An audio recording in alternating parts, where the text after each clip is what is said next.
guys, I hope everybody's doing well. In this video, we're going to take a look at some PCS7 Europe Last Chance stage highlights, and I'm really hoping to see some intense moments. I've got Junzi throwing a nade. Oh my god, it went so far. What? What a throw. That's crazy. It literally went straight into the shack perfectly. That is an incredible throw. Got Miracle. Oh my god. What? He destroyed Leosh. That was so clean. Another knock? And the third one? He gets the chicken dinner. That was so clean. Hello?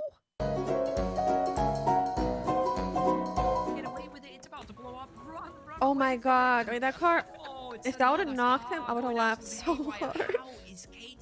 He's nading into the room. Oh, that should be too freaky. Oh no, wait, I thought he was gonna nade the room, but he changed his mind last second. No, he literally can't res him. KT's stuck, dude. Oh my god, what is happening? And they're resing upstairs. Wait, no, he crawled out. Oh, he's fine. Hello? That's an easy res. Easy res. Wait, that clip cuts out. No, dude, I wanted to see more. Alright, so we have Beamy with a Groza knocking Rusty. Was he blinded when he got that? No. Oh, another clean knock on Adam. He flushes Rusty. Is he gonna clutch it though? Oh my god. He pushes. Oh. Okay. Nice. So patient. Oh, okay. Never mind, he's dead. Well, I mean, it was a really nice set of kills, though, before that. Okay, so Johnny's alone. Looks like he's getting pushed right now. Oh my god, that was such a clean knock.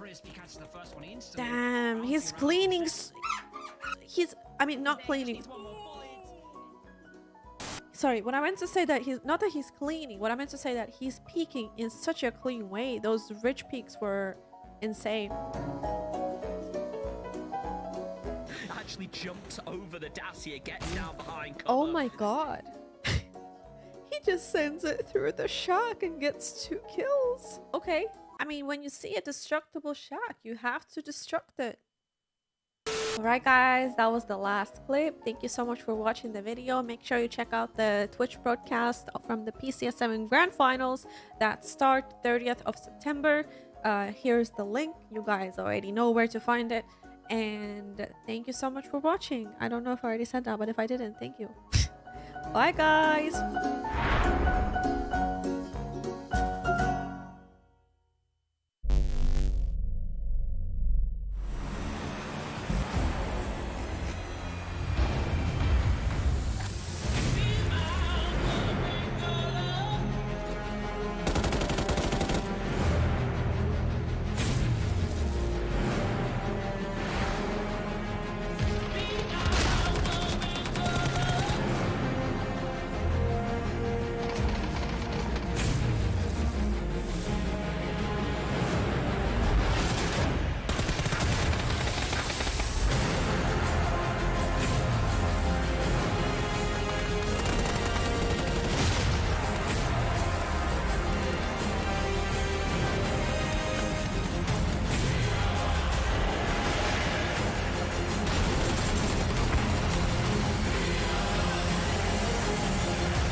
Hello PUBG Esports fans, Kyle Aris here, and let's take a look at the story so far for 2022.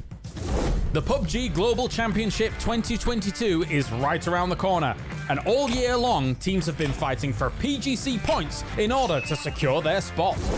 Let's see what's been going on and who is in the running to participate at PGC 2022. First things first, let me remind you that both the PCS7 winners and the top leaders of each of the regional PGC point rankings will get a direct invite to PGC 2022 in November. There will be 32 teams in total, 12 squads from East Asia, 8 squads from Europe, and 6 squads each from America and Asia Pacific. So let's get down to business. The tournament to open up the year was G-Loot Season 5, and it was an explosive debut. With their usual style and grace, Northern Lights became the champions of G-Loot Season 5. Their success gave them a boost of 200 PGC points. And with only 3 points difference, Na'Vi and BBL Esports shared second place and third place in the tournament, respectively. Clip going down now as well. Liquid down to 1. The initial gambit with the grenades has not worked. Polish power back up to 4. Crunio goes down, but now Northern Lights are coming in. Polish and Crunio alone. They're focusing now on making sure they don't get wiped from above. Northern Lights peeks on over first, going down, 2 go down on the other side, and Polish power falls as Northern Lights. A month later in April, the next epic battle was held. PUBG Continental Series 6. The fight for regional dominance and a share of $250,000. In PCS7 Europe, victory went to Entropic. Their hard work and impressive plays on the battleground paid off, earning them 450 PGC points. Try and initially greet Team Liquid, realizing that maybe the angle wasn't exactly right what they wanted. Up in the top 5, top 4, and normally you don't expect that day one. You know, the more experienced teams tend to dominate Avenger, not the case today. I think it'll even out once we get through. The action didn't stop there, as we continued with G-Loot Season 6. The rivalry between Na'Vi and Northern Lights was incredibly fierce. NLT once again rose above the competition to take the winning title and secure 300 PGC points. After an amazing tournament start, Na'Vi took second place, just 10 points behind Northern Lights, with FaZe Clan coming in third, giving all of these squads a secure boost on the Europe's PGC points leaderboard. You have Millman, you already have, example, on this side holding off. You do not allow Entropic to get back up to 3 alive. Once Manabi made the move to the hills, how do you dislodge them? We've seen it before. Now Logarux falls too. Okay, this has indeed got Navi written all over it. One person lets him through, wants to hide. They do not know he's there. He tries, but now they do. They will sniff this out Bloodhound style as the rest of Na'Vi will converge on this. But do you be example? It's Uber that eventually finishes it off. Na'Vi rocks. With all that said, we are now heading into PCS7. It is the final battle on the way to this year's biggest tournament. The dust from the playoffs had yet to settle, while the first week of the Grand Finals has already started. These 3 stages proved to be spectacular showdowns. Many newcomer teams had a chance to shine and scored a slot in the finals as their prize. Overpeakers, Na'Vi, Austrian Force, Ascend, NLT, ENTS, and the Woo qualified straight out of the group stage. 6 more teams, including Win or Die and FaZe Clan, joined the finals lobby from the elimination stage. The remaining 2 squads, Team Exol and Stardust, battled it out in the last chance stage. We are in for an insanely hot race when it comes to the PGC points leaders, and who knows, maybe a fiery comeback is on the way for us in the next coming days. To sum it all up, let's take a look at the PGC 2022 qualification points leaderboard from around the world. Let's start with the European scoreboard. Northern Lights are the current leaders, standing strong with a 200-point lead.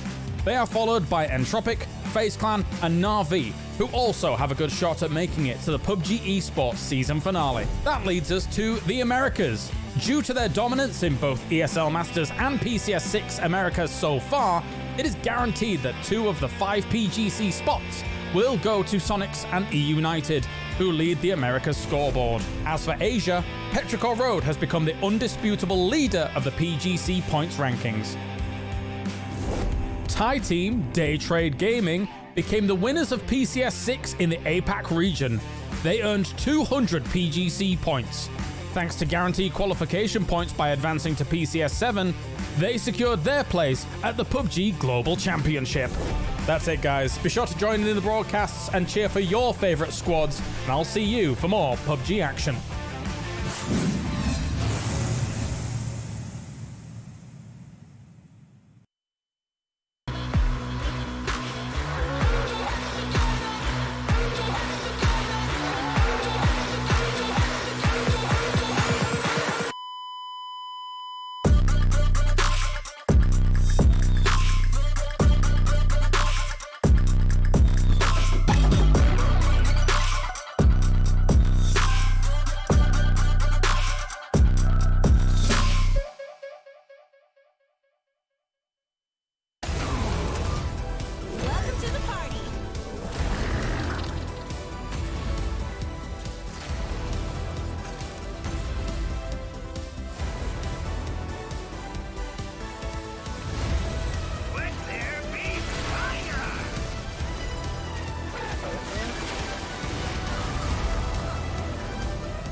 first time that a new player plays Moonbreaker, I hope they see the magic of tabletop gaming fully digital. This will be over real quick. This game from the very first moment was designed to constantly reveal itself and expand, and it's just an entirely different design mindset from the very beginning.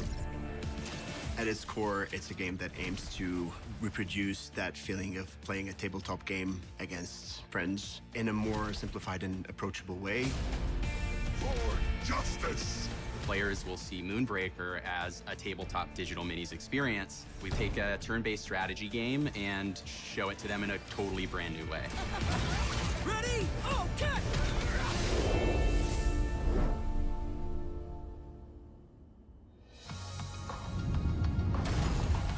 Let us keep this civilized.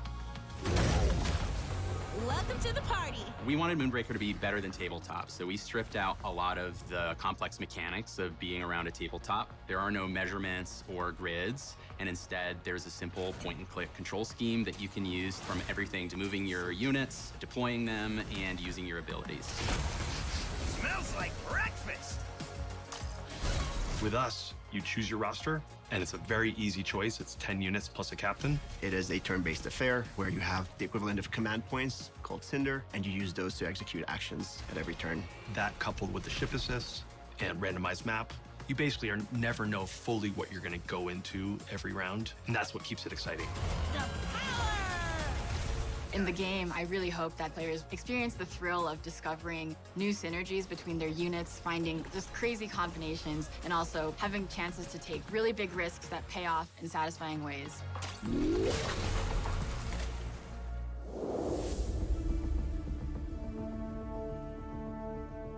We knew if we wanted to bring that tabletop experience to digital, we knew that we had to have basically the world's best lore.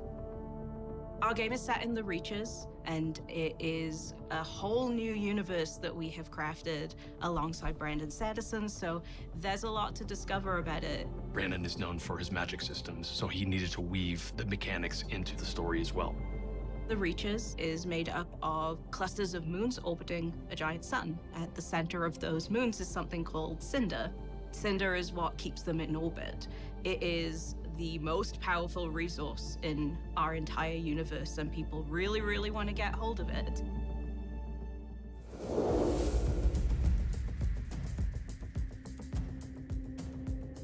At the minute, we have these 3 different cultures in that are all very visually unique from each other.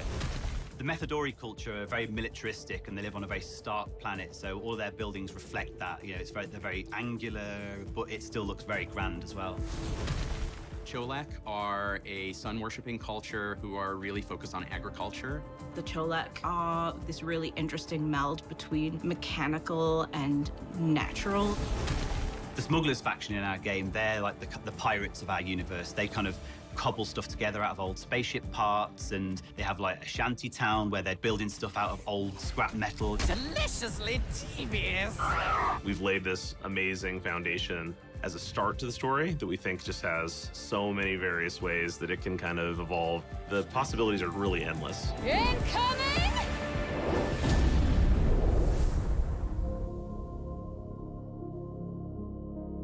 It's been really cool having the chance to work on this painting tool that we have in the game. We really want the best of both worlds, from the miniature experience and the digital video game experience. So it has a lot of the conveniences of digital painting, but we've also brought in a lot of the techniques that people use in miniature paintings. That's something we want all the fans to know, is all of the default paint jobs for every character in the game is created in our own tool. And we actually hired real-world professional mini painters to do it in our tool. So hopefully that gives them some inspiration, but we fully expect the fans will far exceed anything that we can come up with, and we'll create the most incredible paint jobs possible.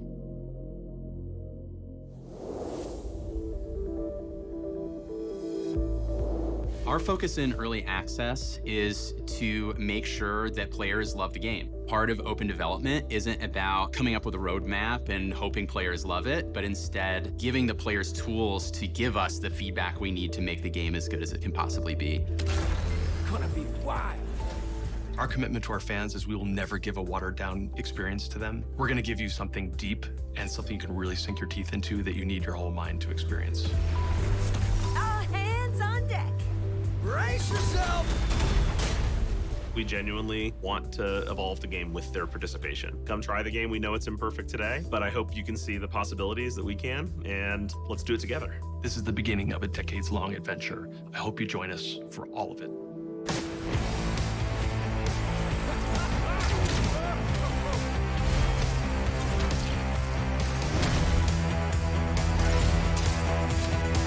Well, it's been a blast.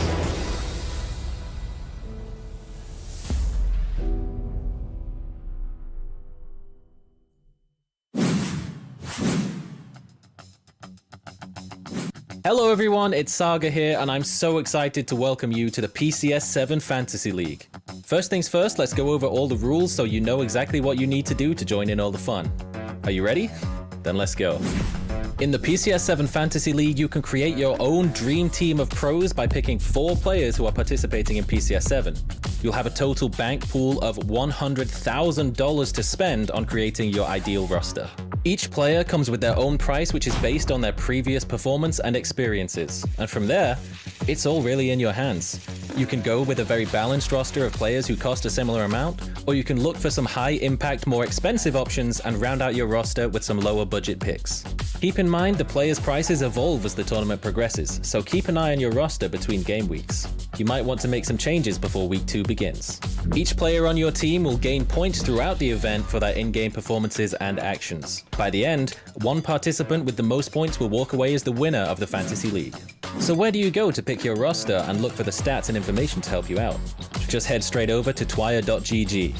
Thanks to twire.gg, we're able to track our players' performances using the following points system. For each kill, a player will receive 2 points. For every 100 damage they deal in a game, 1 point. And every time they survive until the end of a winner-winner chicken dinner, 5 additional points are assigned to each player. Every time one of your players dies before the 10-minute mark in a game, 3 points will be deducted from your team. In the PCS7 Fantasy League, you won't be participating alone. Our official PUBG broadcast experts, myself included, will be making our own picks as well. The English desk, the Turkish desk, and the German desk. Once you've built your own PCS7 Europe Fantasy League roster, let us know who made the cut by tweeting out using hashtag PCS7. And remember to tune in and watch the live streams where our analysts will bring you all the latest stats, the best highlights, and the leading teams. Best of luck, my friends, and remember, the best way to enjoy PCS is by playing the PCS7 Fantasy League.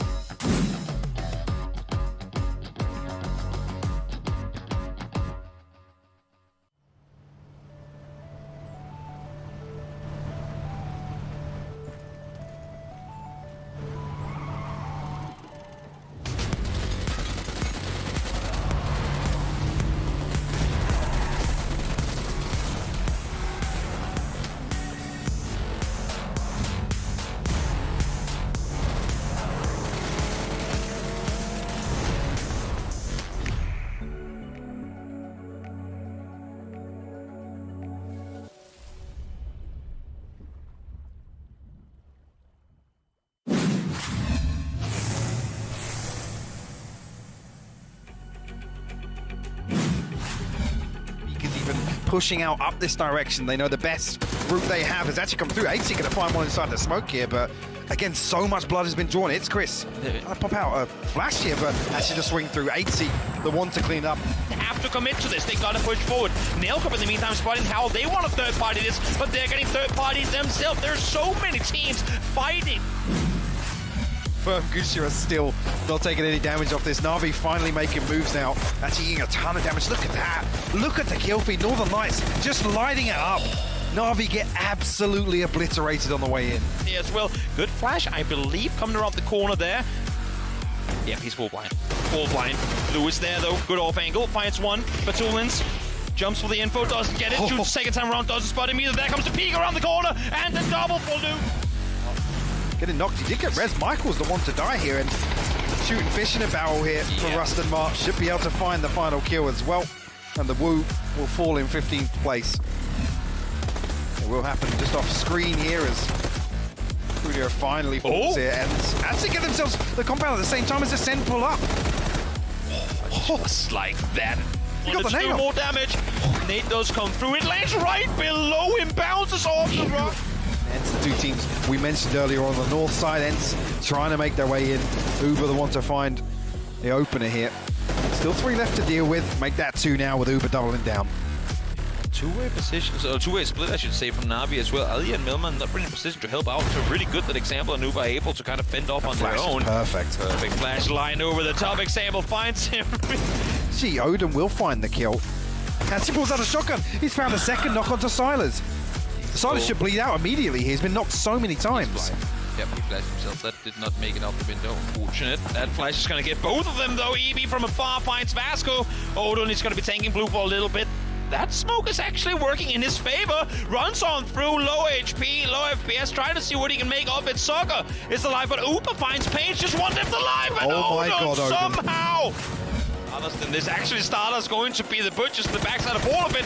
Finds one, finds two, Nail Cup popping off here in the very end game. 2v2 now making it a 2v1 as Cappy and Crunio are left alive as two. Nail Cup on his own, barely any HP, dropping forward flashes as best as he can, but finds Cappy mid-air. He's got no meds left though. He's got to ride this out. It's 24 HP. Does he go for... He's actually going to try and reposition here with the utility. Crunio desperately dumping nades towards him here, but Cuneo, it's actually coming through. Cuneo's caught that flash. This, oh my God, the closer.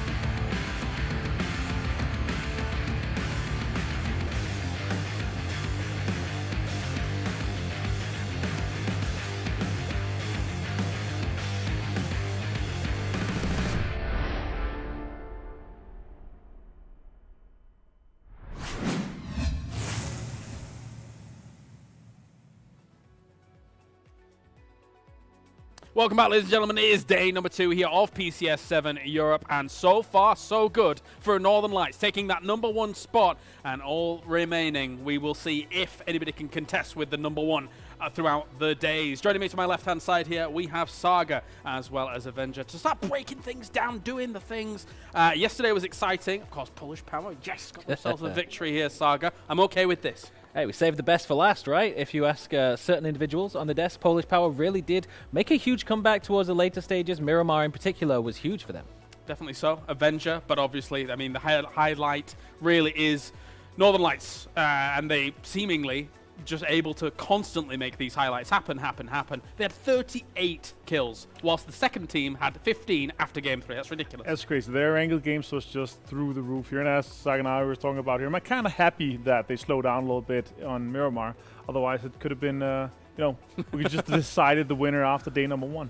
That would have been interesting, I think is fair to say, but regardless, we do have 5 more days, not only the 2 days that are coming up now, but also the 3 days that we're going to have next weekend. Now, let's move on to what we're going to have here, because we have lots of things to go through. Schedule is first up. We have ourselves 5 games. They're going to be coming at you for today once again, and we will actually have 3 Miramars with then 2 Erangel, so an opportunity for those desert dwellers to be able to take themselves some good spots. Fantastic news for several of the teams that really stepped it up towards the end. Of course, we've singled out Polish Power as one who has done that, but the Woo as well had a massive turnaround. 66% of their points, 2/3 of their points came from the final 2 games, so the fact we've got an extra one today could benefit them.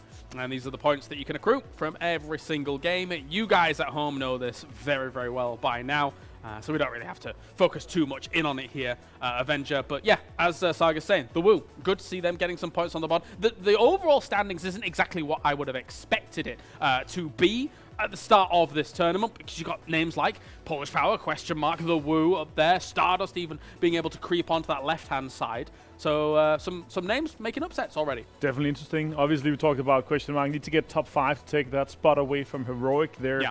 If they're able to continue to do so, they are going to be taking it away quite easily. The Woo need to get top 2 to really make it comfortable into the top 8 and grant themselves a PGC spot. But yeah, Polish Power with this looking really good for them. They have 7th place right now in the overall PGC standings, right? So yes. That would mean Masterleg and the guys, they will be going to Dubai. Can you imagine Polish Power going to PGC? I think you've been imagining for a long time. I'm rubbing my hands together for that one. That'll be fantastic. But looking as well, Overpeakers is also on that left-hand side. They had a great start to yesterday as well, Saga. But beyond that, were they able to gain much traction? It did take a while for them to come back to their form. They did do a bit of a reverse trampoline. They started off really hot and then tanked in game number 2. A 16th place immediately after on the failed attempt at a crash against FaZe Clan. But they did manage to pick up some momentum once again on Miramar, where once again we started to see Northern Lights falter, and that's why we sort of consider it a good thing, because it did open the door for the other teams to pick up some opportunities to get points.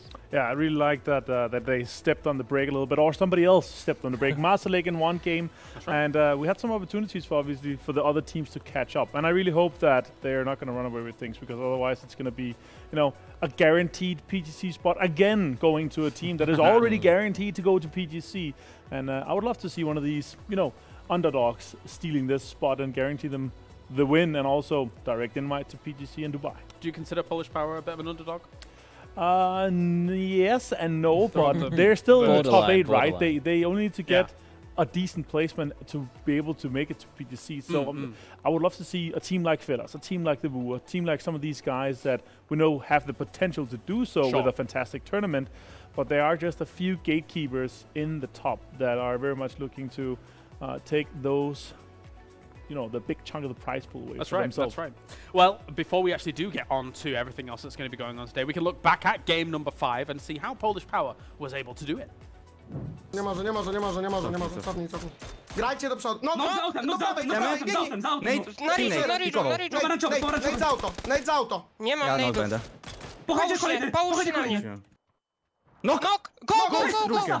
Wszyscy! Najduję.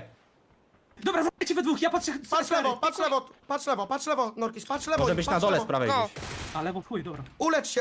Ja mam ładnie z lewej rzucał. Zabili go, 2 na 3. Obity na lewej. Ja się leczę. Smoki użyj. Knock! Te są miejsce. Powinien być obity. Leży, podchodź. Dawaj. Z flashem. Poczekaj, mam fleszę, poczekaj. No. Widziałem, ta. Full biała ma. Jeszcze rzuć fleszę i spuszuj mu. Daj mu kask. Kask. Dawaj.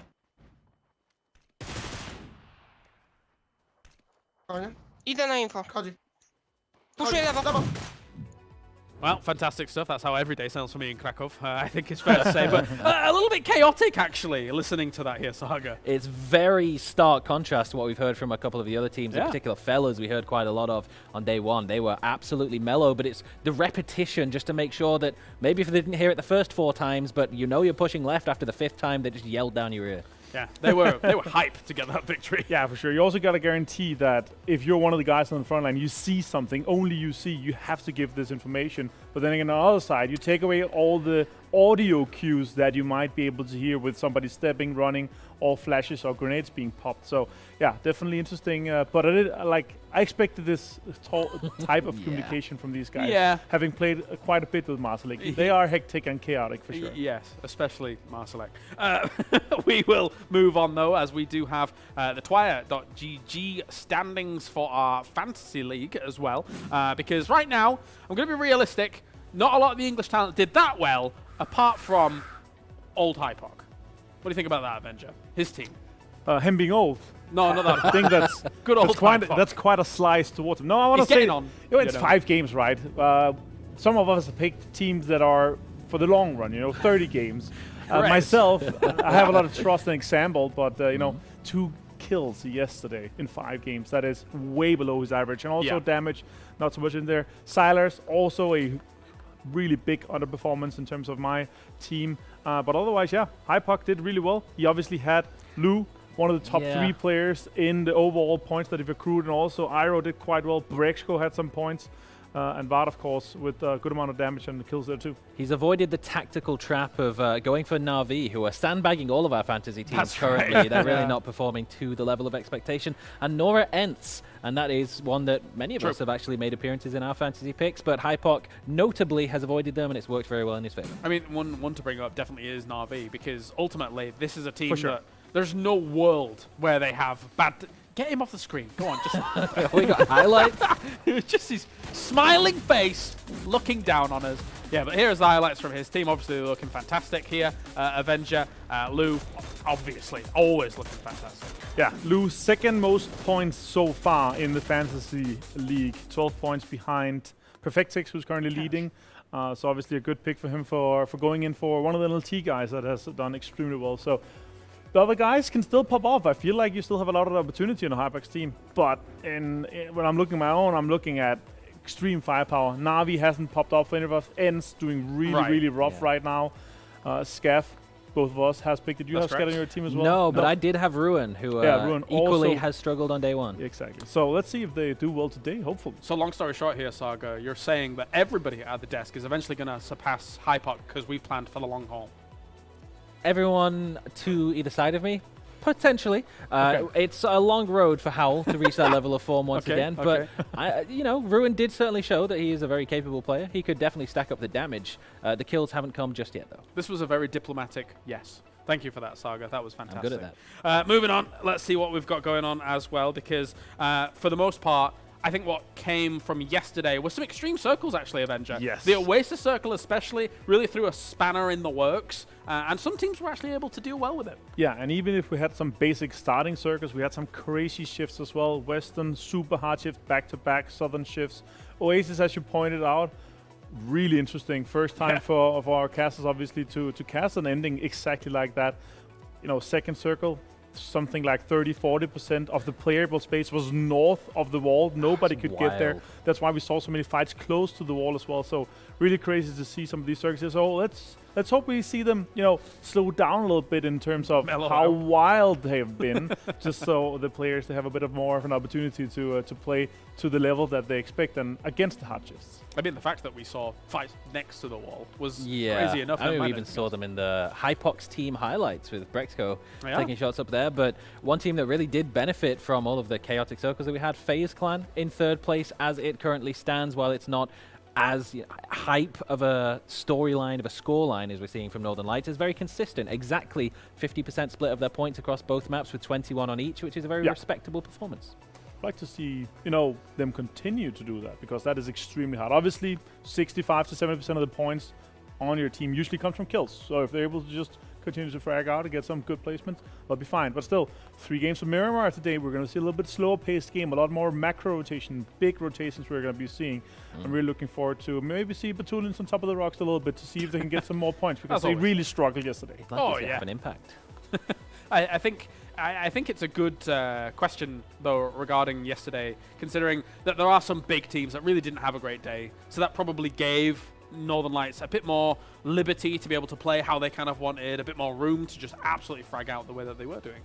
There is a bit of a question of whether it was given to them or whether it was forcefully taken from the other teams. In particular, the game that ended up on top of Everest, they denied a lot of teams entry onto that western side. Na'Vi in particular, they tried to make Ascend, they got shredded in seconds, which was mirrored later on by Polish Power doing the exact same thing to Northern Lights. But it really goes to show their level of control. When they want an area in the zone, you are not getting in. All right, well, thank you very much, gentlemen. Time to head over to the commentating team. Yes, Hypox in number 1. I'm sure that will change today. And Toby, how are you doing? I'm all right. I'm sitting down there on the bottom of the leaderboard, but as Martin so well said, we're late bloomers in that regard. We'll come back. That's 30 games. That's 30 games. Martin's got a saying for this, right? A broken clock's right twice a day, right? Exactly. Yeah, eventually it comes full circle. I mean, if it continues, we're going to have to make a segment just for you, Hypox highlights. No, cut it. All right, go away. That's what it's going to be. Well, we are ready for today's games to get kicked off, and honestly, I mean, the just mentioned it now, the circles yesterday. I like to say that the players themselves tend to bring the chaos needed on day one, because you got to get a feel for everything. What they didn't bring, maybe the circle sure as hell for them. It was a good appetizer yesterday, but the thing is to see a couple of these, I don't want to say unexpected teams, but teams actually making pushes in certain games, right? And actually, to start here on Miramar as well, with the end yesterday, I mean, eyes go towards the Wu and Polish Power again. Again, really heated up towards the end of the day. Actually, you break down some of the numbers, there's a couple of teams in there that if they can start going toe-to-toe in just those average kills, you know, the salvage games to kind of maintain that, it's actually going to spice the leaderboard up for this weekend at least. No doubt about it. It looked very good. When we looked at yesterday's game, I feel like the teams that came in late, because the start of games were very passive. It was very few times we saw engagements early across both maps as well. Not something we usually see in a day one kind of scenario, but the way the teams were stumbling over each other, rotations early on, running into one another in areas of the map too where it wouldn't usually happen. Yeah, I mean, the one that sticks out was actually the Overpeakers crash onto FaZe right down at Farm, which Gustav again excelled in that engagement. We talked about actually the amount of time that he was able to buy, but it's kind of, I don't want to say it's unorthodox, but it is an unexpected play that we see so early on in actually a circle that typically, you know, everybody gets there very early on. They kind of settle for what they have, and it's very, very edge heavy. But I'm curious to see if we have some more instances of that today, or whether or not, as an appetizer yesterday, maybe a couple of teams now, leaderboard-wise, are still going to have that point spot just in the back of their head. I would be surprised to see too many changes coming in from yesterday till today, because again, I mean, regarding drop spots, there was no real conflicts. There were a few targets for vehicles here and there, but other than that, not really. To come back, I don't want to see any changes from Polish Power, right? They actually ended solid yesterday. If they can carry that momentum across the Miramar games today, that's going to be really interesting. One thing that I will say in that regard, though, is Polish Power is a team, we know them having fought their ways, like brawled their way at times through the open qualifiers. Speaking of Polish Power, Marseille trying to run away from this M16 in the hands of Cirque. he should be able to. Yeah, he's going to give up on that one, I would That gun assume hasn't anyway. hit since 2017, so It no really worries hasn't. there at all from us. Give us back the 8Xs, guys. It's needed. Just do anything. Make it viable again. No, but to go back to Polish Power here, I feel like what they need to do, as you said, keep doing what they do, because they're a team that thrive in the chaos. They're a team that thrives with the kind of the unknown factor. We talked a bit about it yesterday, too. This is 30 games. This is a long time to be playing against the same teams. And there are teams like your FaZe, like your Northern Lights, like your Overpeakers that thrive off of intel given. Yeah, and I mean, so they need to get ahead now. A good example of that, and Martin just touched on obviously the macro element of these games on the desk just as we came into this game. Polish Power actually demonstrated some really, really solid endgame play, right? The understanding of kind of, you know, that cause and effect of what's going to happen and when, and the way they actually handled question mark ahead of Stardust. I was really impressed with that. That's something that actually, you talk about a team that kind of thrives in the chaos. That was well constructed, well considered from the get-go, and it's great to actually get a listen in on the comms, see exactly how, even that helmet swap. That's we saw it both now. That's pretty much the game right there in just that one tiny play. It was. You already have the growth and net him the full level 3 again. All of a sudden, that's, I mean, if it wasn't one already, then it was close to, for sure. And, I mean, also just looking at, again, a situation for them that wasn't necessarily given, but Dante, with the aggressive peek forward, they weren't expecting that. Then they get it. Norgus gets them through the door. They go, wait, we didn't have a run before. Now we have a gauntlet to run down. They instantly all know exactly what to do in the moment. They send it forward. That, to me, I feel like is the most impressive sometimes to see with these teams. One thing is, all the players, if you know you've had your 10 seconds to plan what we want to do, now we execute it. Great. You can literally go 3, 2, 1, let's go. Everyone knows what they got to do. But these moments where they just come out of nowhere, wait, now we have to adapt to do something else, and teams that can pretty much instantly get into a position where they know exactly what to do in those moments, that is impressive. And that is what we saw from Polish Power yesterday. Just bring it back to the circle briefly. A bit of, I don't want to say chaos, but a little scattered overpeakers at least here. It's like Vard and Mexi and Jeems actually all out on a scouting mission here. Clip just about making his way outside of Picard, and we saw him crossing paths actually with Win or Die just to the south. Leosh already occupying one of these compounds. Obviously, Overpeakers will have access to center regardless. Actually, I mean, they were playing fairly split early on, particularly on Miramar. We saw it was a 3-1 split on Arango a couple of times. Noted that Jeems was kind of dedicated to that scout, and actually on the flip side, the anchor side. Ooh, Odin actually caught that tag there. Just can't get a hold of the M4 spray, unfortunately. I had to stop myself there. I saw the tag come up. Lives with the scare. Fortunate for Pains. Able to get away from that one at least. Great for now. from Odin as well. Beautifully played versus. Saving Iroh on the hillside on Everest. Yes, I mean there was just again individual plays all day long. We can look at the grand scheme of things to go ahead. Oh no, Northern Lights got ahead early. They usually come from behind. Now they already have to lead. How are things going to go? But just looking at the 64 players we got to work with here, there isn't one player that you cannot mention for, not necessarily yesterday, but over the time, having done something phenomenal. And that's what's the most amazing to me. We have so many players on the same server at the same time, and you know that literally every single player on this server can have their pop-off moment at any given time.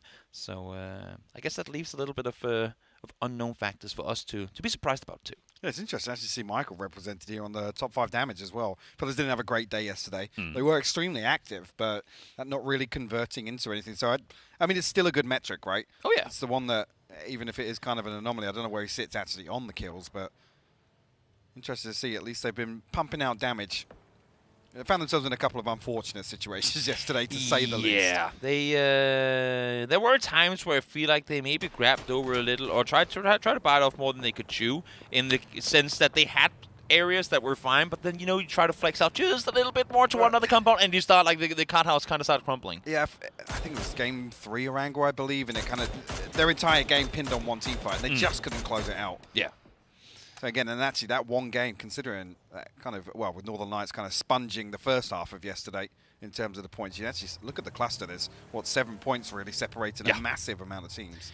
Yeah, the 30 points club down to 20 points club. It's a pretty damn tight one. I mean, hell, even include the 40-point club in it. One win here. I mean, again, we only 5 games in, but one win for Esports, you're all of a sudden top 3. This is where you come back to, like, Polish Power and the Wu and actually even Exalt in that regard. Yeah. They can start maintaining with kills, and I mean, a couple of them are sitting around, you know, average placements of 5 or 6. That's fine if you're still posting kills. That's the thing that's really going to, I guess, do the hard work in the early start of PCS7. For sure. Now we are just over 6 minutes into this game. We haven't talked too much about what's been going down so far in the match today, but Again, center circle, most teams had a pretty easy access to it. Right now, it's the go up, take the buffet, claim everything you can before the plates are empty. Well, Silas still standing. So that was the metric. You know, don't jinx him. Don't you dare jinx him. As soon as you mention his name, he comes up on screen and go, oh no, did we do that? Did we do that to him? But seems to me like Austrian Force are alive. And that's really been their story yesterday. I mean, I don't want to try and cast a curse anything here, but their early games, I don't think they came through a phase 2 without having lost their player. That is just tough on your morale, trying to execute a good game, because they're a team that thrive. They play so well when it's up close, 4 guys can coordinate the pushes and whatnot. They just never got a chance to yesterday. No, they didn't. And we saw them actually in a couple of scenarios. For example, the Q play early on Erangel yesterday. It was a very wide kind of, you know, basically a 2-2. But Siders, whether or not the early death in game 1, I think it was, whether that kind of acts as, you know, a deterrent to not want to go for those sorts of plays.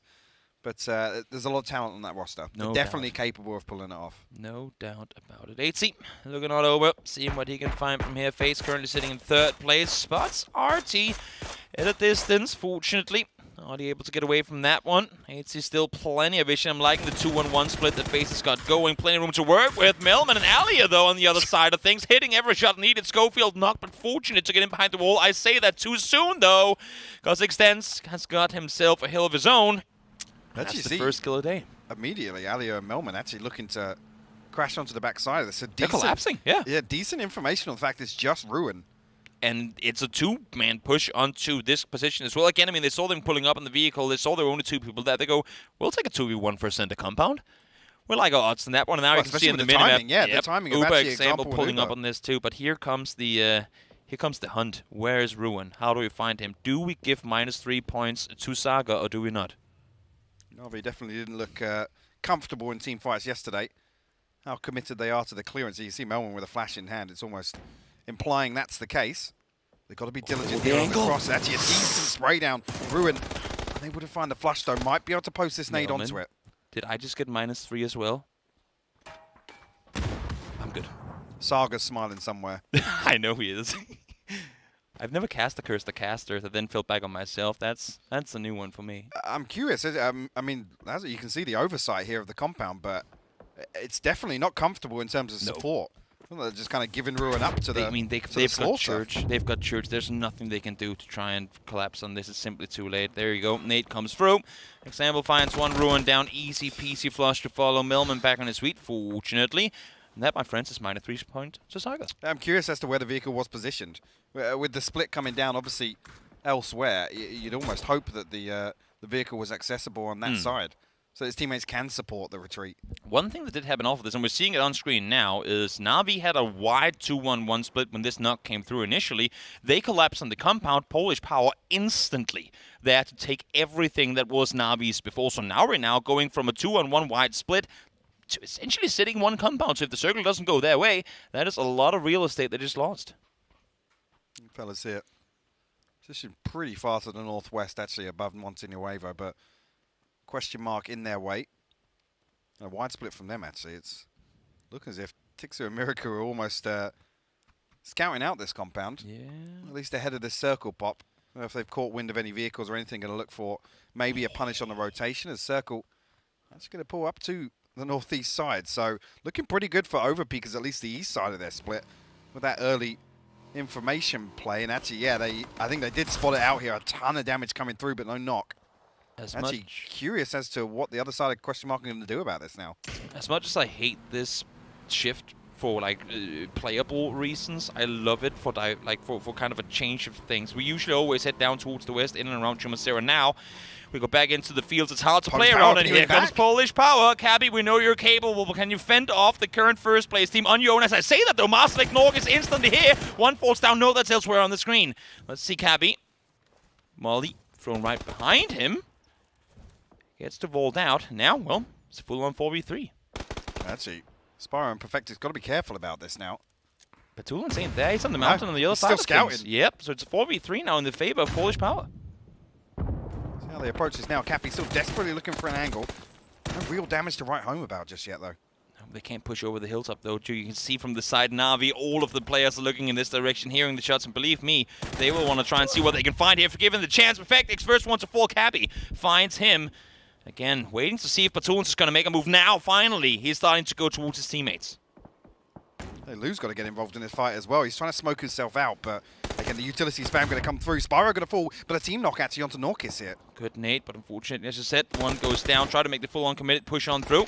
We'll see if they get it. Spyro does go down, but Batulins now with the nade in hand. They know they're all downstairs. That might actually be able to do a lot of damage. Lou finds Crunio, so one more down on the side of Polish Power. 2v2 as it stands for now, but plenty of players on their feet to be rest. Norkis able to get one. I believe that to be Marsalik carrying him upstairs, wanting to get the rest. Yes, Norkis should be able to get him back up alive. And Batulins actually, you see just that. The tags coming through from Na'Vi is making it so difficult to back Lou up. Might just have to settle for this now. Yeah. A ton of utility exchanged as well. I think actually Polish Power come out a little better in that regard.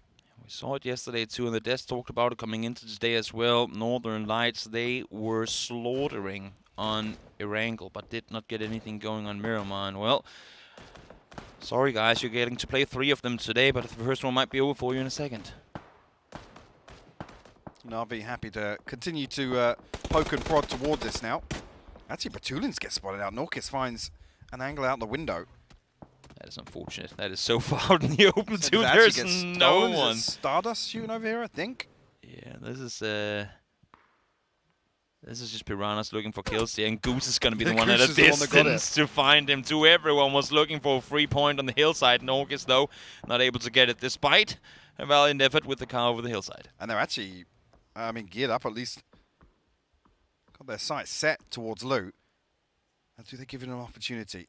There's a chance here to isolate Norkis or Marsalek. Marsalek might even post that nade in this window, Toby. Oh, backside window goes through. If he peeks over here, Marsalek is miles out in the open. I think that's the call to please come back to cover. We know he's there somewhere, but if you're seen in the open, there might just be a way he gets this flush. But again, I mean, the way we saw it yesterday too, the way the Polish Power are really playing it, I don't want to say safe, but taking more time to figure out what to do. I like to see it. Ends in the meantime, bottom of your screen, figuring out where they want to go. Well, you got to go north, because that is where the next circle is going to take us. And Stardust now looking pretty good in their split. Hoping Apocalypse in tandem can make their way over. FaZe actually making a mad dash towards it. Maybe towards gas station, but whether or not Gustav feels any of this heat. They might even get ahead of the western side of this split. Oh, unfortunate timing to collapse. Yeah, or to they're going to cross into paths. each other with the cast there. Lasap spot in the open. Melman able to find one. Lasap gets confirmed. Brexco now falls as Foot Esports and Ascent take a fight to one another. Everyone's fighting on all fronts right now. Chris now goes down as well. Ascent tries to kind of peek down towards Howl on the street side, but they lose 2 because of it. Whether or not the Mad's even going to commit to anything, just going to find the God dip. Oh, here comes Exo. Commit to it. Yeah, Exo actually looking to pull up on right on top of it. Mad found one. Goes out of the car, finds the second, 1 bullet in the chamber, can't get around. Where's the M249 when you need it? Out of ammo he goes. Exalt, for now, alive with 4, but let's see how long that lasts. Have to settle for this position now. Mika trying to actually counter some of the damage done by Foot Esports already. Ira looking to close this out, though. That's actually Uber to find the knock. Actually, Na'Vi, great sightlines onto this. Nice aggression for Esports as well here. I mean, their push down the hillside was perfectly timed. First, they wait.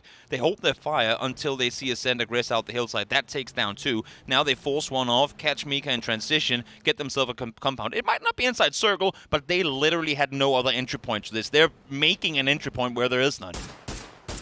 See, Na'Vi outputting a ton of damage. Kyuukai finding a nice knock at least onto Fate. It's going to be difficult to really confirm that, if at all.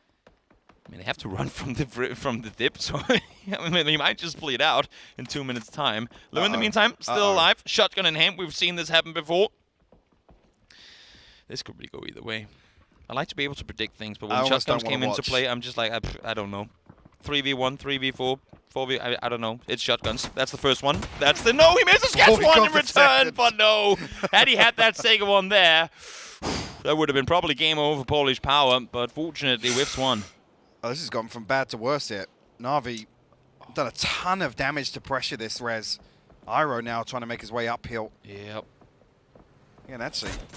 Where the sightlines come from. Nice Lyron with a great run. response. That is your savior. Iro goes for the vehicle push, and he says, Lyron, you better hit those shots. You know where they are. I need to get up this hillside to save too. Gotta be careful though. Ent's actually making their way in here. They're scouting going to dive off. With it going holding down the fort for Esports. He has to. It's a proper 1v4 right now. There's no way he can help. They're going for the rest, but now with blue coming in, it is still phase 3, so it is possible for them to get him up. Weston gets a first aid off. They need to go down and help Lyron. He is alone, and now he falls. Nuki finds him, and so far, Ents has this compound. But again, remember, this is out of circle. They all need to keep moving. Again, no possibility to head west either. A favorable shift for them, but they have to take this engagement, preferably actually whilst the knocks are on Ents. I don't even think they're going to commit to finding the res onto Odin, and Weston? meds have got to be a factor in this scenario. Weston, you know there's a full team down there. You sent it into them regardless. He saw him. He must have seen him transitioning. Yeah, Uber actually. Once again, it's Na'Vi. Na'Vi, but honestly, this is what Na'Vi does. This is why Na'Vi come into late game with 7 kills, having seemingly done nothing. You look at them in the kill feed, you go, wait, they have 7 kills? This is how they find them. They always position themselves in spots where they can engage in all battles without risking anything themselves. And this is relatively scot-free as well in terms of the way they obtained this compound.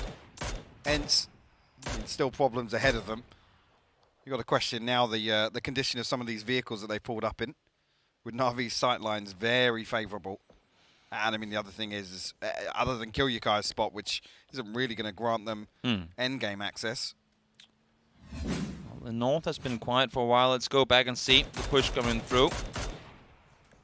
Ghost up, flashes, upstairs. Spyro sitting above. Oh, okay. Okay. Oh, there you go. That's the shotgun. That's what shotguns can do, especially like semi-auto shotguns. Thank you for reminding us how overpowered those guns are. Saw that one in the montage. Brutal. Try and push. You know it's 4v1. What could possibly go wrong? Well, shotguns. Vex, once again, with the bolt in hand.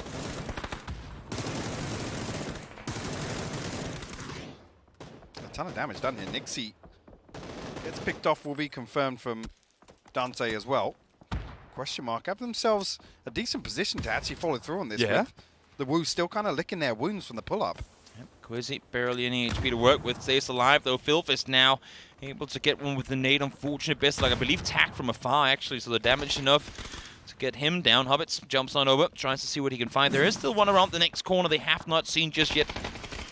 Quizzy waiting in the corner, spots one. Nice timing on the flashbang. There gets one. They get the second. No, doesn't manage to find him. And somehow, question mark gets away with that one for free. Filfist knocked, but should be able to get back alive. Great positioning from Quizzy, but missing crucial shots. Ruger actually in a ton of damage trying to find this kill onto Zoka. Got to peel away now. Oh. Actually, that drop. Luckily, only taking 6 HP off. And Stu finally backfill Kiryukai.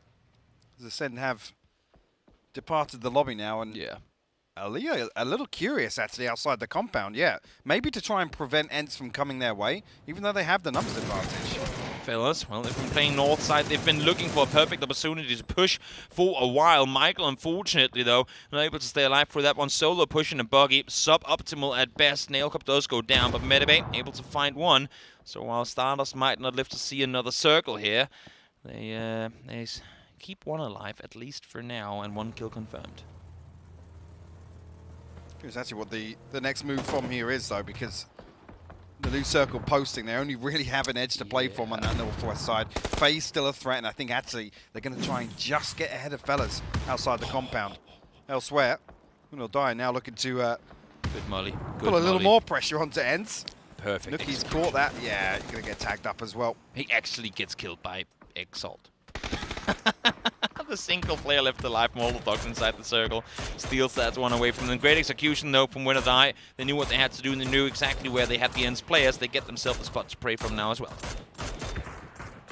That's your eyes back towards the north side here.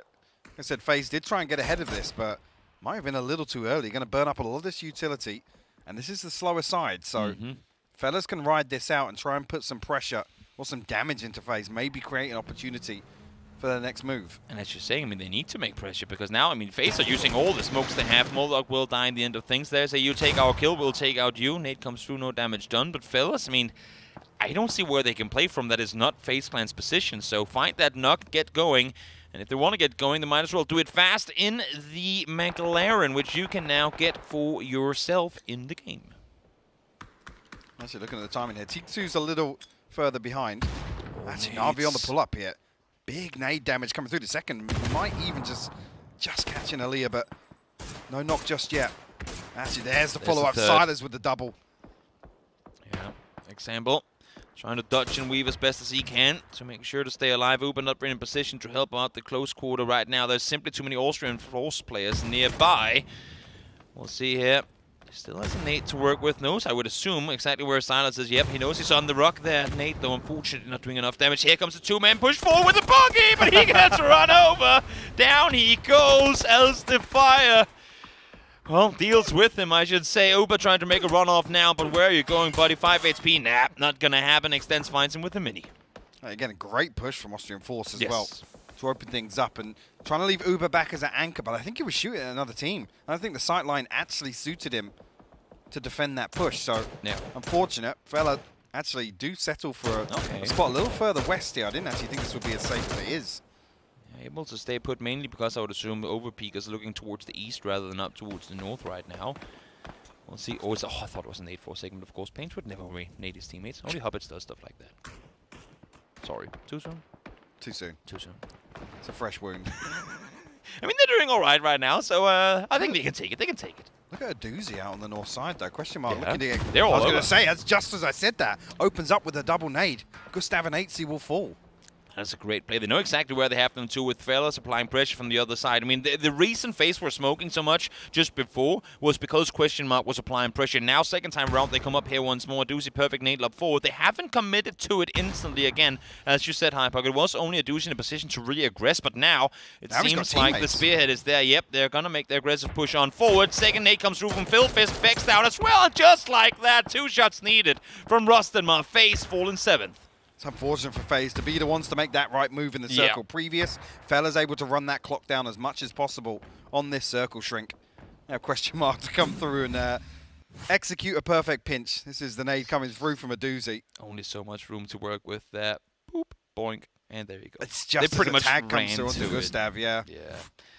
That's the only place they had to hide. Unfortunately, even that wasn't enough. Cabby finds Goose. Again, Polish Power off to a good start. They fended off against Northern Lights. They've sat strong in the compound ever since. Not that many kills, but again, you don't need them early, because late game is going to be all theirs if this next circle goes anywhere east.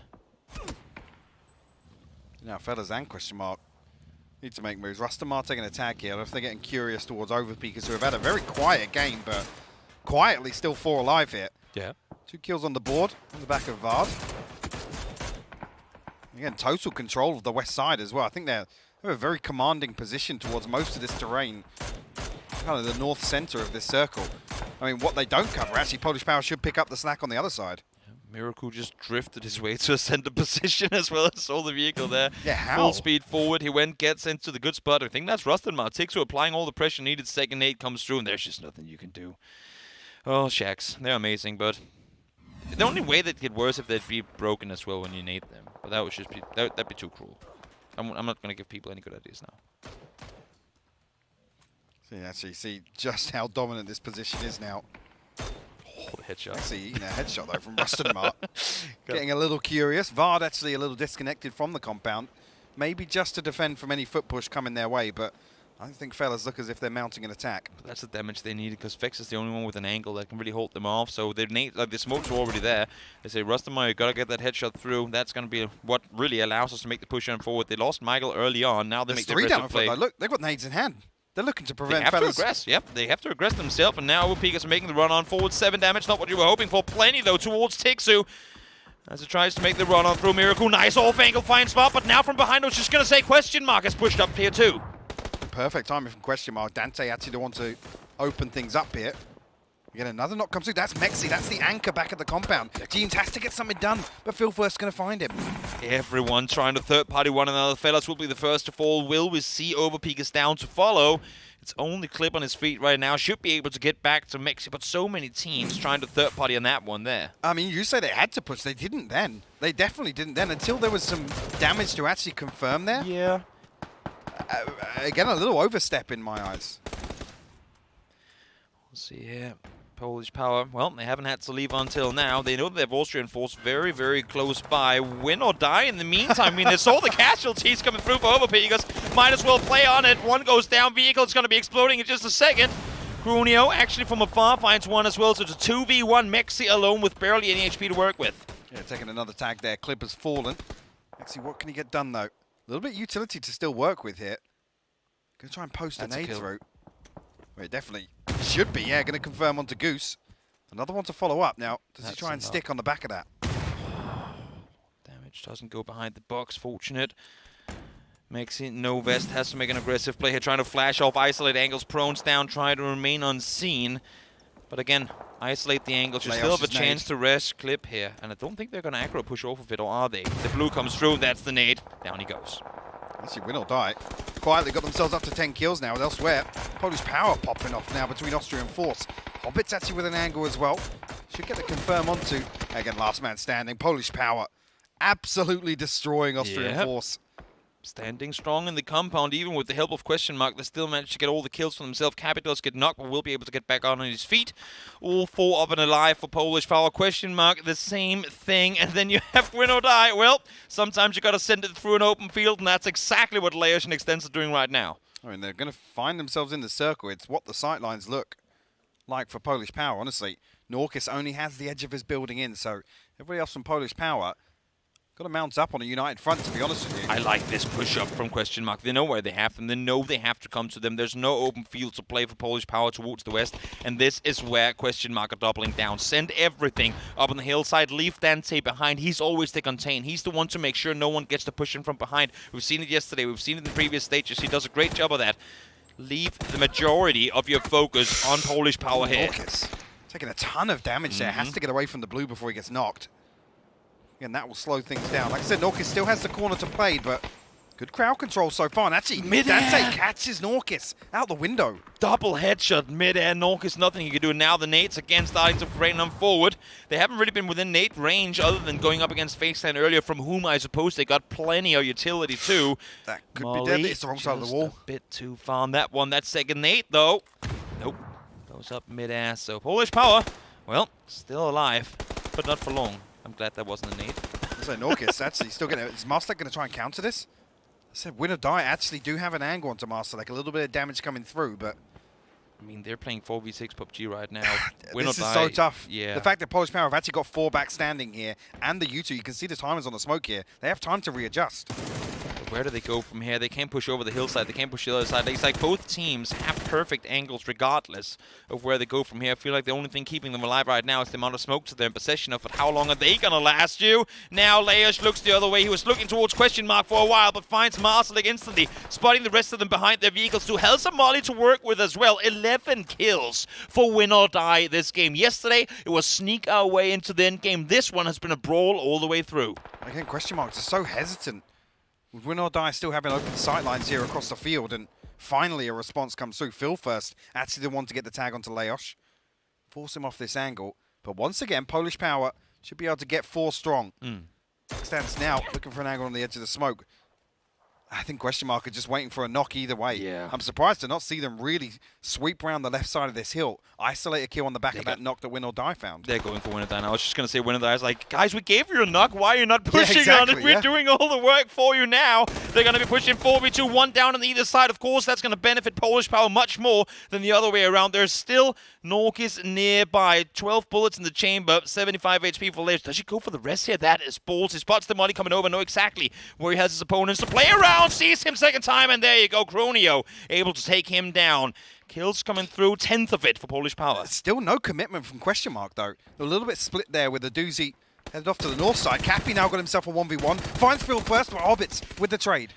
Tries to fight the second, even got the headshot through as well. So Hobbit's down to low HP, peeks on forward now, wants to get more. Doozy full HP, pushing on forward, wants to get the kill confirmed. No info given across here. That should be a good flash.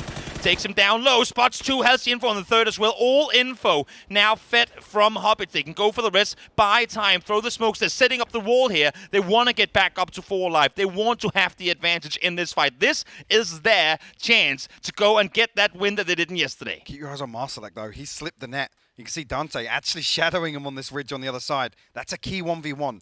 Dante is the one that holds on to the star here. Yeah. Well, Polish Power got away with the win when Dante overstepped yesterday. Now, 4v3, for question mark Philfist to find the first ante to get the second, and that should be game over. There you go. Question mark 13 kill. Great chicken dinner for the boys. Yeah, what a brilliant start as well. It's actually interesting to see Polish Power actually carrying the momentum across today. Yes. Unfortunately, I feel like win or die were causing so many issues for them and not really having any sort of comfort in the late game. Exactly. Hell of a game, hell of a start to the day. Let's toss it back to the desk and see what they have to say for that one. Awesome stuff. Thank you very much, gentlemen. Yes, that's right. Question mark get themselves the victory here with plenty of kill points to boot here, Saga, as they played, I would say, that high ground very, very nicely above where we've seen Polish Power. Yeah, no questions about it, really. They came in, got into that position in the warehouse very well and early on, and it was so effective the way that they were able to wipe out FaZe on the northern side, and FaZe was trying to make some moves as their own to control that area against Fellas and Stardust earlier on, but Question Mark was the team who successfully came in, held that area, and towards the very late stages of the game, Win or Die was the third-party threat to the opposite side of Polish Power, and as soon as they went to sweep that side, the opportunity arose. Yeah. The sandwich, unfortunate here for Polish Power, right? Between Win or Die and Question Mark. Yeah. I will say this, though, as you pointed out, very unfortunate for FaZe Clan. They tried to third party the Stardust and Fellows fight, had to fall back, then had to go into kind of an uncomfortable position. But Question Mark with 23 points, super well executed towards the late game here. Nice shots. Philfist again with some naughty highlights for him. Yesterday, one of the games he had 1100 damage. Again, really standing out here with a good amount of kills for him. Both teams, very similar ideas about how they were going to approach the fight as well, with the fan out, try and go for the one wrap as we continue things on. But Polish Power, plenty of points as well. You know, I'm not too displeased with this Saga. Yeah, it's not too bad. When we look at the previous Miramar, it's pretty much back-to-back a very solid set of games for Polish Power, which, you know, it's what we expect to see from them is maybe some high highs, and we're certainly getting those today. Yeah, definitely. Polish Power, plenty of points, popping the People's Avenger. Yeah, that's true. Obviously, Philfist again, 5 kills, Grunin in there too. And obviously, you know, Question Mark yesterday, 4th, a 3rd, 2nd. Now, a win today. And they continue to really push that leaderboard that they so desperately need a top 5 on to make sure they have a really good chance at BGC here. And Kapi with 1,237 damage, guys. That's a new record for PCS7 Europe Grand Finals. Absolutely blasting. I mean, the position that they have, you know, the compound that they have, admittedly, they're able to shoot a lot of people trying to encroach, especially from that south side here, Saga. So for Kapi, not too much of a surprise, I guess, in that regard. Yeah, it's one of those positions where you do have the opportunity to take a lot of shots at players who are making the rotations, but when it comes to securing the flushes, it's a little more difficult, which is why he had 8 knocks and only the 3 kills. Yeah, definitely so. Let's take a look back at the highlights from this game. And actually, just to speak a bigger picture here for a moment, Martin, Question Mark's a team that last year as well, was it last year, were able to move on to PGC. Yeah. At the very last moment. Are they going to be able to do it again? Potentially, they could be, yeah, for sure, yes. Last year brought them there with Unique, of course, instead of Question Mark. But here again, Question Mark this time around. Philfist, the player focus of the first game, 932 damage and the 5 kills with the Knoxville. Good assist there. Obviously, Doozy had a fantastic double nade. A lot of pressure we saw onto FaZe, and they couldn't fan out. They had to stick to that shack, which means if you have a little bit of utility, it's quite easy to grab those kills and damage there. So really good to see from Philfist, the player focus there. Kapi, though, I want to point out 1,200 damage. That's 12 points if you have him on your fantasy roster just for the damage. That's quite a good match for him. Yeah, very impressive stuff coming out from them. But again, that's kind of 2 great games back-to-back for them here, who, I mean, yes, whilst Question Mark is actually pushing themselves up the leaderboards, Polish Power is kind of going head-to-head with them at the moment. Not quite caught up with NLT, I don't think, but... Well, we've got 2 more Miramars today, and if the trend continues of Northern Lights dropping out particularly early on and the Polish Power capitalizing, then it could very well be the case. And it was finally as well good to see a bit of a turnaround from Fortune of Win or Die. Actually, the only team in the lobby to have had less points on Miramar than Northern Lights, who only picked up a measly 2 in both of the Miramars, and they only had the 1 on both maps yesterday. So a good turnaround from them as well. Yeah, a bit bizarre, I suppose, for Northern Lights, considering this is the map where you have the Eye of Sauron looking down on everything. Yeah. Fully enough, I think it was Lou this game of all people, but new strategies, new testing. You know, they had to change things. It's a trap. Up. It's a trap. I will say though, they knew what was going to happen. They predicted the circle as well as Polish Power. That compound is a super strong compound, especially these circles. Also, with the land ratio from phase 4. It has to go south away from the unplayable rocks there. So that compound ended up being in the very late stage of the game. So if NLT had turned it around, unfortunate for everyone else, they would have pushed the lead even further. Right, exactly. It's the kind of the line between genius and insanity, right? If you send through that compound and are able to win that fight, you look amazing. But if you don't win the fight, you're out early. It's a little unfortunate, I think, for Northern Lights because they were holding it as part of a wide split where they did have presence up on top of the rocks in classic NLT fashion. But I think if it was just any team other than Polish Power, the commitment may not have been there when those shots came through as a deterrent. But to Polish Power, that's an invitation. It is. You know, like, we only hear 1 or 2 guys playing from this compound shooting at us, you know, the potential peacock. But Polish Power, they just think that's only half their team. We can do a 4 versus 2. It's the first phase of the game. No other people are going to be close. And it's kind of to their strategy and what they usually do. So I really like that they executed it that well and ended up being 4 guys alive towards the game. All right, that's game 1 in the books. We are going to a break. When we return, we are going to have more from PCS7. Stay tuned.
Open qualifiers were pretty easy, I think, but it was 3 stages, I guess, and third stage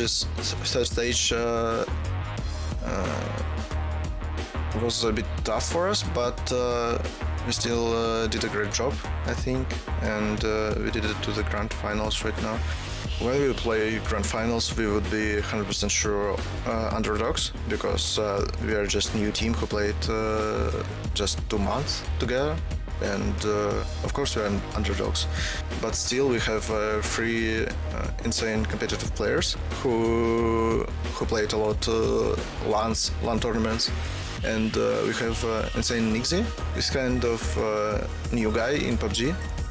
In his great form, he's insane.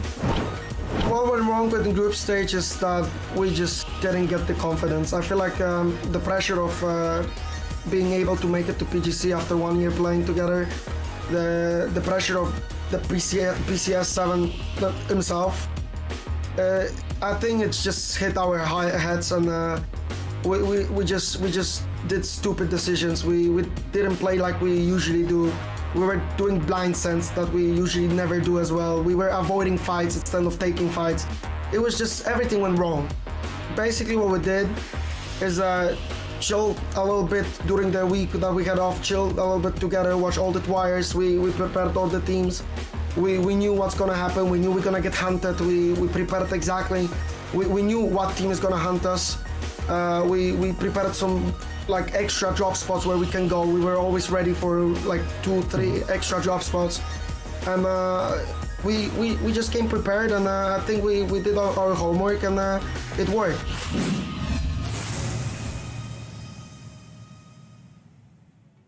Definitely working so far. Welcome back here to the desk, as I have Saga and Avenger to talk about the previous games as well as what is upcoming here. We have got ourselves quite a tournament on our hands already with Northern Lights. Not really accruing too many points here on Miramar, but I'm sure that eventually will change. But overall, other teams kind of looking for their campaign to be successful here in this previous game, Avenger. Austrian Force, not exactly the most amazing game for them, but they were able to have some moments.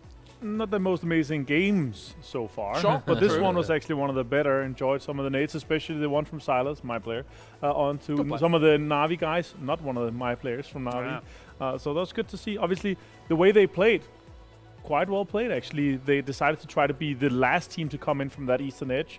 Na'Vi tried to grab some territory first, then used utility, executed quite well, and got into quite far into the late game until Polish Power. They got too close to the Polish Power compound. Yeah, I would say they haven't exactly lived up to the group stage qualification yet. True. Saga. No, definitely not. But again, their position on this side was kind of a rough one, and the fact that they even managed to creep in ahead of Na'Vi, who were in a very solid defensive position. They tried to just probe their way in by sending half the team into the dip, but a well-placed grenade from Silas was all it took to dislodge them and get themselves a pretty solid standing in this first game of the day. Well, let's check in with the TeamSpeak moment here from Austrian Force and see how they were able to fare during the previous game.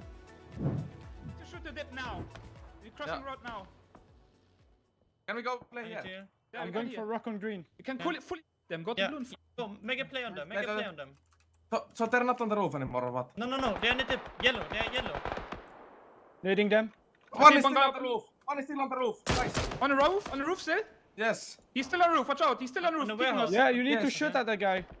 Yeah, we're trying to. But we can't see him. Yeah, Silence, we cannot see if he picks. Not two in the dip. Not One up in the dip. One on warehouse. One on warehouse. Okay. I'm peeking warehouse. I'm drive-buying dip. Drive by the Drive by the dip. I'm flashing him. Go, please. Paints go. Drive by. He didn't res yet. Go now. Coming. I'm drive buying the smokes. Knocked in. Last guy in the last compound. one left. Left side of you, Zucker. Above you. I got one tap again. Stone. He's on top. And that was that. I swear there was a moment where Example tried to go prone during all of that. I have seen it work when a buggy's gone over a little hill. Of course, you have to. Yeah. You're like, that's the only chance you survive. If you see some like a huge falls coming towards you, try to dog under it. Yeah. Even if it's a train. Same thing. No, we've seen in multiple videos, obviously, where there's a small chance, but unfortunately, it didn't work out. I like that they decided for the drive-by and also go 2, of course, to make sure that they clear that up. They lost one of the points to Crunio's nade, though. Silas had 2 knocks there, and they could have gotten 1 more point from it. All right, well, here's the overall standing so far. Not too much movement from Northern Lights, but Polish Power and Question Mark closing the gap, with Question Mark now taking over. FaZe. It almost looks competitive at the top end by this point. That. 4 points separating, well, not even that. 2 points separating first and second, 4 points between second and third. There is still a little bit of a gap, but even win or die now with an actual performance, an actual game of Miramar under their belt, have made a pretty solid push to creep up into the top 5. They are one of the teams that needs a very solid placing to have a chance at a PGC slot. Yeah, the potential shakeups that are coming from the basically open format that we have here, Avenger, are fantastic. I mean, we're used to seeing a Question Mark, a Polish Power, being able to perform at these kinds of levels. But likewise, you know, it gave opportunities for these kind of, not makeshift rosters, I want to say, in terms of like the Woo, but these guys coming together and being able to be so powerful that have got a lot of veteran names on the board. Yeah, I love our mid-season roster changes here, the kind of semi-roster royale we had.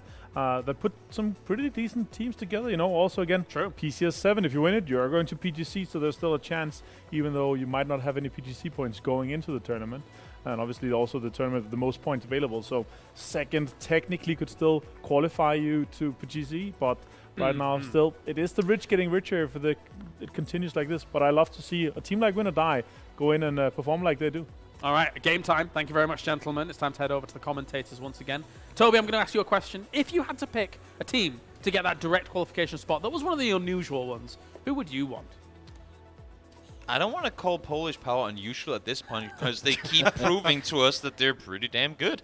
That's I like right. to feel like they're one of the teams that deserve it the most at this point, though, given how long they have been on that grind, given how long they've done everything they possibly could to try and qualify for the bigger tournaments. They've just taken it one step at a time, evolved every single time. So it's got to be Polish Power. I'll slip you that 50 euros later on. And a team jersey. It's too, Lira right? Yeah, out here. we got a deal. We got a deal. But no, honestly, I mean, the way they've come in from an open qualifier team that sometimes didn't even qualify through that to then finally they stopped making group stage. Finally they stopped being top 5 in group stage. Then Yeah, they win and group stage. I think actually with this now, if they can maintain this and establish the consistency here, particularly here in the grand finals, that's when you can really get behind a team like Polish Power. Exactly. And If you weren't already, right? And it's a pleasure to hear that comes from yesterday's win as well, because the desk said it too. It was hectic, and it is hectic. I could only imagine being in that Discord or whatever call it is they're on. But surprisingly enough, it is not as hectic as it has been in the past. It has been more hectic than what we heard here. So it's a clear sign to me that despite, and this goes for all teams obviously, despite there's still plenty of things that can be worked on, the things that are being worked on and the results are being shown. I mean, you say hectic, it's not as if it's information overload, right? And actually, we come back to that point we mentioned just before game 1, right? Even just the helmet swap. Yeah. Those little things to kind of squeeze that into what we feel is, sounds hectic. That shows that they are still kind of composed and in control. So that's something that's a real positive that if we want to, draw that from, I don't want to say one of the underdog teams, but not one of the usual suspects, right? For sure. For sure. Well, this time around, north side plane, haven't seen it too much. I mean, even Las Leones at this point is a bit of a stretch. Of course, the circle usually goes to follow. Are we going back to Oasis? That would be interesting. Get a little back-to-back in that regard. I think we've had our Oasis quota. I think the players would One probably... game in 30? Is that all we got? Yeah, would probably agree with us. Fair. And the game agrees. Actually, I mean, it's almost a carbon copy of the first, to be honest with you. Center sitting a little further to the north this time around. That's a Northern Lights circle, if ever I've seen one. Main difference here, though, every single team other than Wu and Howl are north of the half, pretty much. Yeah. Last time around, it was very evenly spread. I mean, the circle essentially popped where most teams were. This time around, so many teams are going to be wrapping in from that north side. Expect to see La Trilliera down towards the west of Chumacera being a very big funnel point for teams to cross over. And then, like the fields north of Las Leones, maybe even wrap all the way south of Las Leones to claim some southern real estate. I mean, the problem is we know how difficult these kind of rotation paths in between San Martin, water treatment all the way across to Pozo. So that's the concern when we have the northern plane. And then we see this pop, and actually the center sits just south of where that power grid plateau is. So that's why it's a little complicated, although it looks fairly vanilla. Some of the rotation paths here can be treacherous. My favorite circles, I think, really are the ones where nothing's guaranteed until that phase 4 actually pops. You know, where you have the phase 3 that goes right on the Rostock River. Is it going north? Is it going south? Well, we can only hope. This here as well, that ridge line up towards the power grid plateau, if phase 3 goes anywhere near, like centering on that, you go, well, we don't know if we're going uphill or downhill. We got to gamble here. You look at this, and it almost does favor south. So it does make it really difficult for all of these teams that have to cover a lot of ground. And eyes go towards Ascend, towards Fellas, towards Question Mark up on the north side. And even actually, then you can throw Stardust in that mix because they're right in that kind of death funnel that actually comes over from the west side of San Martin. The highway to death. Coming in from that west side, it's not going to be an easy transition at all. Question Mark even further up there. Fellas up there with them. Fellas last game, seeing it here on screen as well. Tough transition for them. They kept trying to backfill, and when they finally make a play, I mean, it was a tough one for them. They tried on so many occasions. They tried to wrap in from the west side. Okay, there's no space here. Let's go north. There's no space here. Let's go west again. Back up the hillside they go, and then finally they make an aggressive play forward, and then they get pinned from both sides as overpeakers make the play on forward. So it was just one of those where, please just give us a chance already. Yeah, that's surprising to see no real overlap here. Lots of teams being able to obtain their audible drops, I guess, or reactive drops based on this plane path. Stardust already making moves towards Northern Lights. I saw if that was Spyro or Perfectix that actually sent out a warning shot there. Probably Spyro now looking at it on the screen. Stardust here very early on. You have to know that Northern Lights are still around, but of course they probably also know that Northern Lights are somewhat split in this position. Perfectix a buggy in a tree for cover, instantly headshotted by Keltier. Now from the other side, Apocalypse finds him. Once again, Northern Lights in trouble on Miramar. Actually, credit to Stardust in that regard, because we're just on the 4-minute 30-second mark. Spyro got to try and duck out of this, because Lou and Batulins are all the way over on the south side of the plateau. Run, Spyro, run. Again, can he break line of sight? Nelcop might even catch him here. Run. I think he did, yeah, he just caught sight of him. Only attack to come through. Now how does Stardust play it? It's only worth another kill point to them. Again, Spyro's got a ton of ground to cover on foot. I can't see Batulins or Lou in a vehicle right now, and actually, Spyro's problems continue. Yep, trying to make a run on through. Able to get away from now, and doesn't seem like Stardust are too eager to chase him down. But honestly, I mean, I feel like also Stardust, they got what they came for. They claimed power grid, and there you go. That's really all you need. Got a freebie on the kill for Perfectix as well. A lot of people getting -3 points on that one. Batulins, well, they could see everything, but little could he do about it. Well, at least from here, we can relay some information if anybody from Stardust is pushing towards this corner compound. But as we know, nobody's actually chasing him down. Did he just look down there to mark? knows exactly where to expect him, though. Did he just look down there to mark the buggy and go, yeah, it's down there. Just go fetch it. Go fetch it. On green mark, blue mark, There's whatever your it may safety. be. There's your safety. I'm not going to go down this hill to pick you up. It's your own fault you got pulled up on. Scav, in the meantime. I have a hard time pulling Batulins off that rock regardless. Exactly. Doesn't go for the crate immediately. Nah, he's giving it up. He's giving it up. Misa. He deserves He's a good teammate. We'll see. What does he get for himself? Level 3 gear and Orc. Not too shabby. I wouldn't have given that up. Not too shabby. You wouldn't have given it up? No. Organ Grozer, no way. Fan of the Orc? I feel like everyone's fan of the Orc.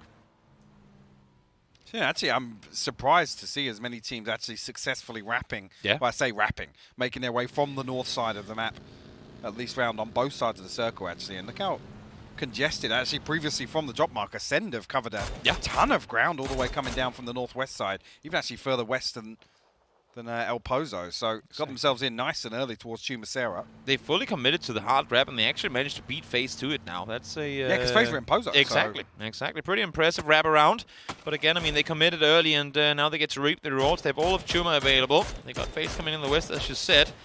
Back to Polish Power and Northern Lights. You can only stay there still for so long, Marsalek. Eventually, people will start shooting, and a few tags coming in from Stardust there. Fortunately for Marsalek, able to stay alive. 80 now, though. Ooh, he's going into the gray zone here, going into enemy territory. And now, Chris starts shooting. Opens up here. At least that's going to pull him back for the time being. Norcus actually finding Lou here. And the push comes through. We're talking about what is going on with Northern Lights. We're talking about NLT struggling on Miramar. This right here is the Kryptonite. I feel like every single fight they've had on Miramar so far that they've lost players in has had Polish Power involved somehow. I mean, you lose one early, you commit to just regrouping here.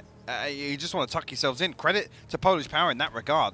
The awareness from Marselect obviously relayed this information. They close out the kill and they weakened one of the teams that, like I said, this circle pops. It's a Northern Lights circle. It's one of those things where when you're Northern Lights, you can't do your bread and butter like you used to, because they know where to be, they know where to line up, but everyone has, for a long time now, I believe, looked to Northern Lights as being one of the teams you want to learn from. One of the teams you want to understand, because if you do, you might be able to do something similar to the way that they've been performing. And because so many teams have done everything they could to learn from them, they now know exactly how they play. Yeah. And therefore they can punish every single split they try and set up.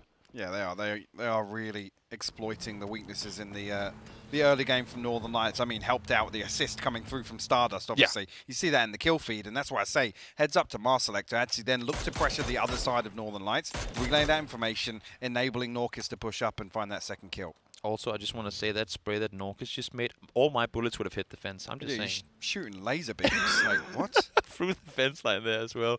Impressive shots. But again, goes to show what's needed if we want to be able to perform at the top of the leaderboard here. And again, I mean, for Polish Power, they're 1 point now behind Northern Lights. Polish Power, while they're in a good spot right now in terms of qualifying to PGC, that first place. You don't want to let there be any doubts at all. I mean, you look at the leaderboard, and the first 3 games of yesterday seem like a distant memory. Yes, honestly. So to see, especially those 2 green markers remaining next to Northern Lights' name, it's a little concerning. But I mean, if you're a Northern Lights fan, hope for the bounce back on Aranga, obviously. Yeah. And also, I mean, again, and that's what scares me, because seeing Polish Power get off to a good start, that's not unusual. We've seen it plenty of times before. We've even seen Polish Power, I believe, be up by some 30 to 40 points to second place, and they still manage to get caught up on by Northern Lights. Well, so this is the thing. Me and you were having this conversation earlier on today. It's actually Northern Lights look the most comfortable racking points up when they're chasing somebody. Yep. Again, typically much slower starting. I think even Batulin said that yesterday on Twitter. That they're actually surprised at their performance on day one, but having that market that they chase is when they look the most deadly. See now, new circle's gonna pop. How brutal is this one gonna be? Is it gonna be a repeat for last game, or are we going somewhere new? I'm not going to say this is exactly what I hoped for, but the whole splitteroo, do we go graveyard, do we go power grid? Well, no one knows. Well, this is the sort of circle, too, that plateau then is worth its weight in gold, center. right? Yes.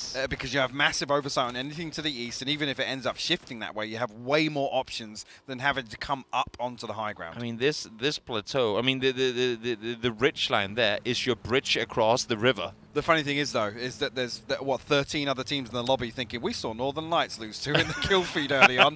What's free up there right now? I mean, Exo actually making a mad dash up there immediately. And this is the sort of thing that once you get to grips with the lobby and how things play out and actually working off that kill feed information is when you can get a real curveball in the mid game.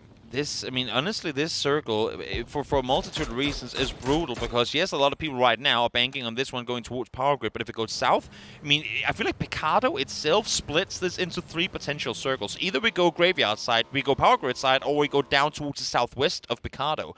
All I'm saying is there's still a lot of space into the north side of this circle as well. But teams have to commit on it now. Yeah. They have to make the play now to claim real estate because they know there's going to be nothing up for grabs later on. Ascent trying to catch off Wu on rotation. Best of luck caught behind a tree. Even if Ascent can't get an angle, there should be other people looking his way. And it's HC from miles away looking towards him. Wait, Kiryukai's out of his vehicle. He's trying to line this up as well. It's got to be an along the angle tree somewhere. line. Does he have sight line on the bike? There's got to be an angle somewhere. I mean, he's not shooting just yet. I mean, he's got the ridge. Can't see him now. Shots are coming through. TM out of distance, though, uses the ridge line. Smart play from Best of Luck. We don't need to go far. We just need to get to cover. Elsewhere, though, Gustav mentioned AC a second ago.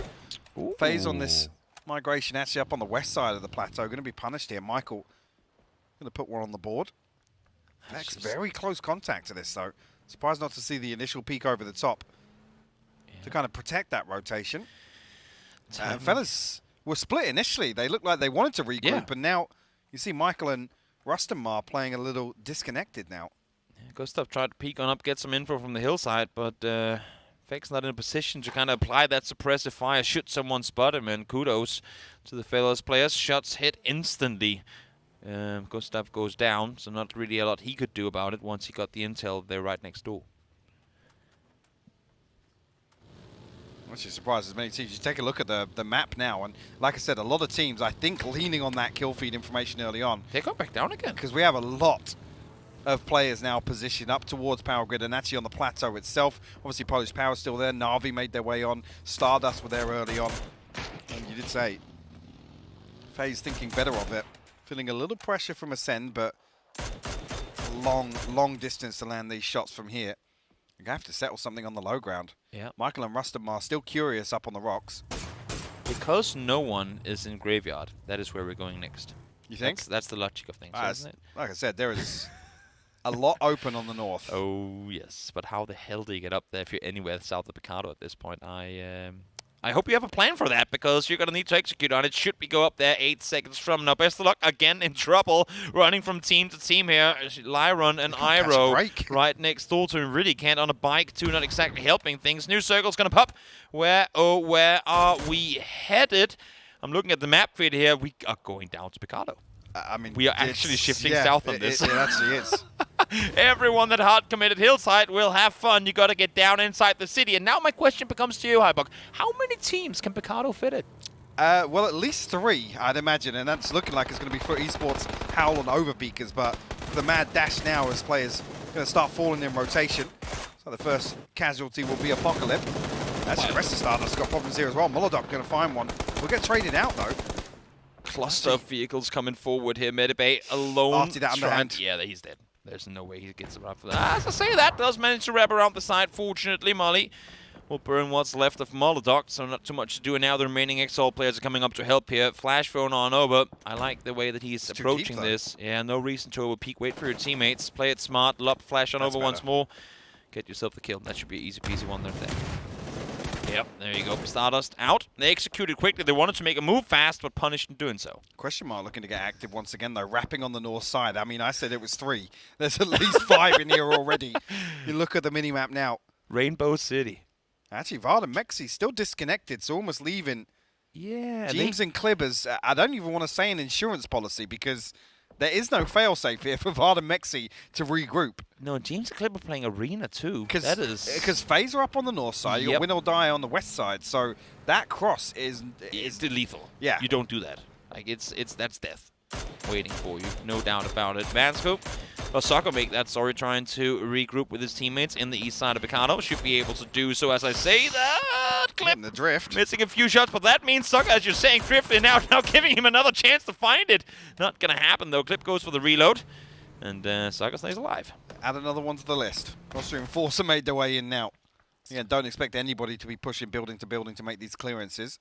Ents position themselves up on the east side here, outside Picado. Now, again, we can speculate as to exactly where this edge will lie, but that could be a very, very strong position. I'm now starting to wonder if the game's just going to throw us the curveball I never north again. I never want to commit to calling this one either way. No, I mean, while there are ways it should go, or at least that we would expect it to, nothing's guaranteed, of course. Texo peeked on forward, didn't see what he liked. Lucy spotted him in doing so, though unfortunate, and he finds him. No flush confirmed just yet, and we're seeing vehicles coming in the ridge line. I think it's going to be enough help for the fellas to get Texo back up alive.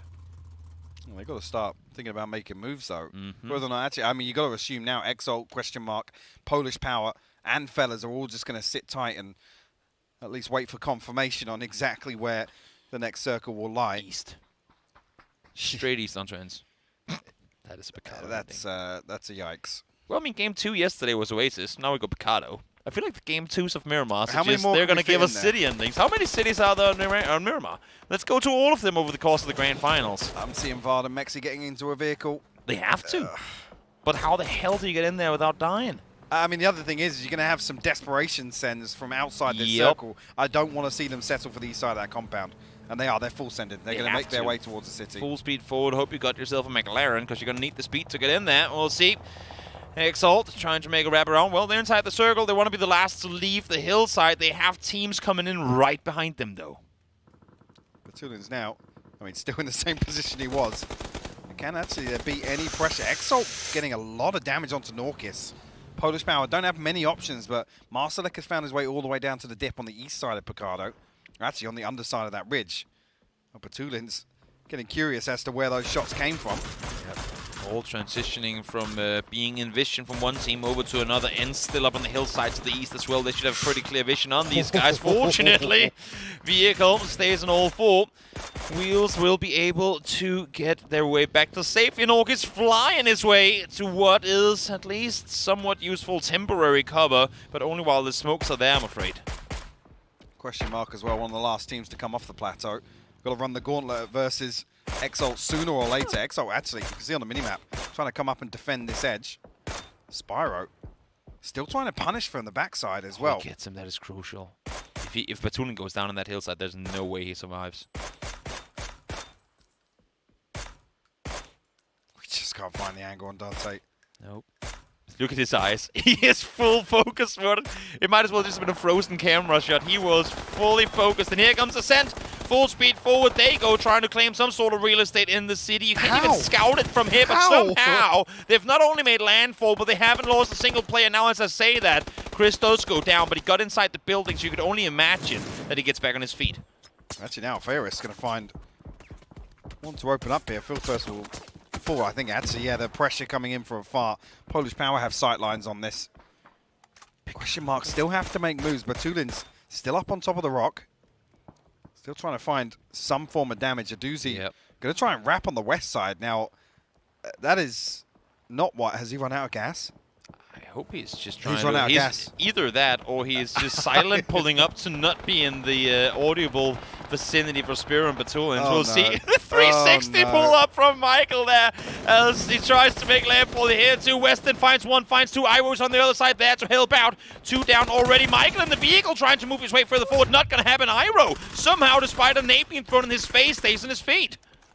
Down to 33 HP though, but a possibility to come through and backstab this fight. Lyron has fallen inside. Teeks are going to be relaying that information. But Weston got to get involved with this now. Actually, Lyron going to bring it out. Iro swings out, but the third party. Best of Luck pulls up on this one at the exact same time. He had 2 kills right in front of him, but denied by the Woo. They've heard the commotion, they've heard the action. Now they want a piece of this as they can claim in City for themselves.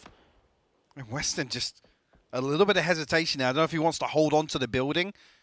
Doesn't want to commit to coming through, but Odin's playing split as well.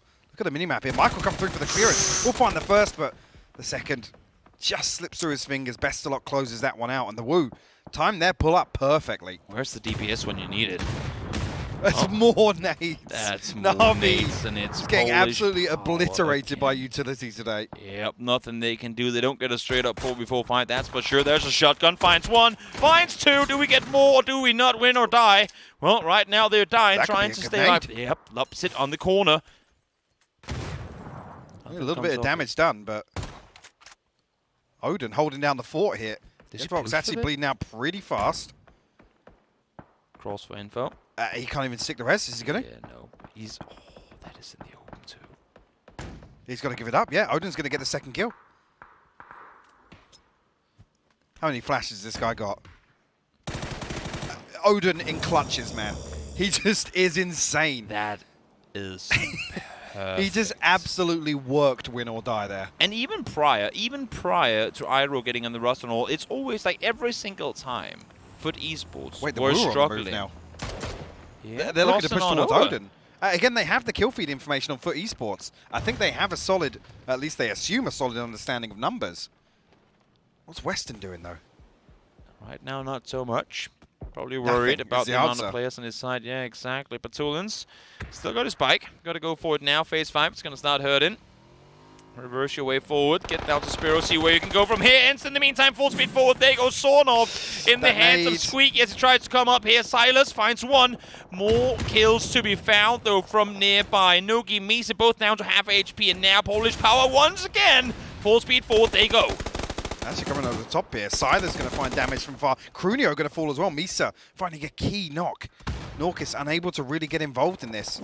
Actually ends a perfect reposition there to mitigate the risk coming through from those nades. Yeah, but where the they pulled up, they were low HP, Toby. Where do they go from here? They've got nothing. Nothing to work with. Their vehicle's been blown up by the second, and they've got one car with practically... they got those 2 tires left to work with, I believe, maybe a third. But where do you go from here? Good thing for them is right now, well, they don't have to go anywhere because the circle shifted somewhat east of Picado. We'll see where Phase 6 is going to take us, but right now they're all right as long as the smokes are still in play. New circle. Where are we going? Centering up in the middle. Leaving out, well, it's half Picado, half open field, really. I mean, it's really thin the numbers as well in Picado, in the city itself. We're able to see just what casualties... Odin, not again, man, not again! Still got 2 more shots in the shotty. Peeks are on the side, perfect flash, but unfortunately Nixie holding the angle. Once you get spread, you just go for it. Now Weston, not really too fussed about taking down his teammate. In doing this, does manage to find Nixie. Will he get the last?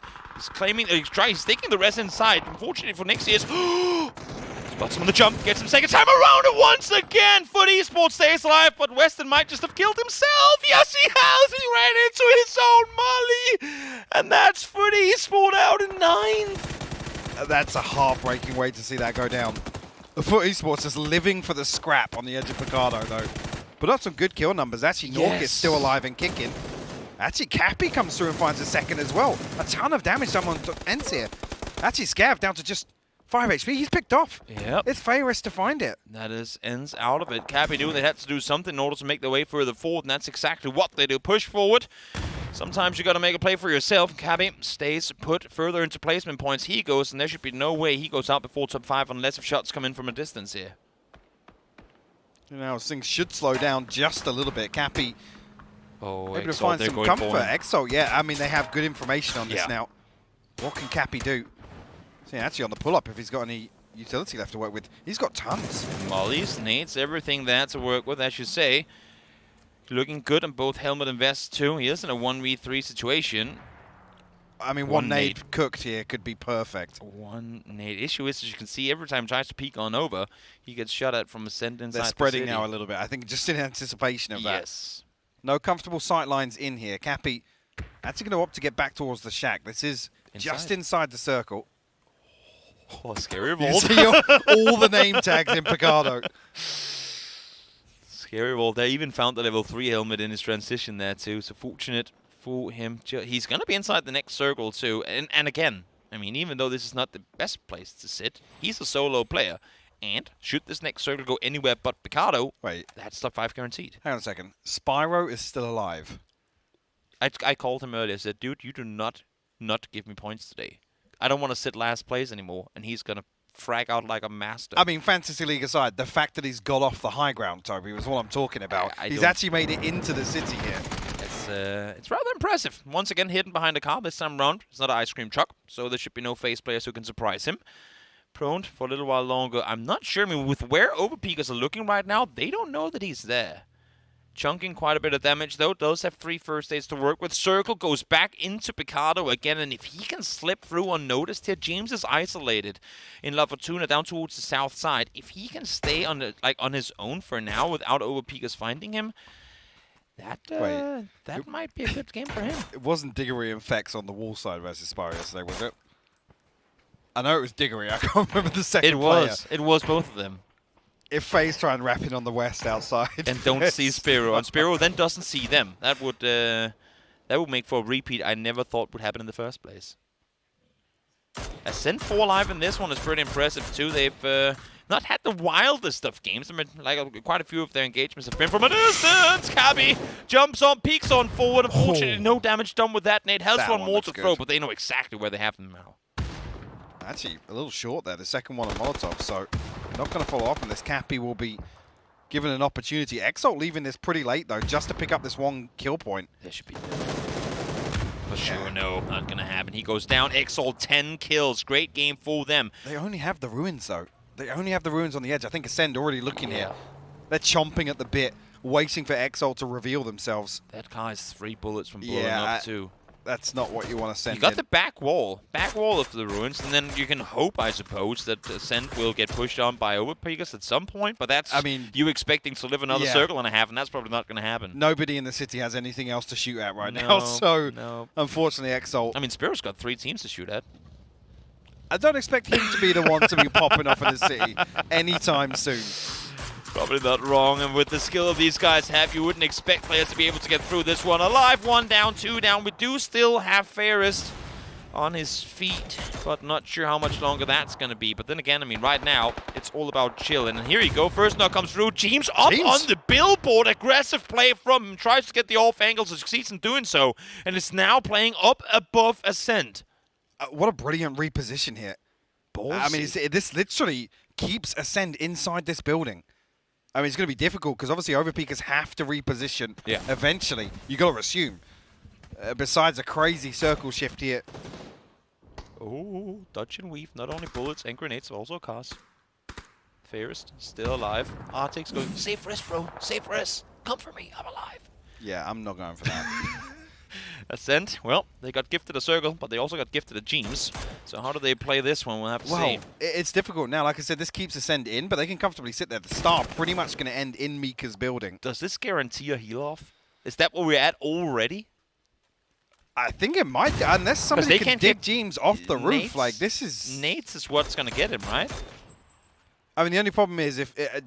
or jump out themselves. If everybody from overpeakers dies before this circle closes, that's the only thing that changes that. Yeah. Because again, the clock will decide this one. It's been quiet for FaZe on the north side. 1 kill this game. Ghost, of course, going down early. It's not what they wanted to have happen. Nice headshot, yeah, coming through with the 6x on the M4 there. But it's been a tough game for them. Only 1 kill. We'll see what more they can find. First thing to do, though, cross the street.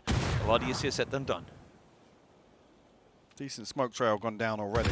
Mexi trying to post one in the roof. Just missing there. Would have had clip too. He's in the corner. They know exactly where they have him. That second one does go in, but no damage done. Bit too far. That's a good nade. Actually a little too deep here, but it does a chunk of damage from Mexi. Spots them inside the smoke. Have a decent angle on the top side here, but actually can't close out either of the kills. It's hard to come through. Yeah, Bard there. All the damage was done by Mexi. One bullet a person is all he needed. Now see what they can find. What did they have for you to loot before the final battle of this game comes through? Now Spiro found will go down in 4th place, but again, salvage. Northern Lights getting 4th in this place should never have happened. Absolutely, especially with Polish Power putting some points up once again. Keeps them within touching distance. Yeah. Now we see actually how the members of Overpeakers are actually going to cross here. Whether or not they even got a lot of utility. FaZe burnt up a lot trying to cross that road. You can see already Jeems positioned here to try and defend. Vard, Mexi, and Clip have to make this cross ahead of this circle closing in my eyes. Yeah, Jeems can give audio cues, but he can't really spot anything because they're playing right down below him. And they also have Ferris still on the other side. No helmet. Oh, barely a helmet, I should say. No vest to work with. And barely any bullets, but still opting to play aggressive here. So now Overpeakers, Clip and Vard actually getting very close to Mika's building. I'm surprised not to see anybody holding this. I don't know what Kill You Kai's sightlines are like, but that might just be the game there for Overpeakers in my eyes. Chris is hard focusing Ferris. And I was just going to say that's going to come to bite him in the end because Jeems, they should know he's still up there. Able to get him on the off angle. Chris not expecting that one. Oh, Vard, your backpack is exposed, fortunately. That's not going to be enough to take him down. Ferris spots one more, can't connect the shots. That could have easily been 2 Overpeakers players down. And James now just going to focus on Ferris here. Has 2 mollies as well. Yeah, it's just nowhere for him to go. This smoke doesn't even give him any sort of comfort or security. And the nade posted through Mexi will land it perfectly. Not a lot you can do about that one. Now, 2v4 Overpeakers. Well, they got all the info in the world. They literally have the building there on Mika. Forced to go back inside. Has some money to work with. Can maybe buy him some time. But here comes Overpeakers. Full speed forward. Kilyakai is posted up in the window above, though. Are there any shotguns to work with? I'm not sure. 1 down, 2 down. They find them. Overpeakers net themselves a 9-kill win. It looked difficult, Hybok. They had 2 in the city. That had 2 in the compound outside. Full speed send it. Still come out victorious. Again, great timing on that actual regroup as well. I think from Mexi and Vard, I believe, split off to the west side. So that was the one concern looking at that setup. We knew there was pretty much going to be Picado or Picado-centric ending. So the fact that they were able to regroup really paid dividends to bring 4 into the late game. It's just should make that call. Guys, you can send it now. It's okay. What's going to go wrong, right? Wild finish to that one. Picado ending, James. When's the last time you've had one of those? Especially that hard, right? That was difficult for all of these teams to be able to deal with. So many teams sending it there to be able to find themselves a spot. But Overpeakers in the end, with the 2 in the arena, to be joined by the 2 sending it them forward to get themselves the victory here. Saga, great win here by Overpeakers. It was a much-needed one as well. Once again, they started off day 1 strong, faltered somewhat, picked up a little bit of pace towards the end, but after starting game number 1 of the day on kind of the wrong foot, it is great to see them come back bounce track with a big win from a very, once again, unusual position. Yeah, home turf victory here, you know. Very close to, they basically didn't move. They were out there, empty compound a little bit, and then obviously also got back together safely. Right timing to do so. They had the arena to make sure that they could send it in there with the car, so that was really good to see how they managed to get back together. And also fend off FaZe.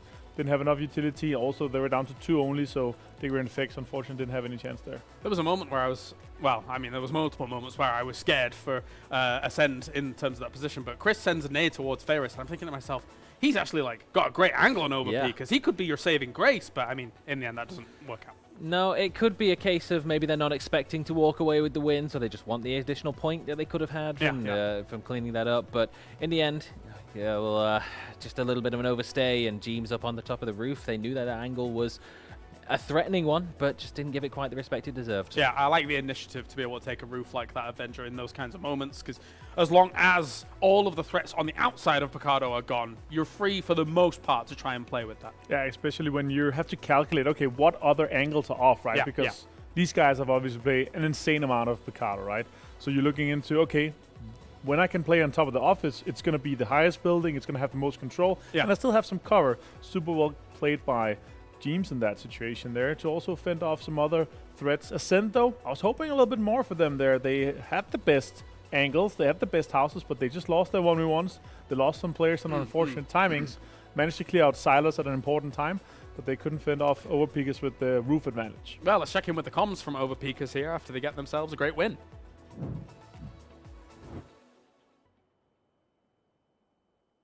Don't forget the Exalt guy from Bar East. Yeah. Nice to I'm only watching Exalt right now. 4v2, we won.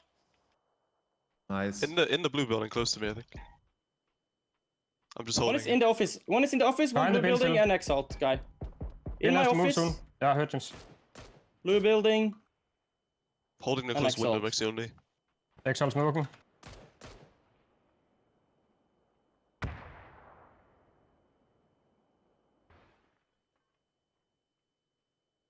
Exalt dead, 4v2. Nice. So blue building and under you? Yep. At least one under me. Okay, There's one blue building. I saw him. He is blue building, 100%.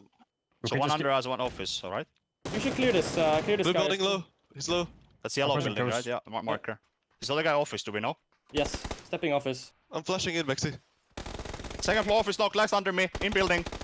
Nice, good job. Nice Picado ending. Nice Picado ending. It goes to show it's pretty good for them. It works out all right here, Saga, as they get a victory, and that's now 2 on the board here. I can't speak, as they're able to move on forwards with the points. It is always nice to get a chicken dinner delivered to your doorstep, and Overpeakers really had no qualms about having to take it, even if they did eventually have to make a push out from the comfortable, cozy arena and out into uncharted territory where Ascend was lurking, but they had the numbers advantage by the time that it came to the final engagement, and they played it really well. And Avenger, looking at how things went, obviously everybody crashing into Picado. Lots of teams were already in there. The Woo came to Picado quite late, I suppose, in a bit of a chaotic moment over on the west. So it got a bit scary over there, I think, for some teams. Yeah, there was a third-party opportunity for them at the 5-stack for that. They had to, the timing has to be right. Best Lives had an opening as well. Honestly, in general, I want to say the vast majority of these guys, they have hundreds and hundreds of hours of training against hot drops in Picado. Yes. So they know exactly how to approach these buildings, know the ins and outs, exactly how the layout of the city is, and you can definitely tell because you can see how different teams are approaching. You knew exactly where they wanted to go because they maybe saw an opening or had an idea how to approach it. So it's really good games to see here how they tried to get for the win there. No, definitely. If there was any city you want a city finish to be in for a lot of these players, it would be Picado. Let's actually check in with the Woo as they do try and make that crash and figure things out. Guys, let's...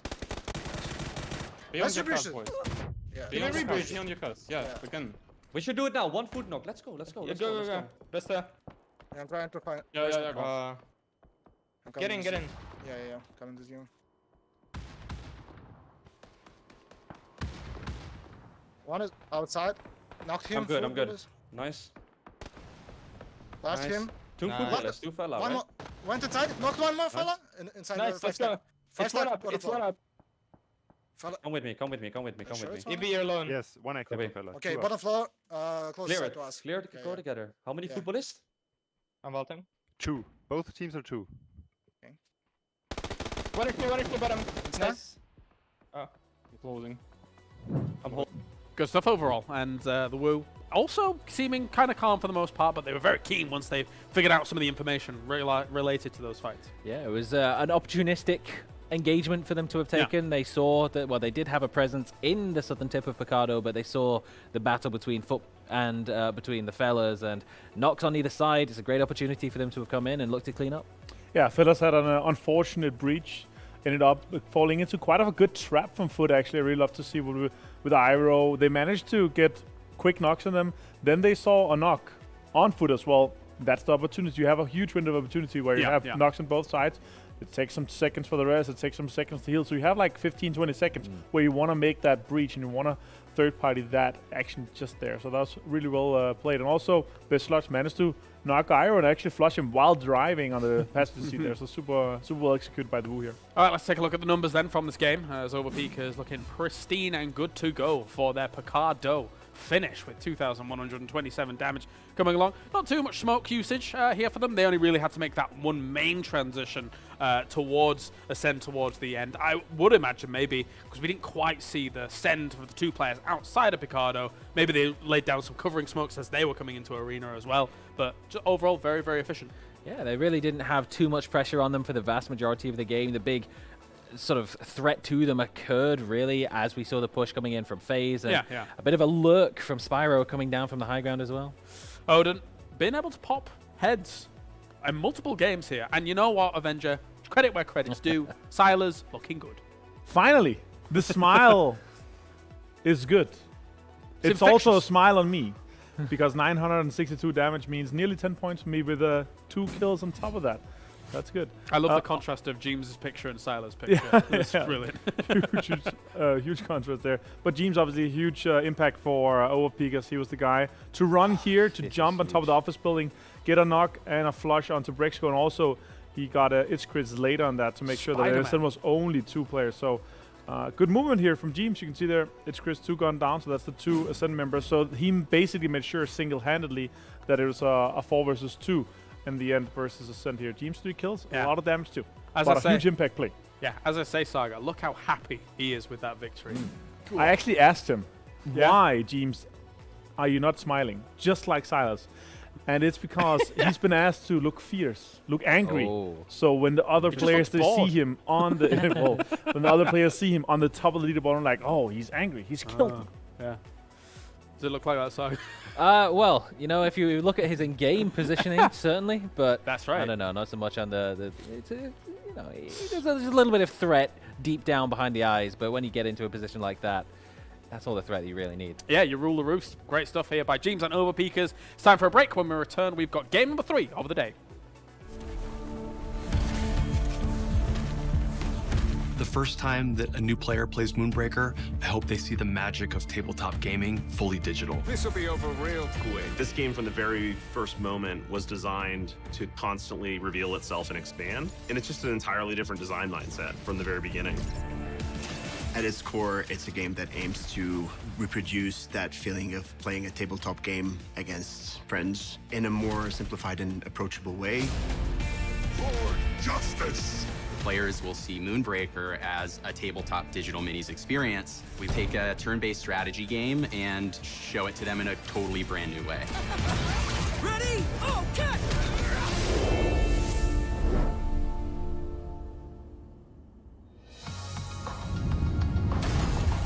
Let us keep this civilized. Welcome to the party. We wanted Moonbreaker to be better than tabletop, so we stripped out a lot of the complex mechanics of being around a tabletop. There are no measurements or grids, and instead there's a simple point-and-click control scheme that you can use, from everything to moving your units, deploying them, and using your abilities. Smells like breakfast!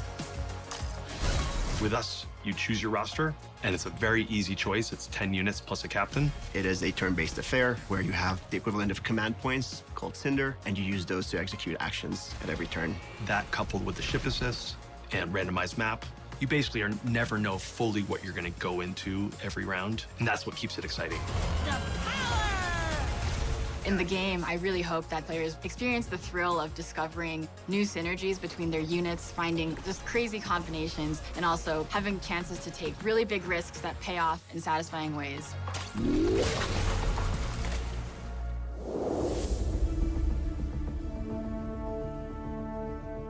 We knew if we wanted to bring that tabletop experience to digital, we knew that we had to have basically the world's best lore. Our game is set in the Reaches, and it is a whole new universe that we have crafted alongside Brandon Sanderson, so there's a lot to discover about it. Brandon is known for his magic systems, so he needed to weave the mechanics into the story as well. The Reaches is made up of clusters of moons orbiting a giant sun. At the center of those moons is something called Cinder. Cinder is what keeps them in orbit. It is the most powerful resource in our entire universe, and people really, really want to get hold of it.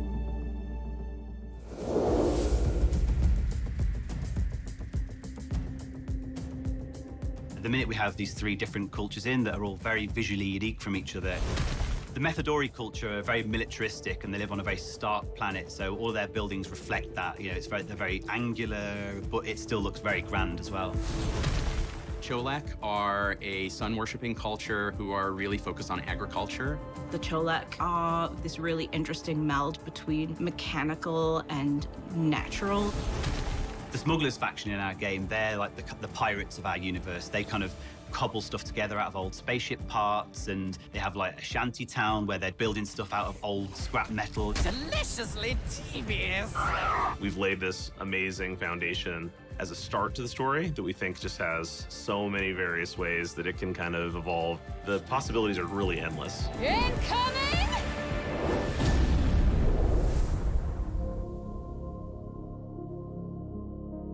It's been really cool having the chance to work on this painting tool that we have in the game. We really want the best of both worlds, from the miniature experience and the digital video game experience. So it has a lot of the conveniences of digital painting, but we've also brought in a lot of the techniques that people use in miniature paintings. Now, something we want all the fans to know is all of the default paint jobs for every character in the game is created in our own tool. And we actually hired real-world professional mini painters to do it in our tool. So hopefully that gives them some inspiration, but we fully expect the fans will far exceed anything that we can come up with, and we'll create the most incredible paint jobs possible.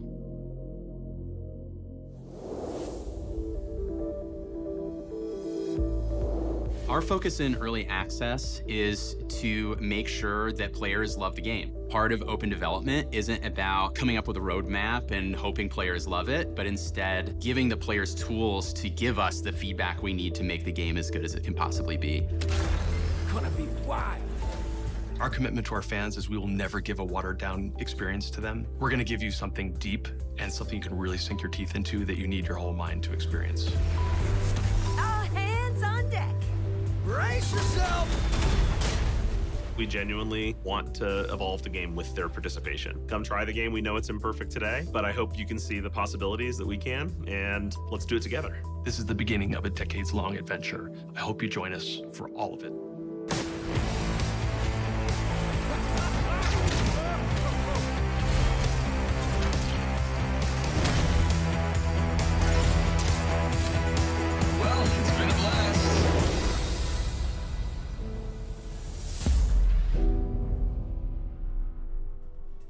Welcome back. Just one more Miramar here for today. Then we'll be moving over to the grassy pastures, as I have Saga as well as Avenger here. Saga, now that we've had our 2 Miramars done for the day, with 1 more remaining, what are we looking for? Which are the teams that you're looking at to try and get some points? I guess Northern Lights is technically one of them that we would like to see actually get some points here in the desert. They stole some placement points in the previous game. They really had no rights to them after the way that the game fell apart so quickly for them, or seemingly so, but it was some very solid positioning and actually sneaky maneuvering from Spyro that got them into a position to at least salvage something from the game, where they started off in such a rough spot after Stardust rocked up out of nowhere 6 minutes into the game and punished the split once again. Yeah. I want to say a Power Grid team, though, they should be getting more points in a circle like this. They are technically the second closest team to get into a good position, but then again, you're not sure once you have the Mikado thing. Yeah, it's Exalt who is actually playing from that position where you would typically see a Northern Lights up on the high ground, free farming in all directions, but they were the ones who survived. Yeah, difficult. Right, thank you very much, gentlemen. We're ready to head on over here to the casters once again. No questions this time, Toby and Hypoc. Take it away. Have a nice time. Thank you. No, I don't know what to do. I'm used to have to answer a question. Now, what do we do?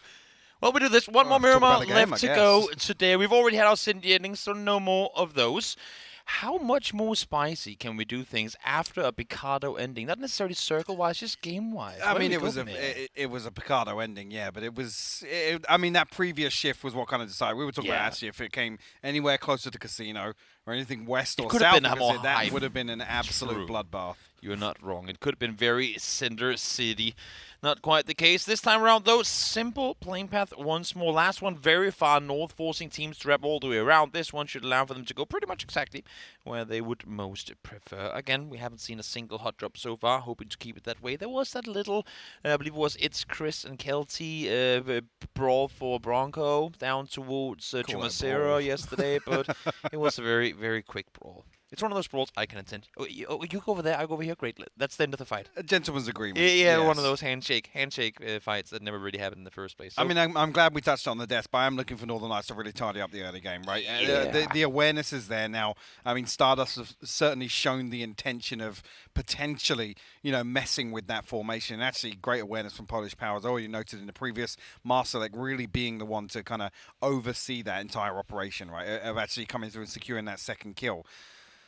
what I've seen now in the drop spot, it doesn't appear as if it's had the immediate effect. Perfectic's actually a little further off north this time. He was the one to try and come through and, I guess, backstab that crash from Stardust, but it all fell apart for them. Whether or not actually now, I mean, especially with the leaderboard, yeah, we're talking about obviously the first weekend here, but whether or not Polish Power are going to look for a couple more freebies in the early game, right? Because if they can keep taking away from Northern Lights, like I said, it's hindering the one team that they're going toe-to-toe with right now. Yeah, well, Circle, as we see here, very on the map overall looking very straightforward. Having said that, there are some very brutal endgame areas within this first circle. Do we go north into Crater Fields? Well, we all know how that's going to go down. El Pozo speaks for itself. Down towards Montenuevo, I like to think that there's a little more variety, a few more options of how to play those endgames. But overall, I like where we're headed with this one. Yeah, I'm hoping for a Montenuevo Classico. It's been a while since I've seen one, actually. Yeah. To be honest, Gustav already... Ever since FaZe left, they're like, well, now we don't go there anymore. Historically, a FaZe ending, actually, yeah, off towards the red brick and obviously the barn that Gustav has picked up. But Exalt already making moves north out of Montenuevo. They want to secure that nice and early. So the rest of FaZe will be left to loot up in El Pozo. I mean, elsewhere, you look towards actually another power position being Northern Lights. And I reiterate the point. I really want to see them tidy up the early game here because a couple of teams now have already shown that awareness. And this is one that ultimately, I mean, this circle is one that once this drops, you want a team like Northern Lights with this position to try and convert this into something. And they haven't had a good start today. And not only are, I mean, is the circle pretty straightforward with the majority of teams being in there already, but where last game's first circle looked dicey was because pretty much every team that weren't in the circle, they were north. This time around, easy peasy spread around, pretty much all the way around, except for down towards Val del Mar, which, well, just according to the plane path, wasn't really obtainable. But you'd imagine to see Ascent try and somehow make that southern wrap around into this one. So would imagine, I mean, this could be one of those games where we don't find our first kill until the 10-minute mark. Yeah, there's not many teams making a mad dash south, right? Although I'm already seeing Stardust in vehicles. That being the concern. For Esports, hard wrap down towards Val del Mar? Sure, I'm all for it. I mean, they know they have teams in Los Leones. They know there's nothing to come for Picado's side. And, I mean, going through La Pentita is just suicidal, really, with the amount of teams that are there.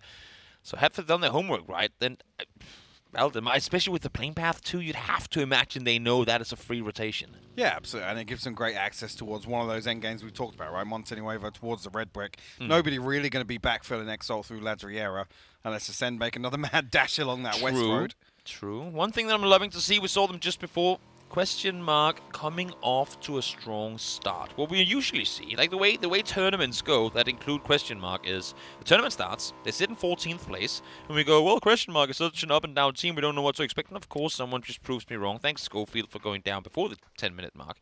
But to go back to question mark, just going, well, we don't know what to expect, and then in one day they rack up like twice the points they had in the tournament overall up until that point. That's not the case this time around. Solid performances all the way through, especially on Miramar, finding endgames so often there. They really don't get more free than that. Don't give Mix an option to get a kill like that. So certainly not a double headshot. I concede one kill was given before the 10-minute mark. See, as come back to Stardust, you do see on the map now they did actually make that dash south to pick up that compound from Perfectix. Northern Lights at least have been able to mitigate any of these risks around Power Grid for the time being. Na'Vi actually coming through on the east side though. And this is typically where we would see Northern Lights split, right? Where Batulin's on that oversight up on the rock in the background here. Not this time around. So we're already seeing positives here. I mean, the positive being that nobody's dead on the side of Northern Lights. you take the little victories. Yeah, for sure. The funny thing about it is, I mean, you usually don't see Northern Lights make the same mistakes twice. In this case, though, I feel like the majority of the games on Miramar where they've gone down in the early game or just not really been able to get a whole lot going, the circumstances have been very different. Last game was really the first time they got proper pulled up on in the early game, and this time already you see Stardust come anywhere near. Perfectix, as you said, instantly out of that area. I actually think he was gone ahead of it, almost in anticipation of something similar happening. So that's why I say it's not on the back of confirmation of another team. It's already playing a little more passively. Expectations. Yes. Being mindful that, well, it worked for them before. They might just want to try to go for the same play again, and that's exactly what happened. Extends, shooting forward. win or die right now. I don't want to say personal string because they're on a 2-1-1 split, but they are sitting very thin and usually not really the biggest issue early on, but they now have Howl kind of splitting within their split. They just realized they have overpeakers on the hillside east of them, and Wu are slowly starting to make their presence known from the southeast as well here. So I think if you win or die, I mean, as much as, yes, they could technically probably still maintain this 2-2-1 split, I'd go at least 2-2. Yeah, you've got to really play for the... Yeah, it's fine to be a little greedy, right? Oh, yeah, I mean, obviously. Hindsight Harry will always prove us right, but...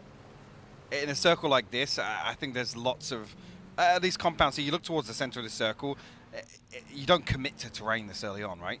So that's where you then start questioning some of these splits. If these compounds are kind of taken up, but I mean, you say that, look towards FaZe's setup right now. It's Gustav up on the high ground, Diggory actually backfilling him at the barn compound. And Gotta get two members info. a little further west. We gotta get info, shoot at everything we see.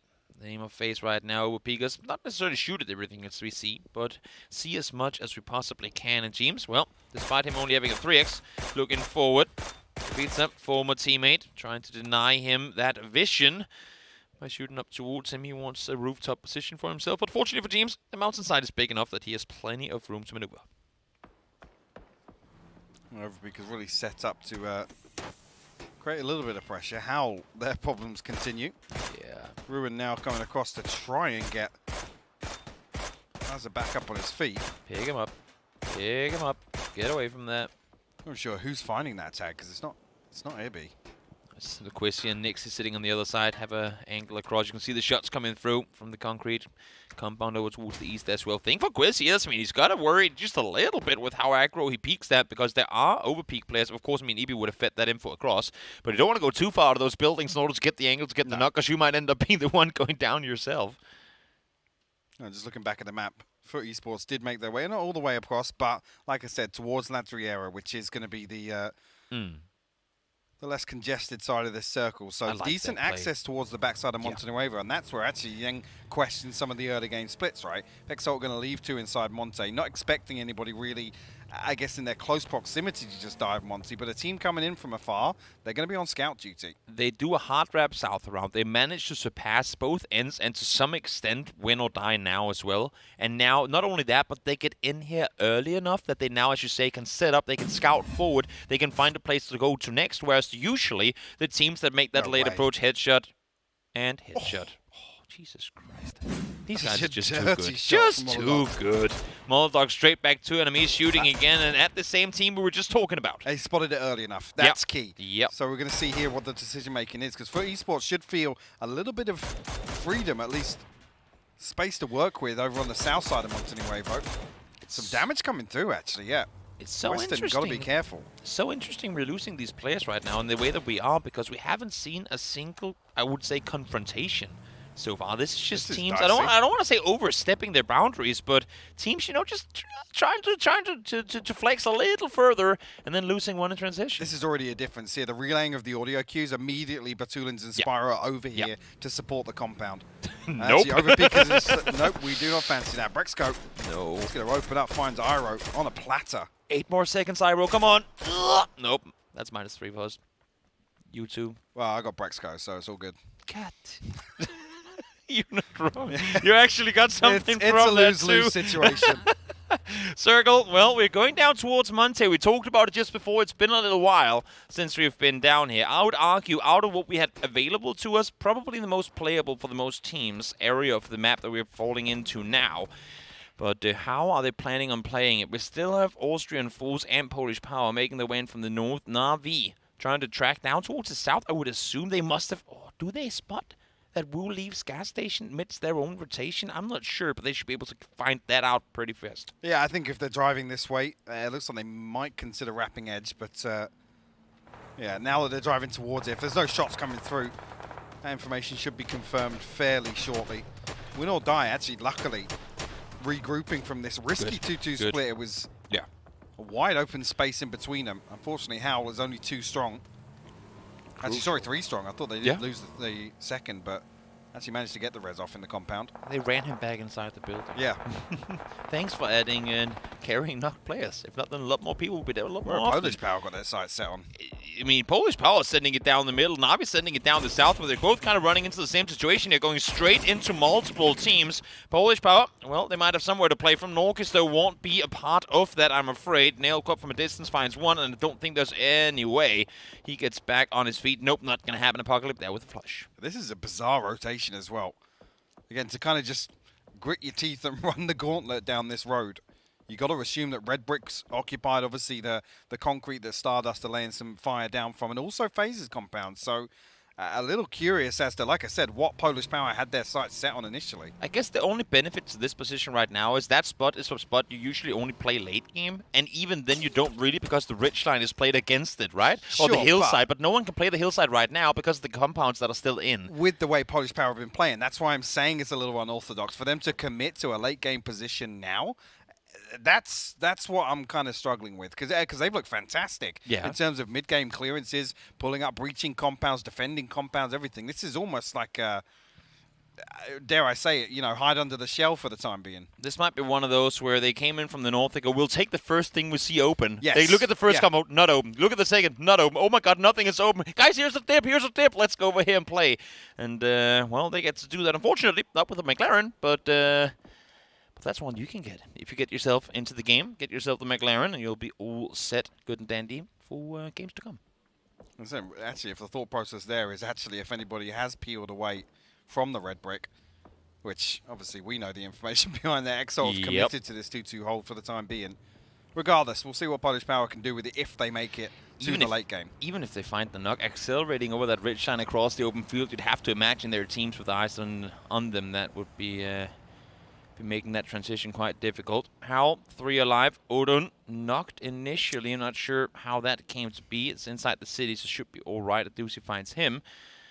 Navi in the meantime, I mean, again, we talked Polish Power and Navi. They rotated same time. Navi coming from the northeast here. They wrapped all the way south around and are now sitting tight down towards the kind of backfilling ends. And Wu, yeah, really. I mean, they're backfilling both ends, and Wu ends backed off. Wu went further downhill.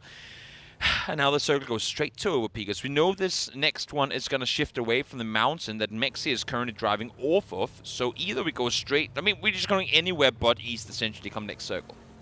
Here is where actually Polish Power's position becomes a lot stronger, but a chance to be overwhelmed, especially now as 3. There's going to be so much traffic coming through this way. Yeah.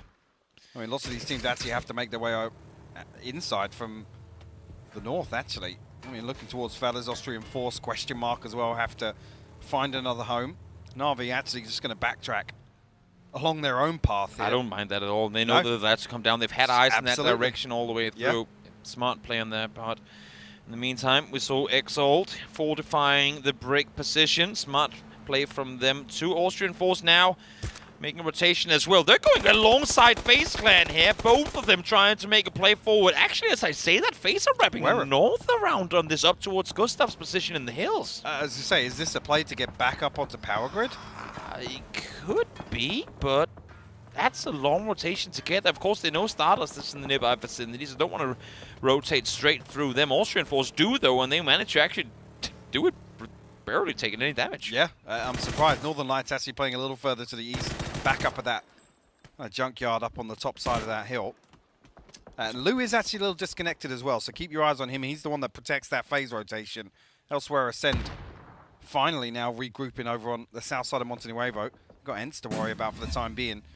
An exchange of damage coming through. This is how it came through. Boink, boink, double tag. Confirmed. Don't stand still, guys. It'll get you killed.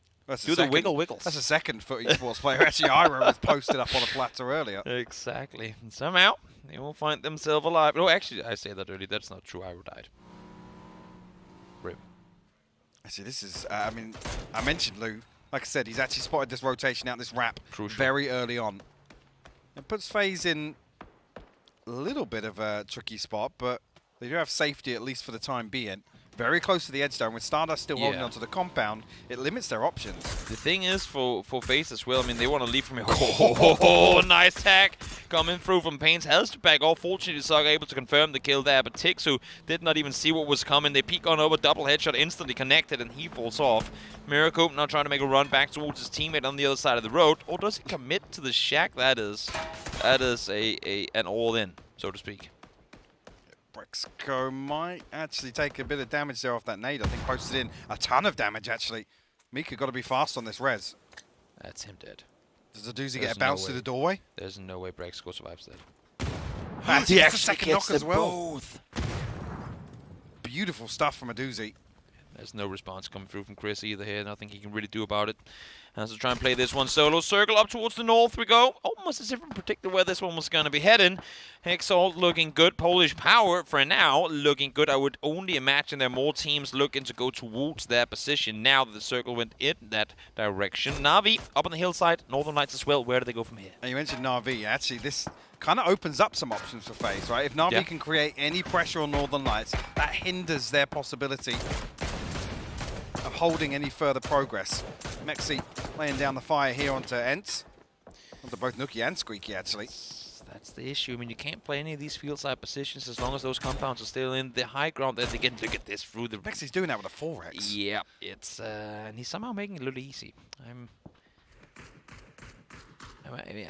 you can't utilize that field at all. Unless if you, like, get all your tires popped and everything that you ever had and use all your utility to try and stay put. And then what? Back for the next 4 circles to go to you. Not going to happen. Ascent out in 16th, struggling to get anything going. And now Polish Power starting to take casualties too.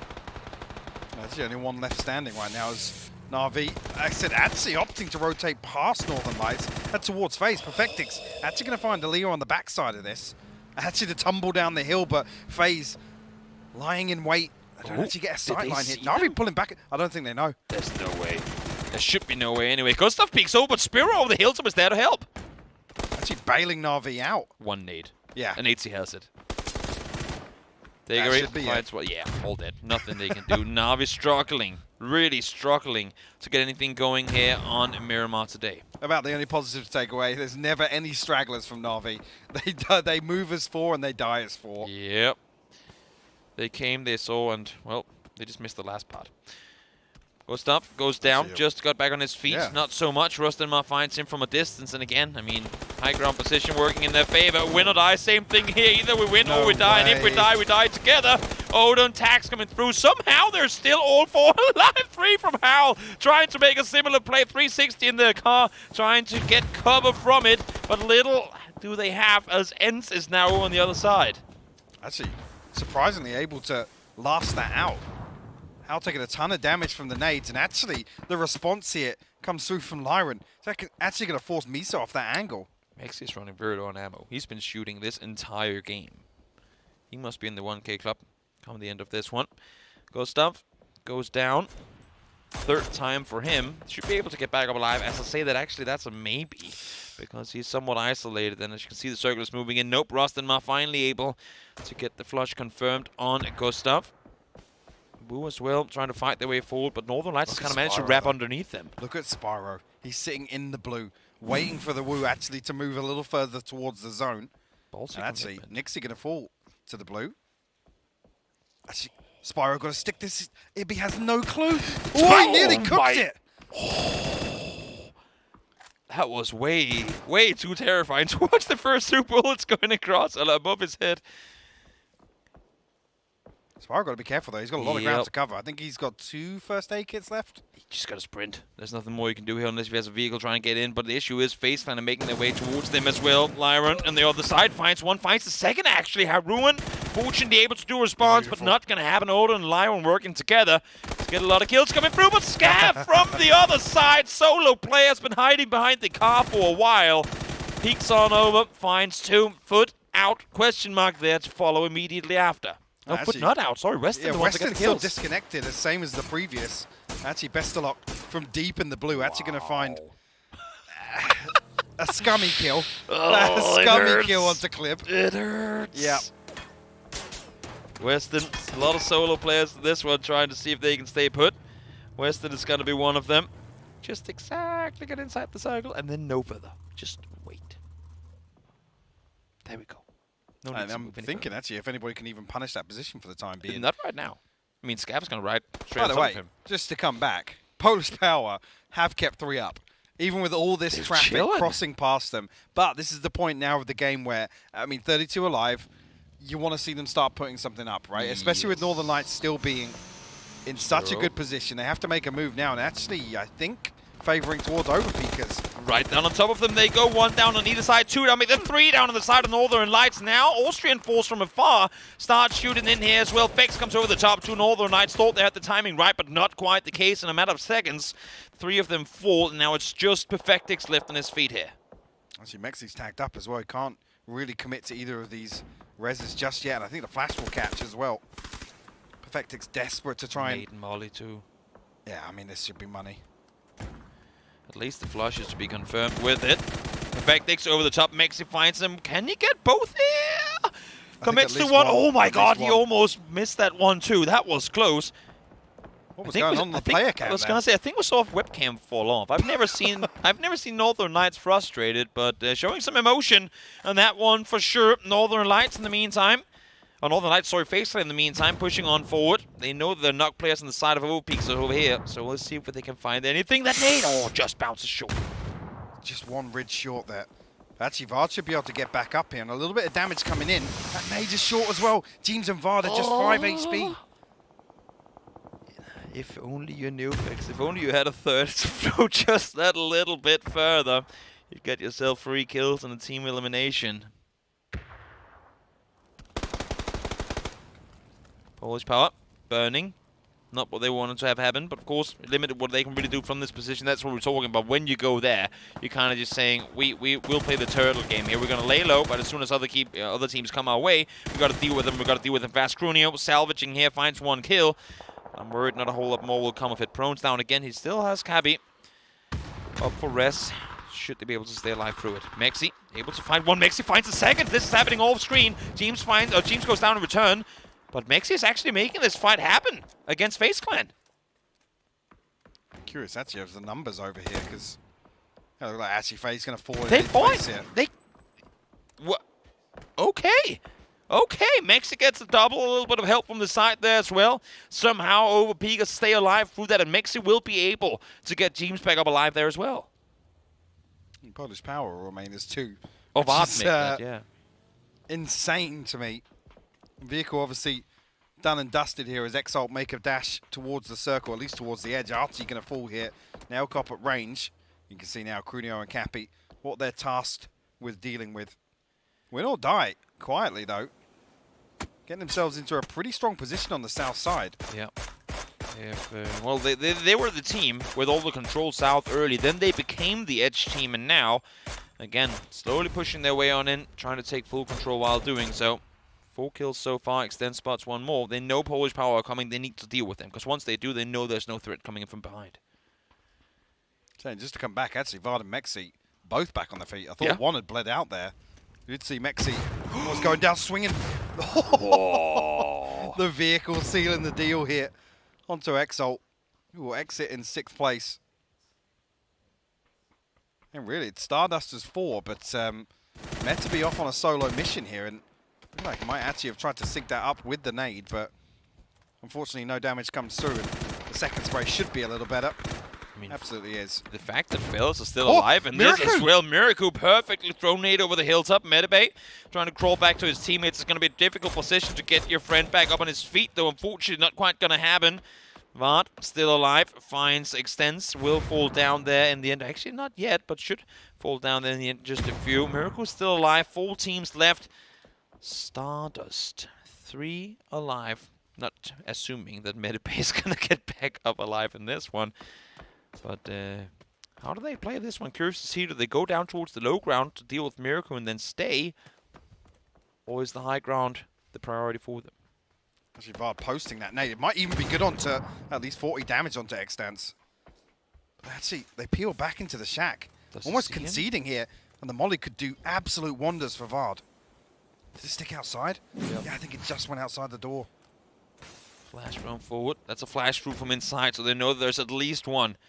Doesn't want to over-peek it. Nate's now coming through as well. It's going to disrupt some audible cues. One spotted. Does he see Goose go outside? No, I'm not sure he did. Here's him, Mexi, though. Here's a little him. disconnected, but finally coming through to support Vard. Get drugs. Does get flushed. More kills coming through. As Overpeakers went from a salvage game to a good game, and that's a good molly perfectly. On point, down he goes, win or die, out in fourth. Actually gives Vard and Mexi a lot of space to work with. Finally, Stardust will clean up fellas, but it's full 2v4 here for Overpeakers. And Stardust, widespread now, have control of the shack as well. Mexi and Vard have to find something over on the southern edge. Yeah, we'll see what they can make of it. 2v4. If there's two players that could potentially go out and clutch it, well, these two guys are not a bad bet forward. Mexi 6 kills already, popping off this game, so to speak. Little utility to work with, though, for the Overpeakers players. Stardust, in the meantime, haven't really been confronted all that much up close. And now Kelty, going to be the first responder to the Overpeakers push coming forward. Heard him, spots them, ready for the action. Vard, though, curious as to how close he can get. Mexi obviously doesn't like his pathing over here on the east side, but doesn't get seen. I mean, they're here early enough that they can potentially reposition. I think they just have to take the fight, though. That's going to open up now. Nailcop with the first bit of damage. Nade to follow.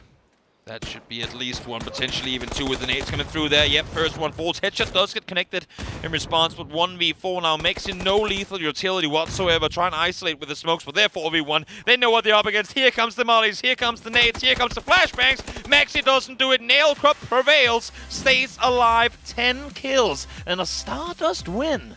Actually, a quiet win from Stardust. Like I said, up until the point that they had to come out of that concrete, they really weren't present at all in the mid game. No. But quietly racked up a couple of kills ahead of that and able to comfortably, you know, sweep through, deal with the stragglers over on the north side, particularly Fellas, the last real obstacle towards that chicken dinner. Again, but they're not being given terrain. They take it away from Northern Lights early by forcing Perfectly Soft. They take real estate away by down towards the, more Montenuevo side of things later on. So great hard-fought game for them, despite a few circles where they got to sit around and chill. Let's take it back to the desk and round off that last Hero of the Day. I mean, they're good at these quiet wins, as they were able to prevail through when it came to the qualification process as well here, Saga. And this kind of emulates that as well, I feel, as they're able to get another victory here on the grand stage. It was an interesting adaptation, because what we saw was a very similar phase 1 to what we saw in game number 2 of the day, where they did go for a more aggressive play onto Northern Lights. This time they were more than happy to sit back in the compound, allow the zone to come to them when it eventually did, and then make their move at the opportunistic moment. Yeah, especially with that combat as well. The concrete buildings, once you have to move out and you're the last team to kind of leave, you can play uphill and then you can sweep and make sure you're the only team pushing in from that angle there. So really well executed by them. Obviously, you also have the advantage of having all your utility, having all 4 players alive, and then you can kind of continue that advantage there. Yeah, helps that they were already doing pretty well, I think, overall in the points gained here, Saga. Not too bad. I think they were on the left-hand side of the leaderboard coming into today.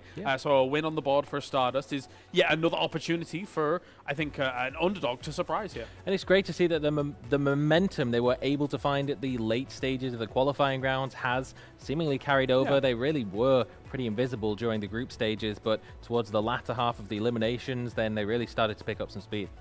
Very nicely done. A difficult circle overall for some of these teams, of course. I mean, quite open towards the middle of this, going east of Montenuevo here, Avenger. And I think overall, when you have these kinds of circles, there's not actually that many locations to really play. People are kind of caught in some open areas. Yeah, and you can see many of the teams that are trying to be kind of that last team coming in from that angle. If you don't have a compound, if you don't have any hard cover to play with, you want to make sure you have your backs free once you kind of continue that campaign forward.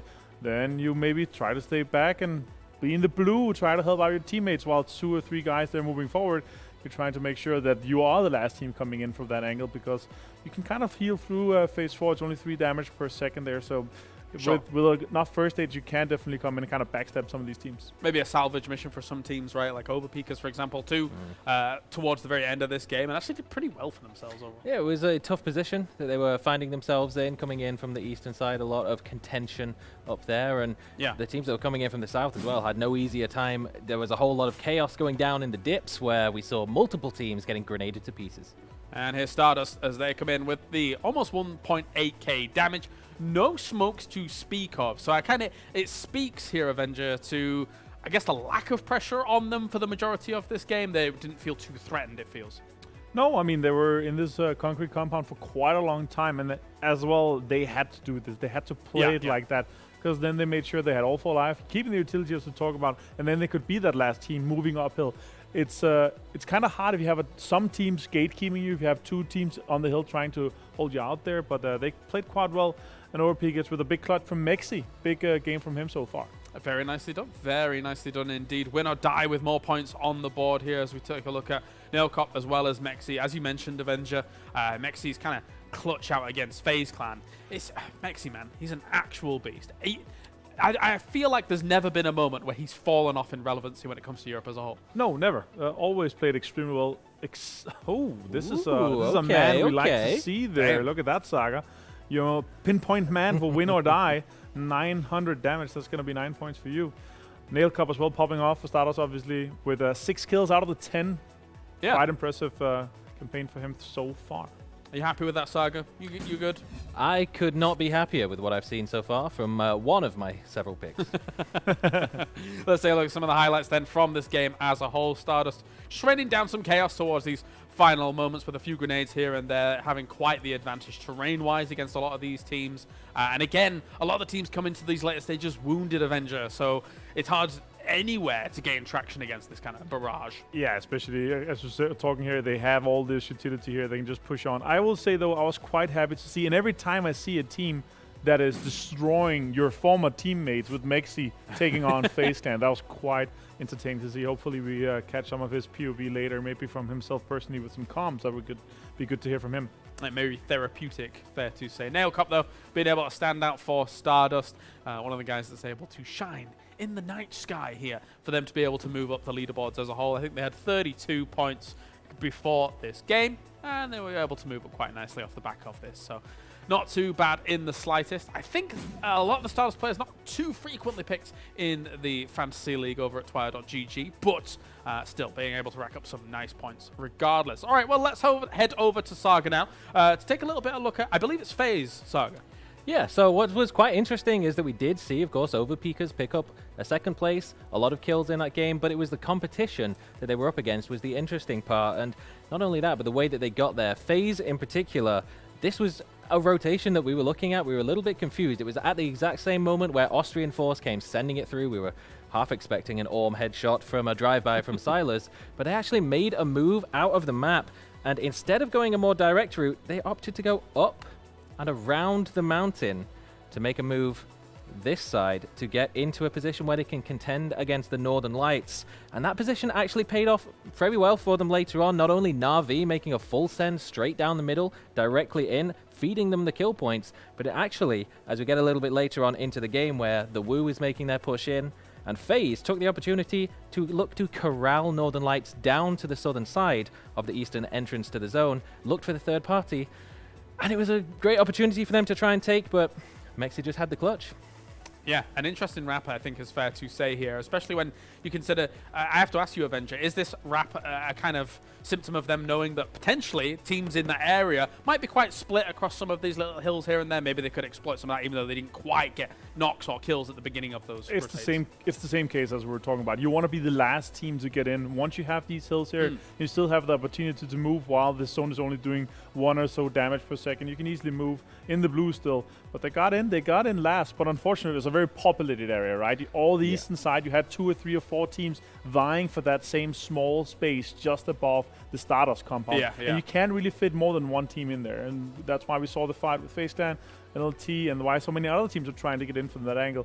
Fortunately, they lost a few guys and eventually didn't have the opportunity to kind of really strike through, and that's why we saw them go out a little bit early. I suppose if you're sending it straight south across the road into that very open area, that sounds like a bit of a disaster. It's not the best of positions to find yourself having to make a move at not really your own initiative. You really want to be taking those priority in, but if you're being forced to make reactive movements into positions where there is just so much high ground space available around you, and just the level of competition who just happen to be playing from that side of the zone, it's a tough position. All right, well, thank you very much, gents. It's time for a break. When we return, we are moving to Erangel. We'll see you in a few.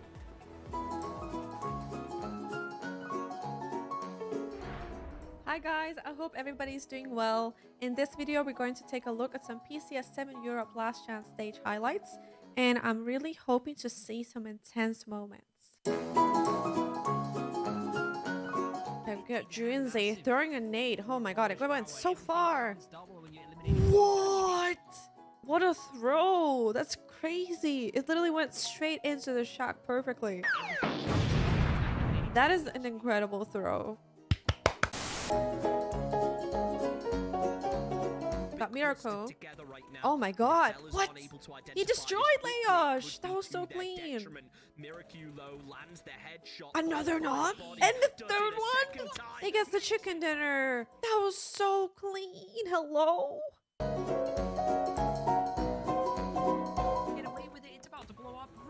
Oh my god. Wait, that car... If that would have knocked him, I would have laughed so hard. He's nading into the room. Oh, that should be too freaky. Oh no, wait, I thought it was in the room, but he changed his mind last second. No, he literally can't res him. KT's stuck, dude. Oh my god, what is happening? And they're resing upstairs. Wait, no, he crawled out. Oh, he's fine. Hello? That's an easy res. Easy res.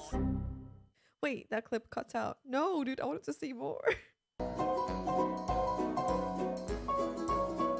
Alright, so we have Beamy with a Groza knocking Rusty. Was he blinded when he got that? No. Oh, another clean knock on Adam.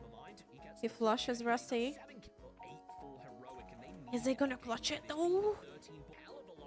Oh my god. He pushes. Oh. Okay. Nice. So patient. Oh, okay. Never mind, he's dead. Well, I mean, it was a really nice set of kills though before that. Okay, so Johnny's alone. Looks like he's getting pushed right now. Oh my god, that was such a clean knock.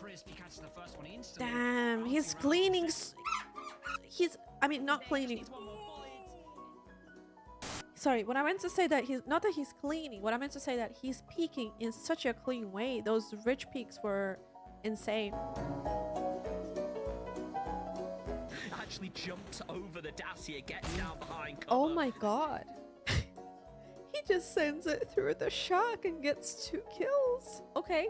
I mean, when you see a destructible shack, you have to destruct it. Alright guys, that was the last clip. Thank you so much for watching the video. Make sure you check out the Twitch broadcast from the PCS7 Grand Finals that start 30th of September. Here's the link. You guys already know where to find it. And thank you so much for watching. I don't know if I already said that, but if I didn't, thank you. Bye guys!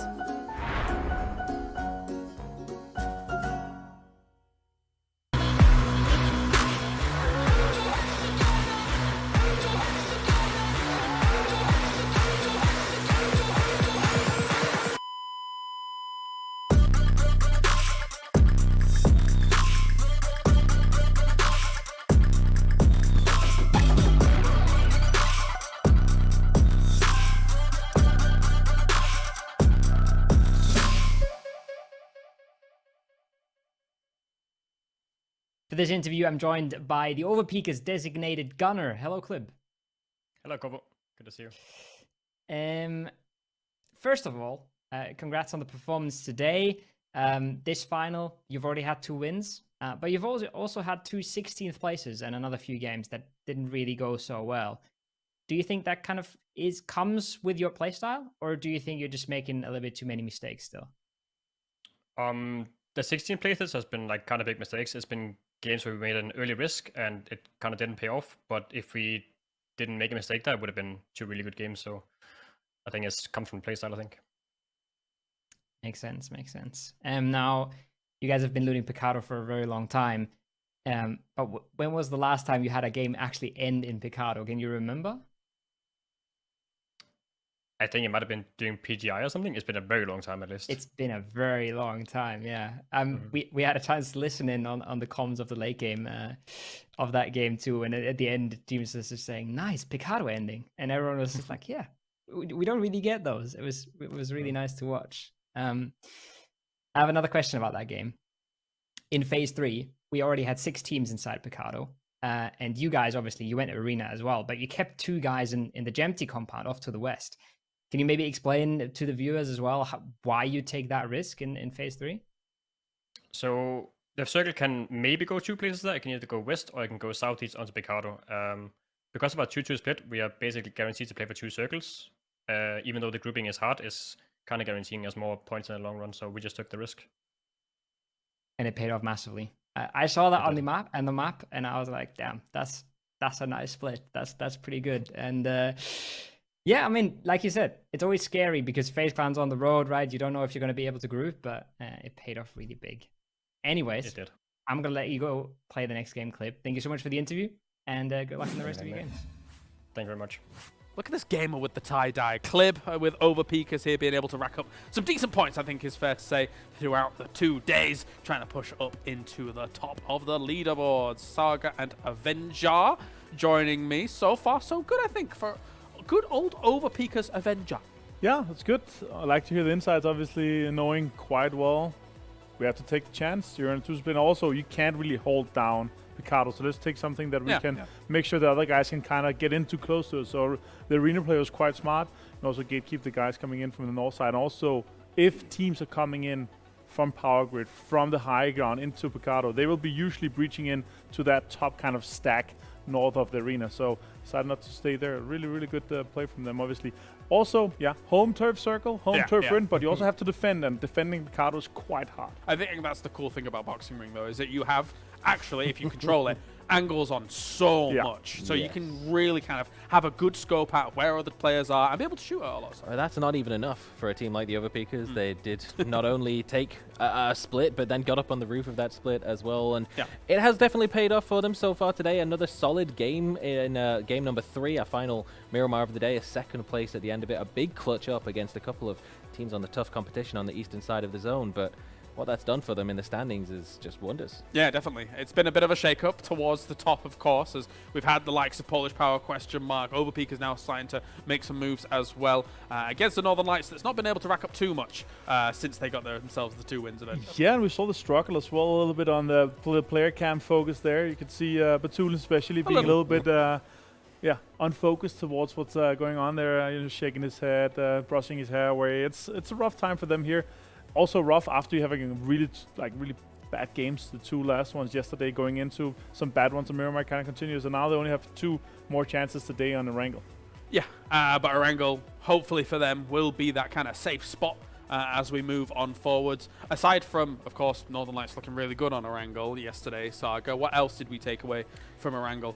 Was there much else to take away I'm not from sure. that? Yeah. It was very much in the Northern Lights show. show. We did see Overpeakers make an appearance at the very beginning and quickly exited in game number 2. But yeah, Northern Lights, this was where their form was on point, and they need to find it again. But there's a few other teams that are in quite the same boat, and not only on Erangel, but just across both maps. Teams like Ents, Howl, still down there, very, very slacking on the points so far, that this has to be the turnaround point.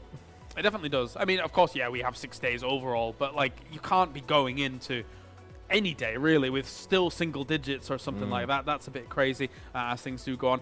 Whilst we are getting ready for the next game actually as well, we can check in with a moment from Ascend from our Miramar games. Question mark. Who are they?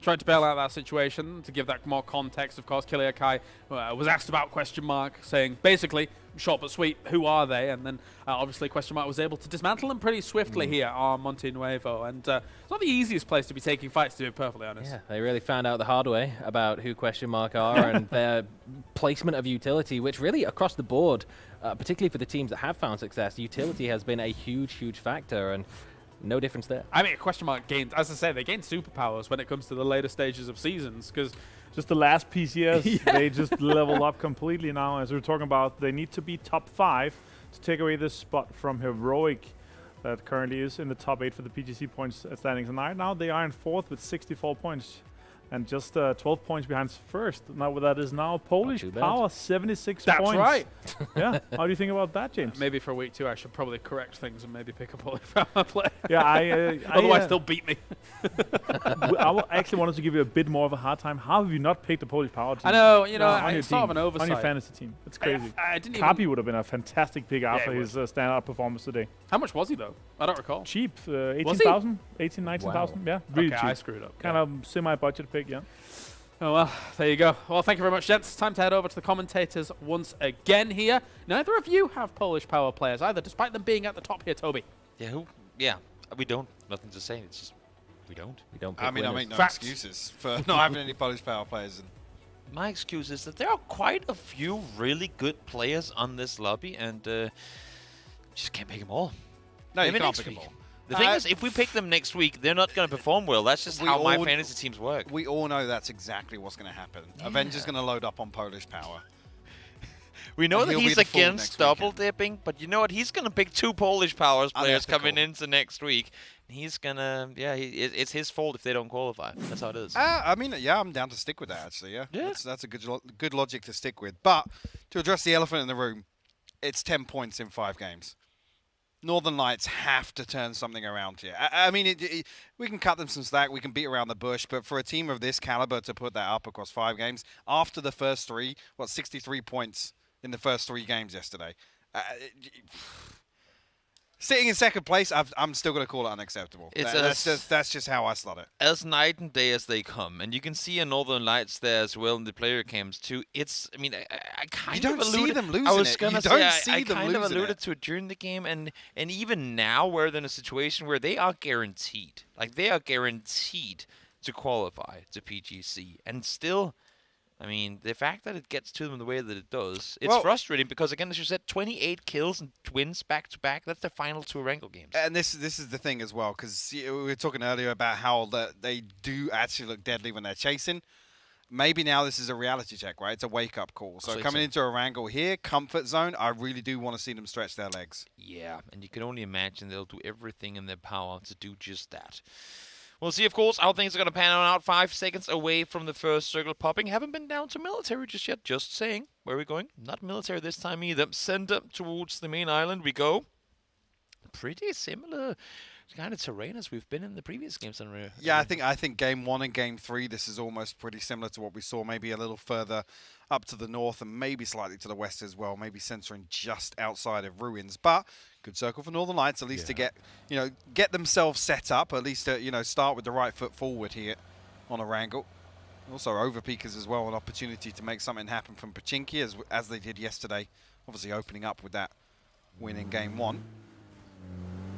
So actually a lot of congestion, 3rd team in the mix towards George Bolt in the form of Austrian Force. Now, Zoka is disconnected, but there's 3 members here, almost semi-contesting this area.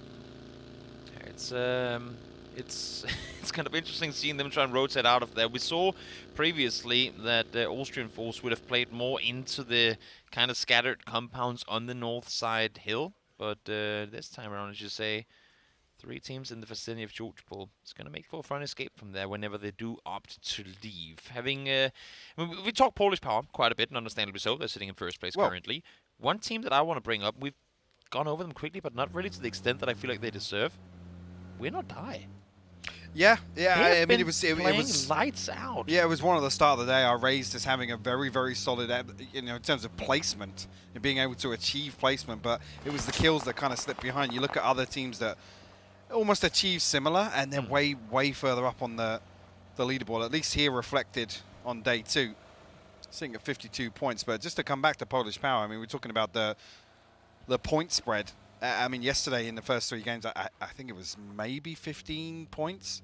15 points in total. So that really puts it in perspective. Lou going to have visitors very, very early on. That is a full pull-up breach by Overpeakers as well. 3 of them sprinting through the building, almost as if they knew someone would be here, but Lou has yet to be found. This is a hard commit early rotate from Overpeakers. We see them rotate out early, but to try and claim a compound this early, the way they're doing it right now, not a spot we would usually see them fight for. Mexi ain't there. It's a full commit 3-man push, and right now Lou, well, can't really get away from it. I'd say, actually, through the process of elimination here, I don't see anybody else mobilizing here. And actually, just with the door opening, Clip will find it. Set really diligent on the clearance here, and Lou will be punished immediately. What did they have to go off of on that one? I'm kind of curious. Did they spot him out in the open? I gotta say, it's got to be the similar trend that we saw in Miramar, right? Knowing that this is, I mean, this is ahead of the curve, right? You don't expect a Pachinki team to be pulling up as 4, right? They have the comfort of at least sitting back and looting a little deeper, staying a little later. This is just a full commit early punish. Like, punch them while they're down. I mean, yeah, like, I mean, can't really. Like I said, it's a trend. If you want to get into got the to head call of it a him. trend now because there's a couple of teams that are tapped into it. If you want to get into the hit, now is the time. We've seen them show slimmers of frustration, and that one right there ain't gonna make things any easier. Silas down towards his teammates he goes as Polish Power comes driving on by. We talked Austrian Force, Polish Power, potentially even Fellas. Would something come of it? So far it hasn't, but they are very close to one another still. Obviously, Mexi, the one that we did note, was disconnected from Overpeakers. Let's have a couple of other teams in the form of Polish Power and Austrian Force in the vicinity. I missed Ascent on the map for a second there. And this is why. I think we can Rex co-ops. They're there somewhere. They're chilling in the hull of the ship. Yeah. They are down there putting the coal into the engine to make sure that the ferry will get to where it wants to go. Well, it's... Work harder, boys. We need more steam. We need more steam. I mean, it's fortuitous because Stardust are set up, committed to holding the bridge. Whether or not they were relaying that information from the drop initially off the plane, or at least knowing how many people were dropping out similarly to them to the south. And like I said, fully committed. That is about as committed as you see a bridge camp. Please just get off the ferry, run up behind them, backfill them in glass That house. would be the ultimate karma for a team having so fully committed, as you say, to a bridge camp as we're seeing Stardust have right now, because they're there. They're waiting for Ascent to come towards them. Little do they know that the approach Ascent is taking is not the one they're expecting. Well, I mean, if Ascent don't actually find a car spawn ahead of Ferry Pier, there's a real chance that happens. You come towards Crossroads and see what's left. I mean, Ascent will have the awareness that obviously the drop spot favors them for the car spawn. It's Stardust, I mean. I don't know if it's just me, but haven't we seen Fellas pick up a lot of crates over the course of today and yesterday? I just feel like every time I see a crate, every time, but very often it's either Rust and Marmiraku pulling up to it. Yeah, I haven't been tracking it, but sure. There's been a lot of crate weapons in circulation, actually, now that I mean, they need them, clearly. Yeah. It's sitting at 12th right now, so anything that can go their way. And RV making their way up towards Potato. Actually have a 2-2 split down towards Pachinki. FaZe, meanwhile, making their way through shelter up towards, actually, I guess, past Garden. Yeah, it's opting to play fairly close to the eastern edge here. Maybe just a little leapfrog maneuver set up here for the next circle to come through. Again, you see here on the map that the only real threat being Howl to come in very, very late. Ascend finally pulling up to the port. There they go, making landfall. I was just going to say, I'm seeing the DP on It's Chris. I'm going with how fast they committed to the ferry. I'm curious with their loot situation, and the pizza gun, or UFO, or whatever you want to call it, is is a sign to me that they don't currently have the utility and gear they were hoping for come their first fight of the game. Stardust still here. I gotta give credit for their, like, commitment to this, because they have not moved a muscle for the last couple of minutes. Die, though. It's kind of rude, right? But I do. I'm fine saying it. I kind of want to see them die. Is that just your hate to bridge campus in general? Yeah. Or yeah, there you go. If not now, when they try and rotate into circle 2, I hope somebody camps them. And it has to be Ascent that does it, just to kind of go full circle on it. Yeah. Well, they're looting up in Fairy Pier, so we'll see a couple of moments from now, should that happen. They're still committed. I'm not seeing any movement on the side of Stardust, so might just be the case. Fellas, in the meantime, making the rotation on in, coming in from the west down towards Chopsticks. They'll be fine. I'd assume, yep, takes you up on the roof it goes. Miracle do the same thing. In synchronized movements. The Woo gonna start rotating. Quizzy does spot one on the other side, though, so Nix it quickly out of the cart, back into cover. About the only real shots being exchanged now across the circle. I just want to see the POV for Brex go looking down towards the bridge for a car and just seeing two people prone behind. I mean, they're headed this way. Look, we can see the map. Ascend are coming along the roadside. Like I said, they obviously didn't find a car to the north of Ferry Pier, so the stars could align here for probably the most joyous annihilation of any team. No way. Oh my God. He didn't see him. Mika didn't see him. There you go. You see him. You see him. There you go. And they know. They spotted the second. They know. I'm so happy right now. They see both of them. This could not have been lined up any better. Then the question becomes, how long do they want to wait? I mean, I still don't see Stardust moving, and I'm seeing all of the Ascend players. They're going to line up the team shots. This is perfect. At least they should get 2 for free. What happens from there with Apocalypse? Oh, wait, are they moving now? Oh, no, you got to go fast. You got to execute on before they get out of this. Please kill them. You got to... Are you allowing them to get away from this? No, there's shots fired. There's the first one falling. They could have had 2. They go for 1. Brexco is now somewhat out in the open. They don't have intel on the remaining 2, but slowly and steadily, they're starting to reveal themselves, and there they will be seen. Face in the meantime, trying to rotate forward, win or die, trying to set up a small bridge. Came up there. Oh my God, Vex rolling across the map here as it tries to get to cover. Still alive, but not for much longer. You could only imagine one more bullet, and there you have it. Leosh finds him. I do want to cut back to the bridge, though. Honestly, I do want to go back to that Ascend engagement. I saw something else in the kill feed come up. I don't know if it's just 2 left now for Stardust. This circle, too. This circle.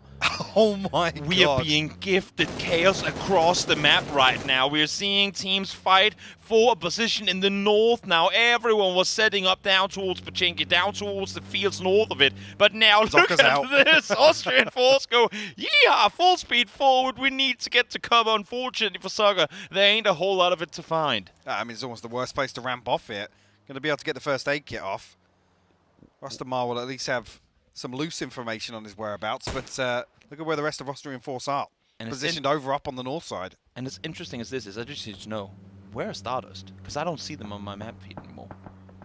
They were wrapping down south. Did they go to Military Island now? No, I think they're south. They're wrapping through Ferry Pier. Okay, that is interesting. Curious for Ascent, like how do they find vehicles now? Because it just popped tires too, so we'll see what happens there. They want Stardust vehicles. You're not wrong. You're not wrong. Let's see. Face. Smarts paint again. Austrian force. Tricky game for them here. Tough position to be in. 1 down to low HP. 1 knocked, actually, as a matter of fact. Pains falls. 8 clear angle on him. Freebie in that one. Face coming in on the north side. Face got here so fast. Remember, they were on the east side of School of Apps. Over actually further east than Garden. Full speed north side rotation.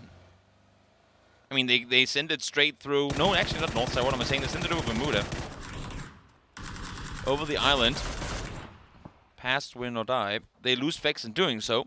But I'm surprised they didn't stop earlier. They full speed sent it all the way to the north side. That's what I'm thinking. Even that cross across the bridge, they get themselves all the way to the northwest side so quickly. And actually get themselves into the more open side of the circle. Question mark, though. Actually find themselves positioned west of phase, as we hop on board here. Hobbit's actually the furthest forward. Please just shift south again. I mean, I'm wondering when 8s is actually going to pick up sound cue here. He's another 150 meters away, I think. from 8C hearing him. Now, the question mark, yeah, you can see 8C is immediately just spun around on the map. Yeah. No way they don't get that info. Instantly, Gustav and Digger return around to try and help as well. But keep in mind, again, they are only 3.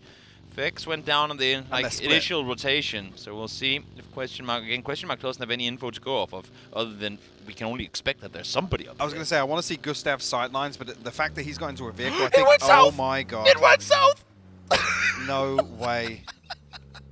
And Overpeak has actually almost banked on this. They're positioned in ruins. The fact that Ascent and Stardust did what they did for so long and now actually get to reap the rewards is absurd to me. They hard pull up on Overpeakers and they get a free combo. I say free, it's not free just yet. Mexi is still here trying to stay put, but now he's getting shot from Northern Lights as well. Everyone just hard committed to the north. Now they're all sending it back down south. And Mexi got to hold down the fort now as the rest of Ascend look to come through. Mika might have spotted him on the cross, definitely on the second as Mexi opens up. timing. Mika, good for the headshot though.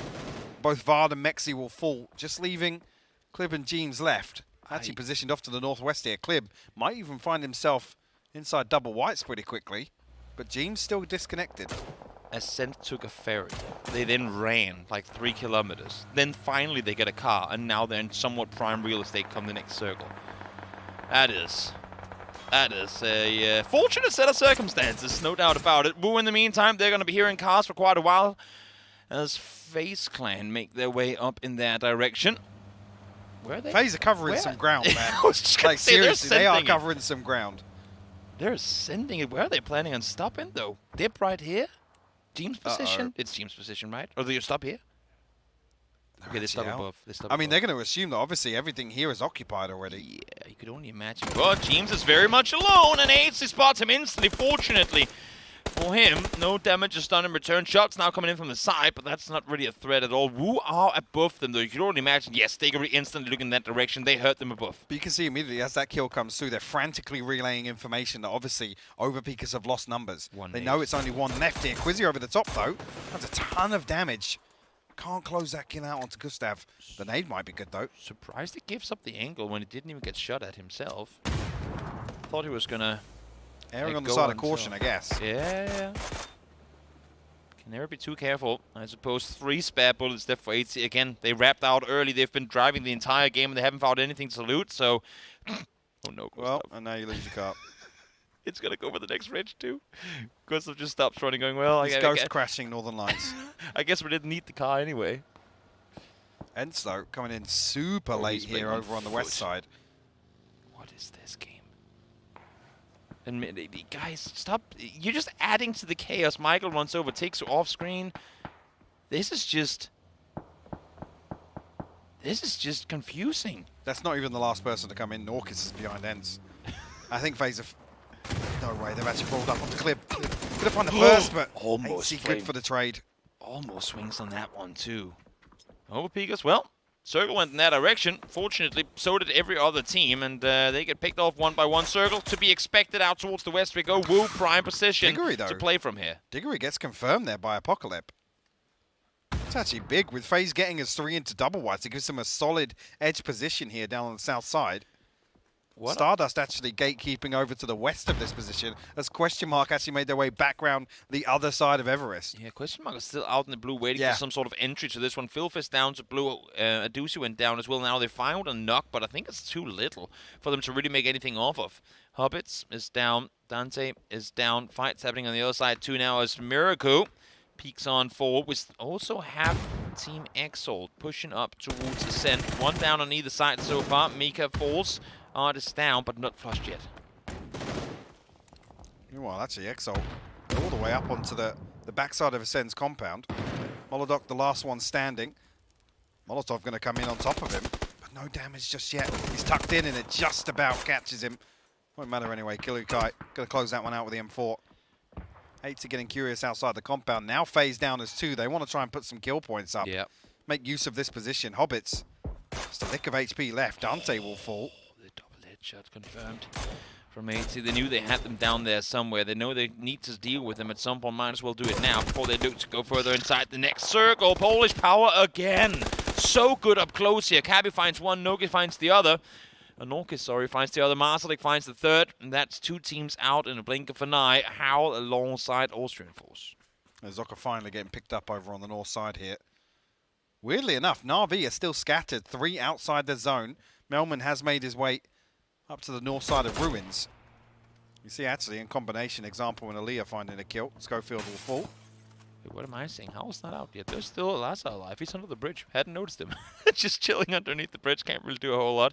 Might as well count them out at this point, to be honest. I mean, he's as good as out. Yeah, you'd only imagine, right? Michael finds Nogi.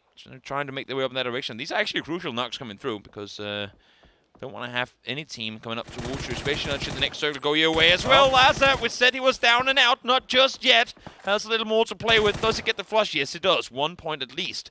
Guaranteed for Howl here. Well, now he's definitely dead. I was just saying, whether there's any chance to snake his way in has now expired. Unless he can punish Na'Vi, though. He should be able to. I mean, you only imagine that he gets an angle here. Smoke's being deployed, I would think. Yes, no, yes. Not really doing a whole lot to cover. Spots 1 man at a distance, but just exactly can't get the line of sights now. The entirety of Na'Vi are there. Melman able to get a kill. 1 point for Toby. Haha. Actually, Na'Vi miraculously surviving as 4 on that transition across. Brexco down but not out just yet. Kiryu-Kai got to dip away from this now.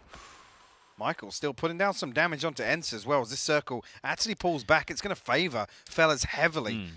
Actually, that makes this a key engagement now with Ents already taking casualties. Can Fellas clean this up? And that's the thing, right? They have to clean it up. They need to be fast about it, too, because you have Polish power on the other side. You really want to deal with Ents fast here and do it without taking any casualties of your own, because in a second, Polish power is going to be all over this. Rustenmar peeks on forward, saw the nade coming in. He's going to be ready for that angle, takes down Nogi. Post that nade, Miraku. Yeah. You got a good arm, go on. I think Scav stays accounted here. Downhill bounce. Let's see while this is happening. Polish power making moves inside. You can see it just on the minimap. Trying to get ahead of Fellas, actually. And Miraku going to have to relay this information. Exactly. Forget the nade. He's got to pull back and defend Everest now. Polish powers have actually got in front of Fellas. That's what I was saying just before. They got to do it really fast because they have to keep track of Polish power. Now they're there. Now they are there, ready to fight. Starters in the meantime, troublesome situation for them. Solid game last game, but this time around not quite so. Only 2 alive. Kelty trying to see what he can find. Knows exactly where he has the players from Ascent, but just can't get the angle. Chris will have to give it up to the blue. That's your second nade coming through, but won't do any damage. Northern Lights now on a mad dash. Actually, 2 separate vehicles spiral a little further ahead, but not a lot of damage coming through until now. Just a couple of tags here and there. Where are they ending up, though? I'm looking at the map, and I don't know. Regardless, it is in a spot they have not had a chance to scout. Is this where we're stopping? Okay. That is not a spot I see a lot of teams play too often. I mean, let's especially not with Everest still in play. Let's hope Na'Vi have got a lot of things to shoot at, and actually, spoiler alert, they don't. Yeah. It's only 1 member left of Foot Esports out on the northeast side. And the other thing is, Na'Vi, I mean, the most logical decision for them is to just cut across the road, go onto the edge of Everest, and that's where they can punish Northern Lights. You'd have to imagine. 8C, 5 kills, good game for him, but not Baseland, sorry, down to just 2. As they try and make their foot further forward inside the circle. They have Stardust up close, they have Wu up on the other side, and Win or Die up towards the north. So plenty of fights to pick and choose between, but Gustav easily occupied with what's going on here. Still needs 80 to get back together. Apocalypse just laying in wait, though, waiting for Gustav to expose himself. Gustav actually spots out the angle here. Will close it out. Comfortably done. Phase up to 7 now. AC taking a ton of damage here, and actually, scrap that. Gustav taking a ton of damage as well. Yeah, both of them just like 10 HP between them. Maybe he peeked that hill. Not a lot. Did he spot him on the tree there? He must have, right? At least spots 8 first one to fall. Gustav playing down below. I don't think they have the angle on him just yet, but they heard the shots before. Now, though, from up above, Phil's shooting, so maybe Gustav gets to stay alive for a little while longer. Actually, I was talking about Na'Vi making their way across. They get the compound now. Northern Lights get it for free because we ran out. They've come all the way out. Northern Lights are just going to slip their way in the back door as Win or Die actually have to deal with Na'Vi, who actually drifted down the east side. They didn't fancy the road cross, maybe on the back of actually the circle information here, but Win or Die picking them apart. Melman, Nate, cooked, lob forwards, should not find anything. Way too short. Coops of his teammates. Not really going to grant him anything with that second time around. Gets close. Damage done. Still got 2 more to throw. Knows where the shots came through from That one Goose might be before. good. Yep. Should be. Yep. Finds one. One more could get them both Second down. one could be good as well. And just a little damage. Melman got to get it up now. Should expect Win or Die to be able to recover from this. But Gustav coming in with the backstab. He's going to post a nade in the backside. Michael spots Millman from above as well. The mountain high ground advantage proving useful. 6 mollies to go for Gustav. Might as well just lob them all over. Finds one. We saw him get 3 on overpeakers yesterday with mollies, so he's pretty good at using this utility. But you can see instantly the remaining Win or Die players back off now. Spotted from behind. Woo. Perfect angle on him. Just a tree for cover once again, which somehow has been enough for Gustav to stay alive so far. But there you have it. Great salvage game from FaZe. Definitely, 6th place, definitely. A stack of kills. Rostamar trying to make that Groza work from downtown. Not going to matter though. Crunio eliminated here, and we have our top 4. Woo and Fellas still 4 strong as well, Toby. Yeah, Northern Lights. I mean, it's a 1-kill game, nothing to brag about, but they get into the compound. They read it perfectly, realizing that Woo was like rushing over the ridge line to get down Gustav, which then took longer than they would have wanted. So, compound control. If next circle goes south here, that's, I would say, top 2 guaranteed. And the other thing being, if it doesn't go south, Northern Lights should be able to gatekeep. Yes. At least pick up some kills onto the Woo. There's 4 lying in wait. Win or Die actually wrapping further and further to the north. Fellas, very, very spread across the west and the north side. You can see Miraku and Rustenmar trying to make ways across the road here. Might even find an angle here, especially on the back of Xstance getting knocked. Goose, get Drux. I mean, they've all been knocked, I feel like, 5 times at this point, but somehow they're still on their feet. Miraku and Rustenmar pushing. They should. They should. They know there's no pressure from above. No one has an angle on this. They know that Northern Lights are in the compound taking the fight to Woo. So now is the time to clean up everything but the compound with the vehicles over now as well. 8 kills for the fellas. It's been a, I don't want to say a struggle for them so far. A slow but, burn, though. yeah, exactly. It's been slow. This could be the turnaround point, though. I'm going to say slower. It's been more quiet from Everest, at least holding down the fort on the west side. Done enough work on Ents early on. Now rewarded for it as they take the fight. Towards Win or Die. A little bit of utility invested here to try and slow things down enough. Xstance is trying to make an information play here. Miraku. Oh, that's a good nade. Wait, Nearly had the he angle on the smoked crosshair. him. He literally smoked his feet off. Whereas Michael going to post a nade in that smoke now. Almost baiting them into a false sense of security. Now that's going deep. That's far. That's Gedrox. They know he's on the car, but there's no way that goes far enough, right? I mean, went past him. It exploded behind Gedrox. Oh, well. Are they not expecting there to be a threat close? Now they are. Flash is being lobbed forward. They must know that there's a presence up close. Miraku got to be careful now, though, because the zone going to be forcing Miraku a little closer on. Needs some damage to work off here. Goose actually going to be the one to spring the trap, but actually traded onto by Miraku. Yeah, Miraku finds one. One more to be dealt with. Gedrox on the back end of this. In the meantime, EB finds Perfectix. 2 fights happening simultaneously here. Sparrow finds one in return. 3 still on the feet, and we got it. Yeah, I was just gonna say we gotta keep in mind, but Petulans is kind of an off-angle player in all of this. Now he peeks out, doesn't get anything. Michael finds one more to claim one. Petulans finds one, and all of a sudden, Woo, the team in trouble here. They had full control. Nixie gets one, but the instant response from Texu of all players is there. The one left on the hillside helps out Northern Lights. They will stay alive with 2 players through this, and somehow it's Woo who falls short. And Gedrox now actually got to peel away from this engagement as well. Has to thank his lucky stars. Fellas, with total zone control though. I mean, Northern Lights have nowhere to go outside the ice cream on the edge of this compound. Gedrox should give this up, honestly. Not even sure, really, if he has an opportunity to close out a kill here before the zone's going to push him either back towards Fellas or into the waiting arms of Northern Lights. Doesn't have a smoke, doesn't know which of the 2 buildings they're in now. He should have spotted one there, yep. And that sticks him. Not a lot more to do in that one. Again, a hectic beginning to the end game, I want to say. And now, what I could only imagine to be a somewhat quiet end game. Because how do these 2 fellas get out of this building and into the arms of the fellas? I don't think they've gained enough utility here to be able to get out of this building, especially with Miraku, Rustamar, Michael already springing the trap. The net is closing on Northern Lights here, Toby. There's a nade. I'm expecting to see Petulans use it real soon.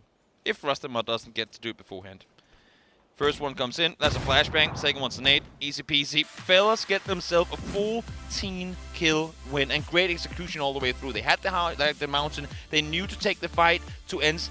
Polish Power try to backstep, they take them out too. Yeah, I mean, actually, Polish Power making the correct move in my eyes to be able to try and prevent that, relinquish some of the control that fellas arguably had over what, Circle 5, Circle 6, and actually a key rotation path shut off. And not necessarily taking the fight to ends, but preventing them from moving any further east from their position. Proves that they deserved it. Everything that came against them, while it being the right strat, they knew what to do against it. Let's take it back over to the desk, see what they had to say after that first Oracle of the day. Thanks, boys. Yeah, a curl of the mustache, and fellas are able to get themselves the victory overall. Saga and Avenger joining me here for this one, and Avenger with fellas being able to take quite the flex out, I suppose, towards the end of this game, covering a lot of angles and being able to shut down the rest of the teams. Yeah, a lot of control with them, and a well fought for game. But again, I think the big talking point here is huge circle shift towards the south. While we only had 2, 3, 4 teams left on the southern side, everybody else, they scrambled to try to cross all the bridges and get back to the south.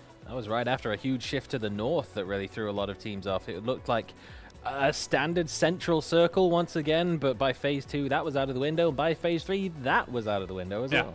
I feel like for some reason we're getting more hard shifts than usual, but that's maybe it's a conspiracy theory of mine, but that's beyond the point. You love conspiracy theories. Well, no, I'm not really a conspiracy theorist. But you love the idea of them.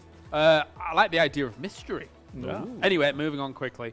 The important compound for quite a while there could have potentially been Northern Lights, as they were able to send to it. The Wu was there as well, Avenger. Northern Lights getting more points on the board on Erangel and doing okay there, kind of subverting what happened on Miramar before. I like the idea of them kind of agreeing to not fight each other before they were very late game. I think it's a good idea for both of them. You don't want to do it until you're 100% sure you're maybe in the top 4, top 5, and then you try to take them out. Unfortunate for Wu, but out in 4th, they did manage to jump out and get some of the kills down to FaZe Clan. Aitse went down to EP. They managed to get that. I would like to see them swing on that area, actually. They had some good opportunities to do so. Maybe a third-party potential on win or die as well. But yeah, fellas, they managed to play that quite well and control an insane amount of space with a lot of kills to boot. Well, Saga, I'll get your thoughts in a moment as we have our regular segment of listening in to the fellas. Right next to you somewhere, Mark. Yeah. I'm flashing it. I'm smoking the fall guy off. Flash on me. I'm going in my smoke. I'm playing off a sound. He threw a nade, I think, maybe. I'm fall guy shooting me. I'm getting closer. Yeah, he's behind your smoke. Okay. Hit him once. On yellow. Left. Flashing him, Knocked him. I'm healing. Nice. I'm peeking right side on... Right side, one guy. Yeah, I'm resetting. He's proning right side of the smoke. He's smoke? throwing something. Our smoke. Yeah, your guy. smoke. Okay. I'm nading the smoke guy. You nade a rock. Don't let him get He should be proning like in your smoke. Last guy's 4. Last guy's 4. Damn, full information coming in from Tixu there as that continues on, Saga. That's what it looks like when you have full control of Everest with no one left to contest you because you've already wiped them out on that side of the zone. We've seen Everest playing a huge factor towards late stages of the game previously, but it was always hotly contested in those areas. It was Northern Lights, it was win or die, it was battling it out for the top level of Everest back in day number 1, but this time there's no one there to stop the fellas, just leaving Tixu up there while they make the push, and he's got information on everything. And this is the exact same reason why Batooners are always playing the top of the rocks on Miramar. The amount of information you can get from high ground is just unprecedented here. And as well, Tixu making sure he's throwing something. He's going on the right side of the smoke. The other guys hit. Like all this information following through. And it's very calm and collected. I really love the comms from such a young team here. It's quite impressive. Yeah, definitely. I feel like we have listened to fellas every day. A bit, though. Yeah. Every day so far. The filler segment. Yeah, it's a good way to cool down after an intense endgame. There you go. Yeah, that's how we can look at it for a little bit. So fellas here, we're getting themselves the lion's share of the points for this game. Likewise, other teams that you want to kind of talk about, Avenger, when it comes to this first Erangel of the day? Yeah, a little bit sad to see Overpeakers fall to Ascend in a situation where they had a really good opportunity with that southern shift there. They had a greedy 2-2 split with the yellow stack houses and the ruins. They got a crash from Ascent. They were kind of straggling in from blue zone after trying to make a counter breach on the counter bridge camp on the western bridge there. They came in late, then they just decided, okay, let's take this after they saw the shift. And then Overpeakers lost players. They could have been 4, potentially in the best position. Yeah, but they ended up having a really rough time. Oh, speaking of Ascent, I was appreciating, to a degree, the trigger discipline of them against Stardust. But then they started moving about, and it made it a little bit harder. But, you know, they were jostling. To a degree. But there is always that element of impatience when you're watching somebody who's being so ratty.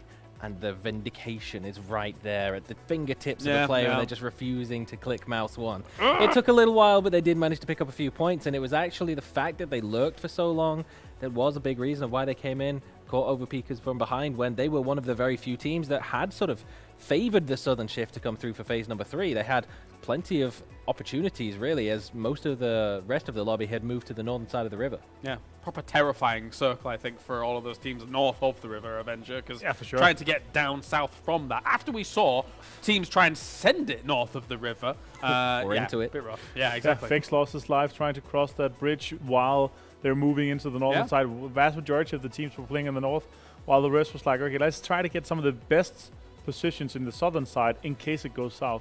And it was already taken, but then again, Overpeakers lost 2. They had a greedy split. I love to see what we saw from LNT, though. They managed to get into some rough situations. They managed to get in again, but we are in a wrangle, so back to playing quite well. Yeah, they're back. They're back. Let's take a look at the numbers then from this game as a whole, as fellas are able to put up plenty for this one. 3,000 damage. Woo! That's a big number.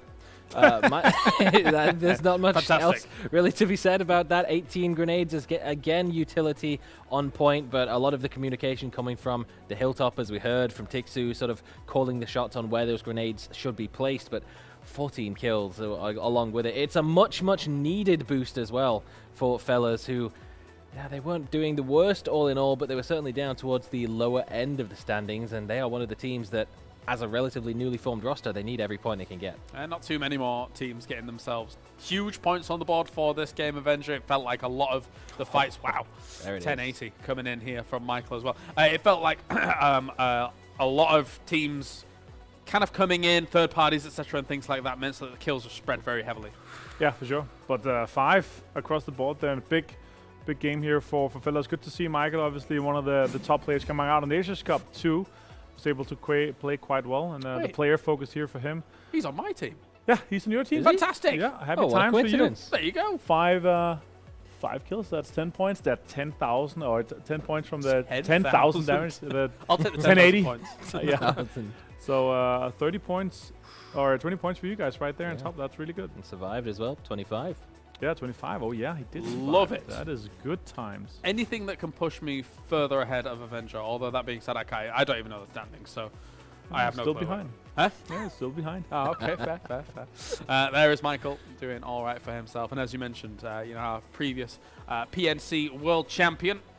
It's good to see them get their opportunity here on a stage like PCS7 as well, because there were interviews with Michael, with Dids, I do believe, actually, expressing the difficulty on being able to get onto a roster to be able to ascend to this spot in Europe. And it was difficult, but this roster seems to be working out.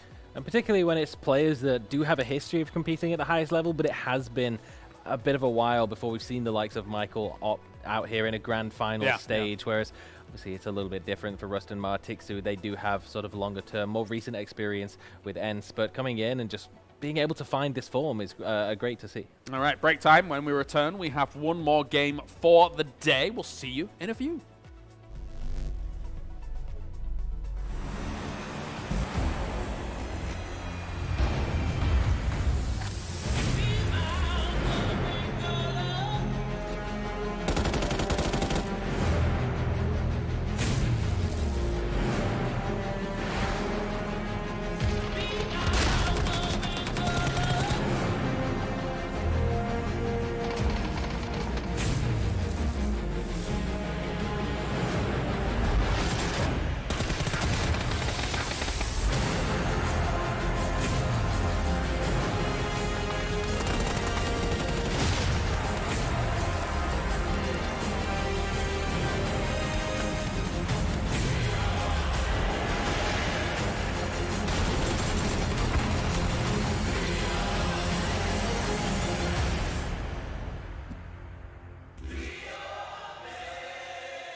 Bu süreçte bazı analizler yaptık ve bu analizleri oyun içerisinde deneme fırsatı çok fazla bulamadık. Ve çünkü bu lobinin gerçekten çok zor olduğunu söyleyebilirim. Başımıza gelen en talihsiz olaylar uygulamaya çalıştığımız rotasyonlar ya da analizler esnasında beklenmedik durumlara karşı tepkimiz gerçekten çok zayıf oldu ilk başlarda. Hatta bunu belli bir süre aşamadık. Daha sonrasında yine oturduk bunun üzerine konuştuk nasıl yaparız diye ve buna bir çözüm ürettiğimiz süreçten itibaren gerçekten güzel bir performans sergiledik. In the group stage, I think we made some mistakes that we shouldn't have. I think we could easily get top 4 in that lobby. I think we could easily get top 4 in any lobby like that we play in. Yeah, it was kind of mistakes from a new team, like just a new team. We don't have that like longevity of like, well, that's maybe not the right word, but we haven't played together for such a long time where we have the defaults in like certain circles that kept happening. We didn't have our default route that we didn't know there's a one from and stuff like that, so I think it kind of cost us. And then like just some small new team issues really. İlk aşama gereğinden fazla zorlu değildi çünkü belirli 16 tane takım vardı ama ikinci aşamada 24 tane takımın olması, yani 3 farklı gruba bölünüp 24 tane takımın olması bu zorlayıcı bir şey çünkü tüm takımların ne yaptığını biliyor olmanız gerekiyor ve bu durumda da tüm takımları analiz etmeniz gerekiyor.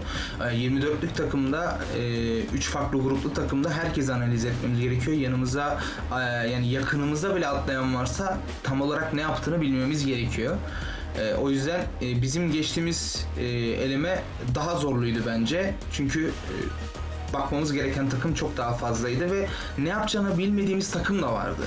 Yani bilmediğimiz takımlar da olduğu için nasıl oynadığını bilmediğimiz takımlar olunca önünüzde o takımın ne yaptığını bilmiyorsunuz ve daha bir karamsar bir duruma düşüyorsunuz. O yüzden bizim oynadığımız grup daha zorluydu bence.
Do you, yes you, at home want to experience the exhilarating, the drive of the McLaren, the 620 horsepower, the V8, the twin turbocharged? Well, you can do so by getting it in the game as well. Grab yourself it in what is, thank you, Avenger. Ooh. Beautiful assistant over there.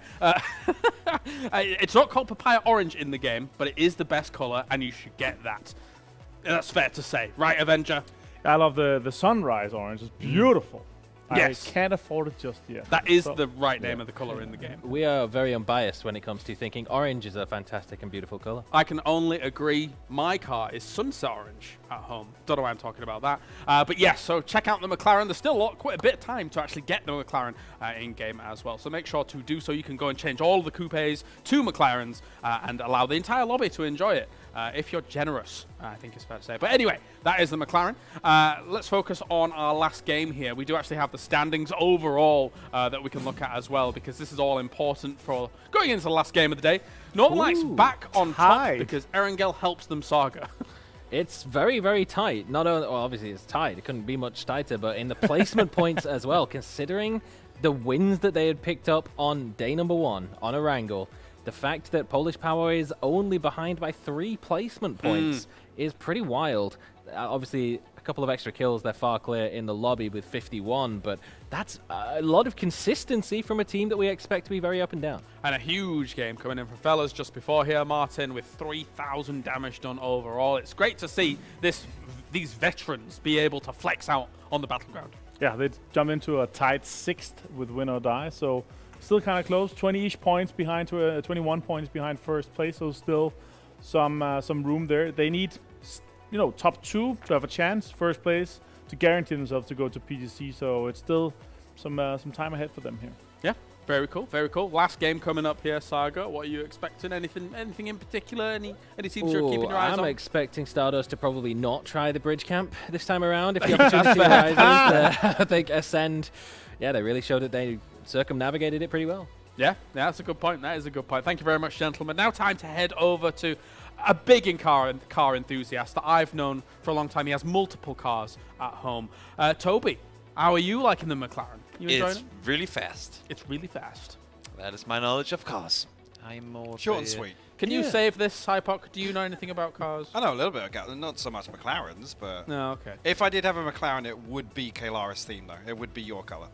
That's right. Thank you. All right, Adorable. you can get on with it now. Themed Yeah, car. I orange. like it. I want to counter what Saga just said in regards to Stardust not bridge camping. Because if you're Ascent right now, you go Stardust. They just did the stupidest thing. Why? Like no one would be dumb enough to ever do that thing 2 times in a row, and that's when they get them. I admire your optimism. If we could get a listen in with Stardust now and establish if that's the conversation happening. Yeah, I don't know if you're a gambling man, Toby, but also if they go from shelter down to the bridge, you're reaching. It would be a stretch. It would be a stretch. Regardless of that, staying on Stardust for a second, we did get to hear them in the break here. Just a little communication. How did the group stage go? How did things go?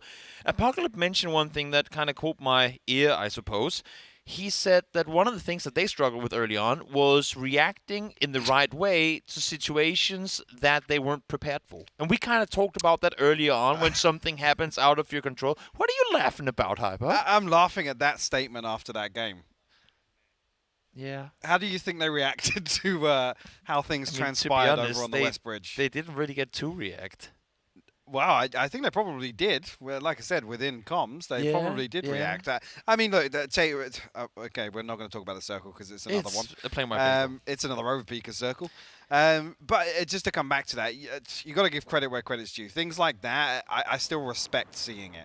I still want to see Ascend come and punish it, obviously, because that's the more entertaining thing to watch. But Stardust being in a position to pick up some free early points, right? They didn't see any engagement, nothing in the kill feed coming through, obviously after noting how many people were so late in the plane, right? So take nothing away from that. I don't want that to act as... It's just, entertainment in a situation where nothing's really going on. Thanks, observers, for catching something happening now. It's impressive. They're always there. Yeah, I don't want to see this act as kind of, the domino effect where, you get battered doing something that you've set up that's a little cheesy, and then you kind of go within your own shell and play a little more passively. Because Stardust, they're positioned in 8th right now, 56 points, certainly still in contention for that cluster of teams, right? So I don't want to see that have a knock-on effect, especially coming across into match 10 now. Last game of the day, come through, finish strong, because they're in a solid position on the leaderboard. Yeah, no doubt. I mean, they got themselves a 10-kill win today already, so it's not like they don't know what they're doing. They have the capabilities to go out and perform well. It just kind of stuck with me not being able to react, and not necessarily in the right way, because there are so many different ways you can react in certain situations, but I like that phrasing because I feel like that's something that not only Stardust, according to themselves, but many teams struggle with. Like as we said, when you have 10 seconds, 15 seconds to plan a rotation when you're sitting in the compound ready to go, that's one thing. But when you plan something, you start executing, and all of a sudden, a curveball just gets thrown in from the side, regardless if it's a team starting shooting at you that it didn't account for, or a player rotating and flipping his vehicle upside down. Absolutely, and actually just caught my eye there. Actually, Rustamar leading the charge actually for fellas in terms of the kills. That's interesting to see the damage distribution. I was talking about actually where Michael would sit outside of those kills top 5 earlier on because he was represented in the top 5 for the damage. About catching up now, but a little bit of a gap. Rustamar, I don't know if he's just stealing kills or what, or just being the one to secure the end of a team fight, but he's actually putting some numbers up for fellas. It's one of those, why do I need to hit a guy 3 times if Michael can hit them twice and I only need to shoot them once? I mean, Michael's always been good. Actually, it's funny to see the listeners. Probably the most I've heard Michael talk since he got food poisoning in Romania. Way back when. That's for the PUBG historians here. When I say he's become more vocal, man, now he has 2 words per minute, not 1. I feel like he's quieting down, if anything. No? You wouldn't agree? Maybe. He's a nice guy nonetheless. Oh yeah. That's where I'll put that one. I don't know, Michael. Is he very vocal? I suppose he could be. Now that it's so quiet. I mean, we know that when we're seeing the observers watching Overpeakers loot, that's because there's not really a whole lot going on right now. Teams are rotating on in. Last time we saw anything looking like this, we were ending up on the, in the fields really, of Pochinki towards the east, and so far it's really only Stardust who are making their way up in the potato direction with the overlook of that area of the map. We saw Overpeakers go up and try and claim that last time they had a chance. This time around they've opted to stay down low. I like the adjustment from Blue as well. He is as far away from the scene of the crime as possible. Yes. Literally all the way Not over in back apps. there. Now, obviously, Perfectic's a little bit disconnected this time around, but don't expect Overpeakers to be making a mad dash north. The center previously just sitting outside, I think, the eastern side of Ruins, so no real desire for them to go exploring to the north. But I like that. It's very reactive, right? The circle pops, and Overpeakers, like I said, probably just banking on the fact that Northern Lights have had problems with the early game, and it's not necessarily their own macro. It's actually other teams intervening. Catch them in the split. Again, I mean, you don't want to fight them 4v4. Most teams probably don't want to fight them 4v3. If you get a 4v1, that's what you want don't to really go want to for. ever fight Northern Lights, to be honest. Not really. But if you catch Lou in a building on his own, that might be your winning condition. Michael actually still here. Like I said, yeah, and you can see Rustenmar at 16 kills here. Michael's the one represented in third. Rustenmar actually leading the charge now in terms of the damage. That's actually really interesting. Rustenmar, I'm not sure where he sat at the start of the day. But Perfectic's actually still at the top of the top 5 kills, considering Northern Lights' last few games. Is a real testament to that explosive start they had. Everything is still rotations so far. Teams trying to like a little more elbow room for themselves, fighting over the, what do you call them, that you have in the, like, next to the chairs? Armrests? In the cinema, just going, you scoot out there. We want to steal this spot too. That's my way of saying what's happening right now. And one of the teams that are kind of trying to infiltrate all of that is FaZe Clan. They're wrapping in hard from the south. They're coming in essentially in the middle of the Na'Vi two-way split. We're seeing them here rotating down towards the double barns. And I'm assuming maybe Fex will set up shop down here. Yes, indeed, he will. Yes, he's going to stop here on the southern side. There is still, I mean, the back-to-back double southern hard shift would get us to military. I'm just saying. It's a stretch. You're very wishful this game. Is it just because it's the last game of the day? That, and also just the fact that we've seen enough, Toby. We've been talking about it off screen, but as wild and wonky and some of the circles have been, I mean, the hard shift back south last game, the circle into Picardo, I feel like the player response normally would get like the content, the crazy, wild, hype content reactions. It's as if the players are just scarred enough from wild circles that they know how to play them now. And I feel like the double hard shift humility would be what would be needed to surprise them. Needed. Okay. Tread very carefully. I think with this is one of those circles that actually players are going to play out slowly. They want to really consider their moves because this is one that doesn't have as many variables, right? This is more about, fact finding. It's not necessarily uncharted territory. And actually with the plane as well, knowing that most things are going to be attainable in terms of drop spots. This is more one that comes back into line of, being choreographed, almost, some of these unwritten rules, the gentleman's agreement of who rotates where. But I'm still seeing overlap. That's the concern, I guess, initially. The last team to actually make their way in, Ascend, who had a hell of a journey in the previous game. This time coming in alongside Yasnaya, at least on the northeast side of the circle now, as it's Chris going to find his way in. I want to hear from you while I have you here, Hypok. We usually get our former pro info from Martin, but to be fair, I mean, he was a pro when TPP servers was still a thing, more than FPP servers. So I want to hear from you. What do you mean? What? He's a dinosaur. He is a dinosaur. You're not wrong. I want to hear from you. How does, from a player mentality, how does playing a best of 30, like these guys are doing now, compared to, your best of 6s, best of 10s, how does that play a factor in your player mindset? Is it like we had one bad game, fair enough, there's plenty more? or does it still hurt the same way? Like, how does it hit you mentally? I think it's more leaderboard driven, right? So unless one team really excels, and again, each team here has their own agenda, right? So that's got to be at the forefront of their mind in terms of the decision making. There's always going to be that cutoff where, you know, if you're going for the prize money, you're going for the PGC, whether or not either of those channels are kind of viable. And actually, once you get to, some teams might be actually, if we're way behind in game 10, like now, and actually we need to finish strong today to carry some momentum across, and eyes go towards probably the bottom 5 on the leaderboard here. You know, when do we start making plays? When do we start actually, you know, taking more risk? Because PUBG is all about that risk-reward equation, right? So it varies team by team. With this, actually, typically we slot back towards that more kind of, I'd say, PEL meta, at least for the, you know, the first weekend at least, until teams have got a chance to go away. You know, I made the comment yesterday, the most valuable VODs in terms of preparation become this first weekend. If any teams have massively switched something up, which visibly I don't think they have, there's not really been any curveballs, but once they go away and they have some time to sit down and formulate a plan, that's when, you know, the circles come in game by game. You manage it by exception. Yes, thank you for a great in-depth answer.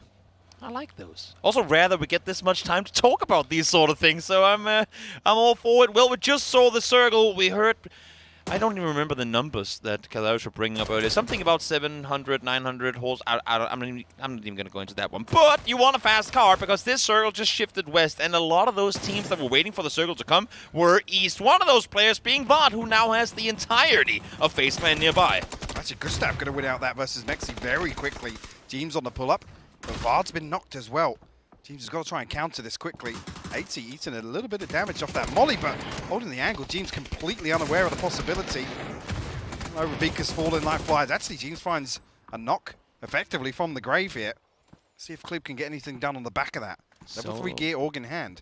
Yeah, solo player left alive here as well. Bobo Pigas, they went out 16th last game. Looks like that might become the case this time as well. Clip's looking for info. They got, as you said, Orc level 3 gear. He'll need all the help he can get trying to survive this one. 4 nades still, not opting to use any of them just yet. Did that mask the sound though? It might have. I don't know if he's got in here unnoted. Yep, they're looking the other way. Nearly made a meal of it, but Diggory will fall. 80 has to answer back now. Actually, opts to swing on through as the nade is posted in the door. FaZe out in 16th place. James still possible to get rezzed here.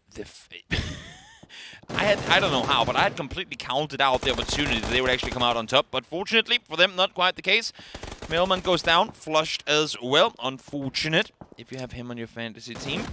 Navi trying to see if they can get anything in return here. Marslik does go down. The remaining 2 are as well. So we'll find the last. Not just yet if Cabby has anything to say about it. Aaliyah, though. Last man standing. Stardust. Cabby actually has a good ridge to work with here. And he hears them might too. force Aaliyah back off here. Stardust on the pull-up on the backside. Aaliyah tries to open up. Not going to be enough, though. It's actually going to be Nailcrop that finds it. The vehicle comes over the top. What? He gets both of them. Cabby, how do you turn on that one so fast? Goes over to the mini, manages to get one, though. Down he goes, flash comes through. They will get the rest, but what a response. What the hell just happened? In the blink of an eye, we've lost 15 players already. You're not wrong, because we hit the 11-minute mark, not having taken any casualties at all. Well, the fight happens in the barn. FaZe are eliminated, and all of a sudden, the entire south side of Pachinki blows up. James now trying to see what he can find in kind of the aftermath of that fight up the hillside. Now realizing, well, now the players are starting to come into Pachinki, so might want to go back down towards Cliff. Does Cliff have an AUG and an MK14? That seems a little overpowered. I mean, it's a little upgrade from what he had originally. You're not wrong. James getting a little curious on the outside of this, I guess, towards actually that massive engagement on the south side of Pachinki Hill. A couple of teams making a mad dash towards it. RV the ones to ultimately fall foul to it first.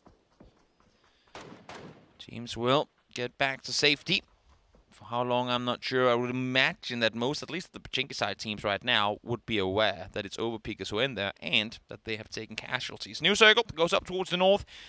Pachinki Hill in the center of things, or at least a little bit off to the right. But what I'm seeing here is, other than the hills, a lot of open fields. Yeah, loads of space over to the west side. Fella's actually going to capitalize on that immediately, picking up chopsticks. Now, how far they look to scout in, because there's going to be a couple of teams that might be able to actually shadow them, or at least slot in behind them in this rotation. I mean, the Wu, the only ones really in a position to spot that out. Spyro finding a knock here, but almost in garbage time down in Pachinki. Some of these teams have got to start thinking about making moves. In fact, Nick's peeking on over, Batulin spotting one as well. They're playing it slow. Not wanting to over-aggress on this one. They saw Ascent come in. They held their fire for a little while. Now they spot them. Batulins punches the window, maybe to give the audible cue or idea that he has left this building. But little do they know, or little does Braxco know, that he is in fact still around. Sweat, Exalt on the mad dash. Stardust again looking to get active down on the south side of the hill. Nothing else will connect though. Actually a response coming through from Quizzy. See the damage marker coming up. Sightline presents itself. Fate got to be really careful now as well. Yeah. Almost committed to playing the shack for the time being. I mean, his role right here is hopefully his 3 teammates will help him if anyone pushes him. If not, then he's going to be that one-off angle should anyone pull up on the plank houses down below. Maybe he can find one on approach. Clip, see him here. The sound of the MK. I know everyone loves the sound of the bolt actions and all, but I feel like every single shot fired with the MK could have been a bolt action shot. It's just like a semi-auto bolt. I mean, it hits that hard as well. It's just beastly.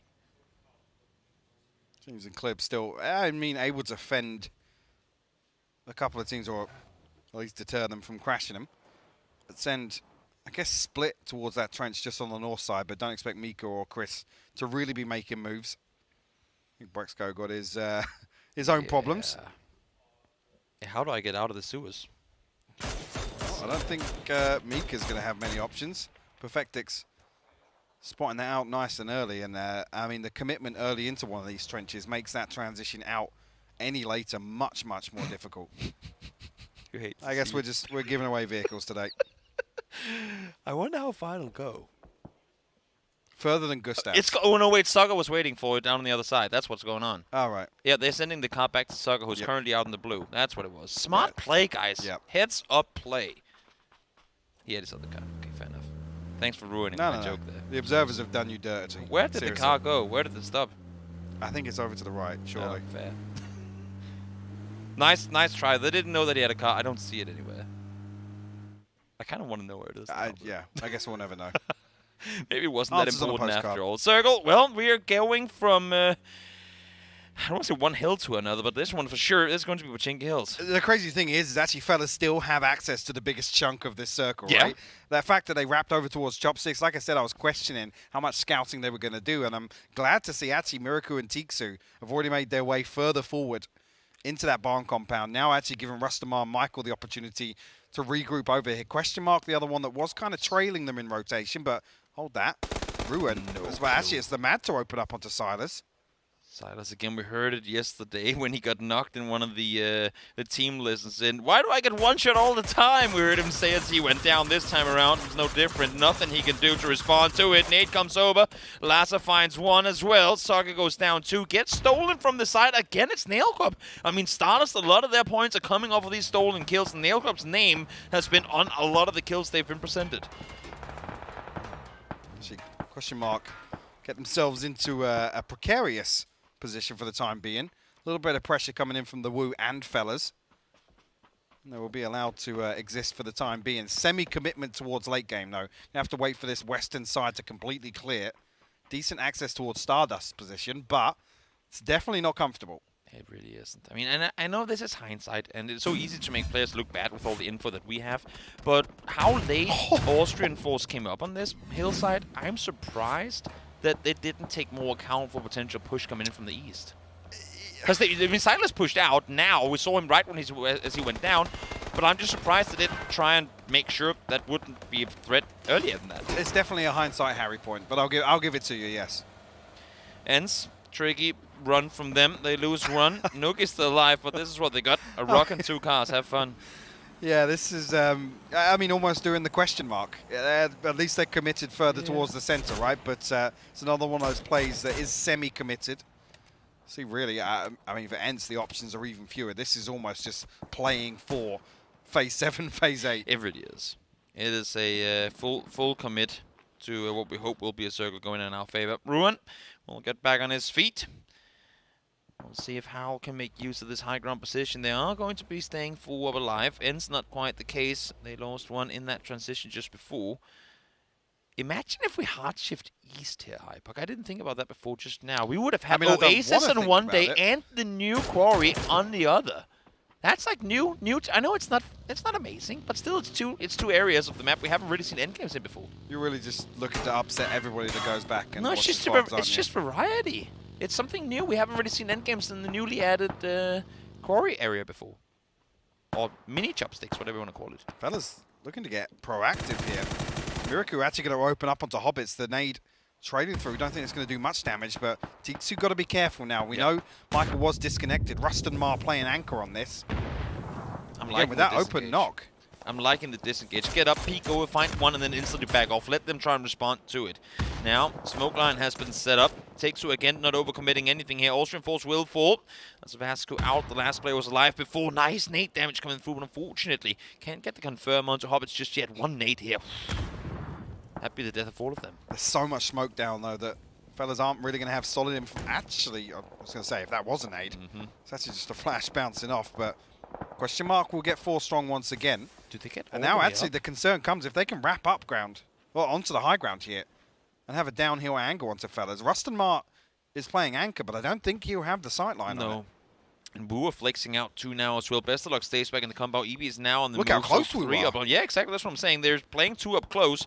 EB is trying to come up and fortify, but Best of luck is still far down below, trying to make sure that Exalt can't make the same wraparound on towards them that Wu are trying to do towards question mark. And we still have to keep in mind that we have Stardust players up above too. Michael had absolutely no clue that this flank was coming through. Miraku on an off angle, though, might be able to counter this.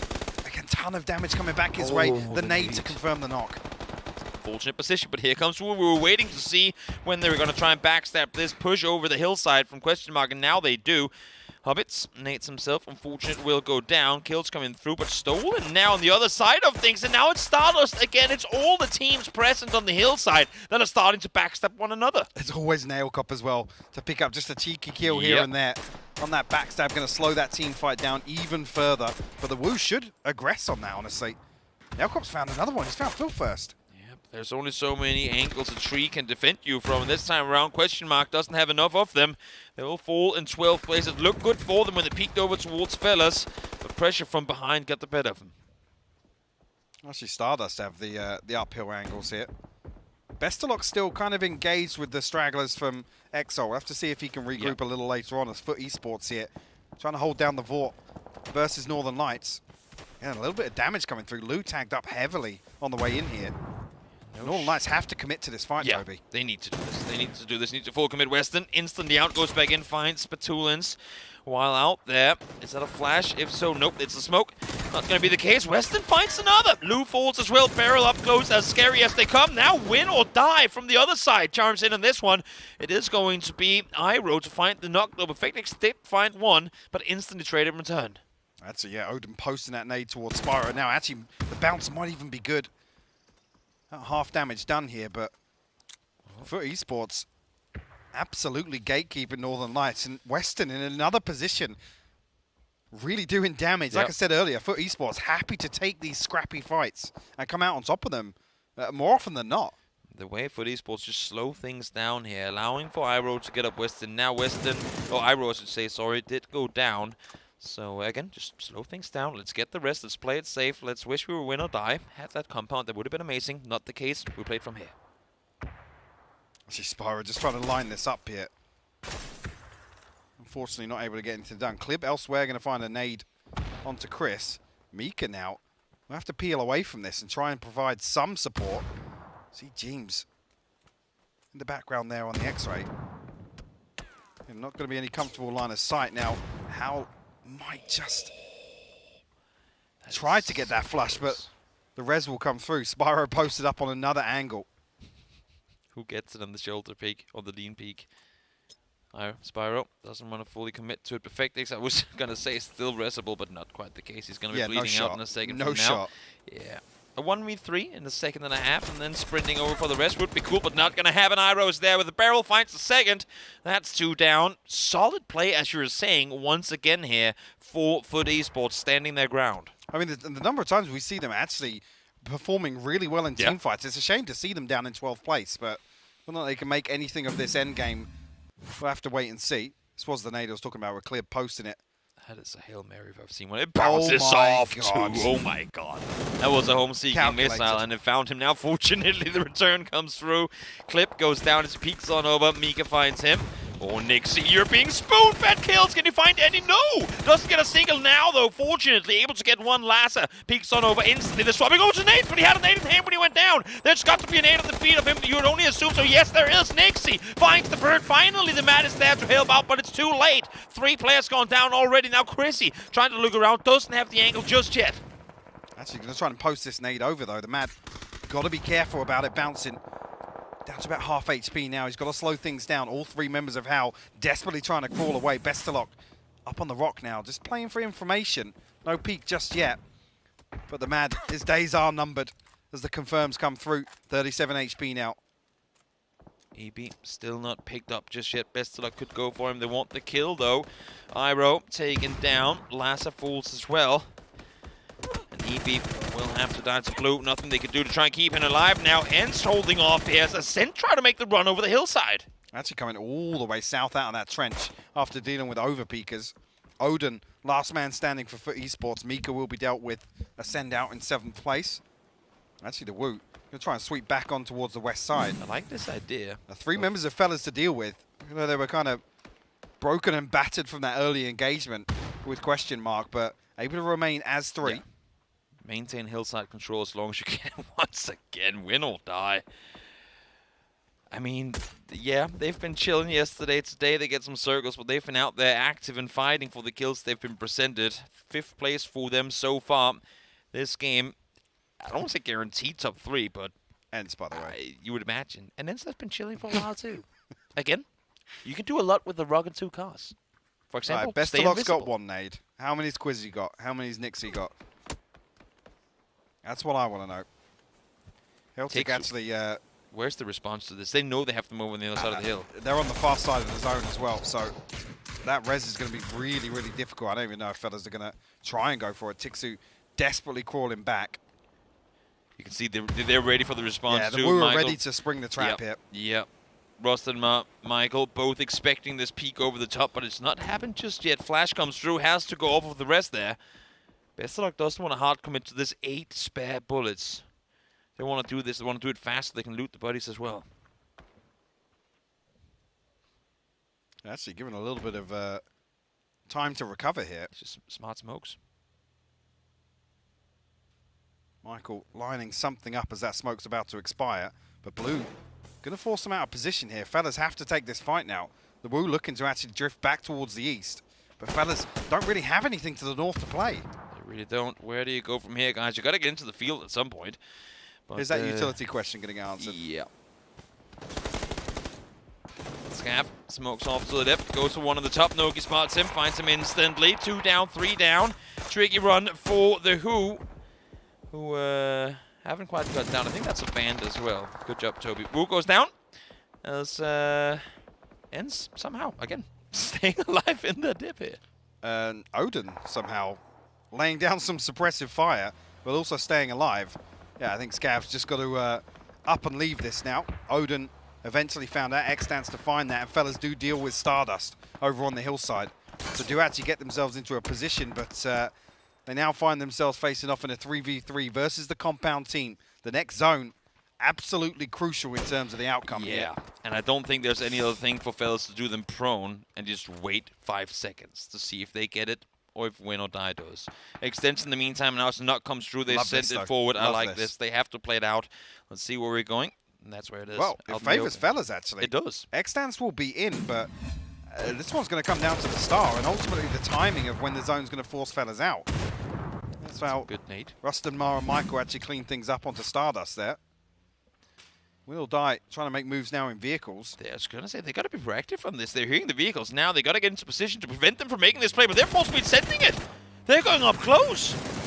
That's a ton of damage from Rustamar. The Extents with the SLR lands the headshot. They thought it was the full commit. They didn't account for the last play in the open field. Extents finds 1 3v2 now in their favor of win or die.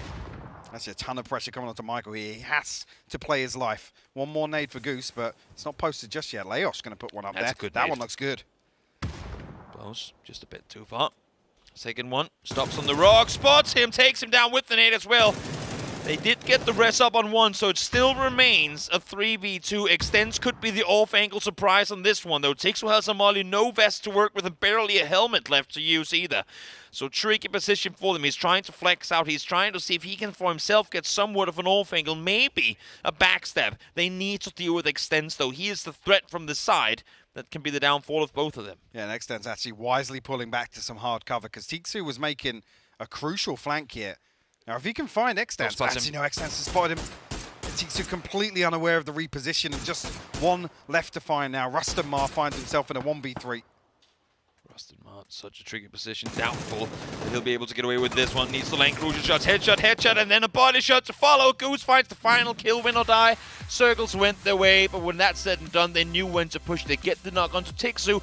Extends pushes out. That allows for the second knock onto Michael, and that's the win for them. Heads up play from Win or Die as well to actually come out, Extremely. send it all the way towards the south side, split these angles. Extends then becomes the anchor over on that north side. Beautiful way to set up, and unfortunately just too much for fellas to handle. Obviously with the knock coming through, no confirm on that knock coming onto one of the Win or Die players in the vehicle in that transition. So unlucky for fellas, but you got to give credit where credit's due for that end game. For sure. Usually we'd say that you stay in the compound for too long, it comes to bite. You would thought that'd be the case for them, but pushing Extends out early, I mean, that's all they had to do to get that win in the end of things. Let's go back to the desk and round of day number 2 of the Grand Finals. Thank you very much, boys. Yes, we see Win or Die. They have two options. They decide to win for this one. We've got Saga as well as Avenger. Saga, this was great for Win or Die, all things considered. I mean, they've been pretty much popping throughout the day with a lot of damage coming in, and now they convert a win. In comparison to the elimination stage, it took a little while for us to be able to make that very same joke about Win or Die. Thank you, thank you. Either winning or dying, but I appreciate the fact that we got it in.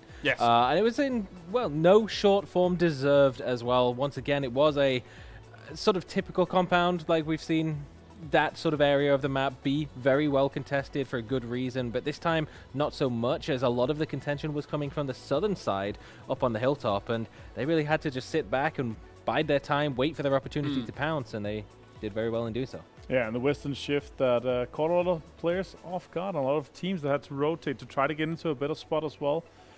Win or Die, they started out on the GMT compound, and it ended up quite well for them once it went north, and they caught onto that. That was quite well played for them in the end. I loved how they executed that.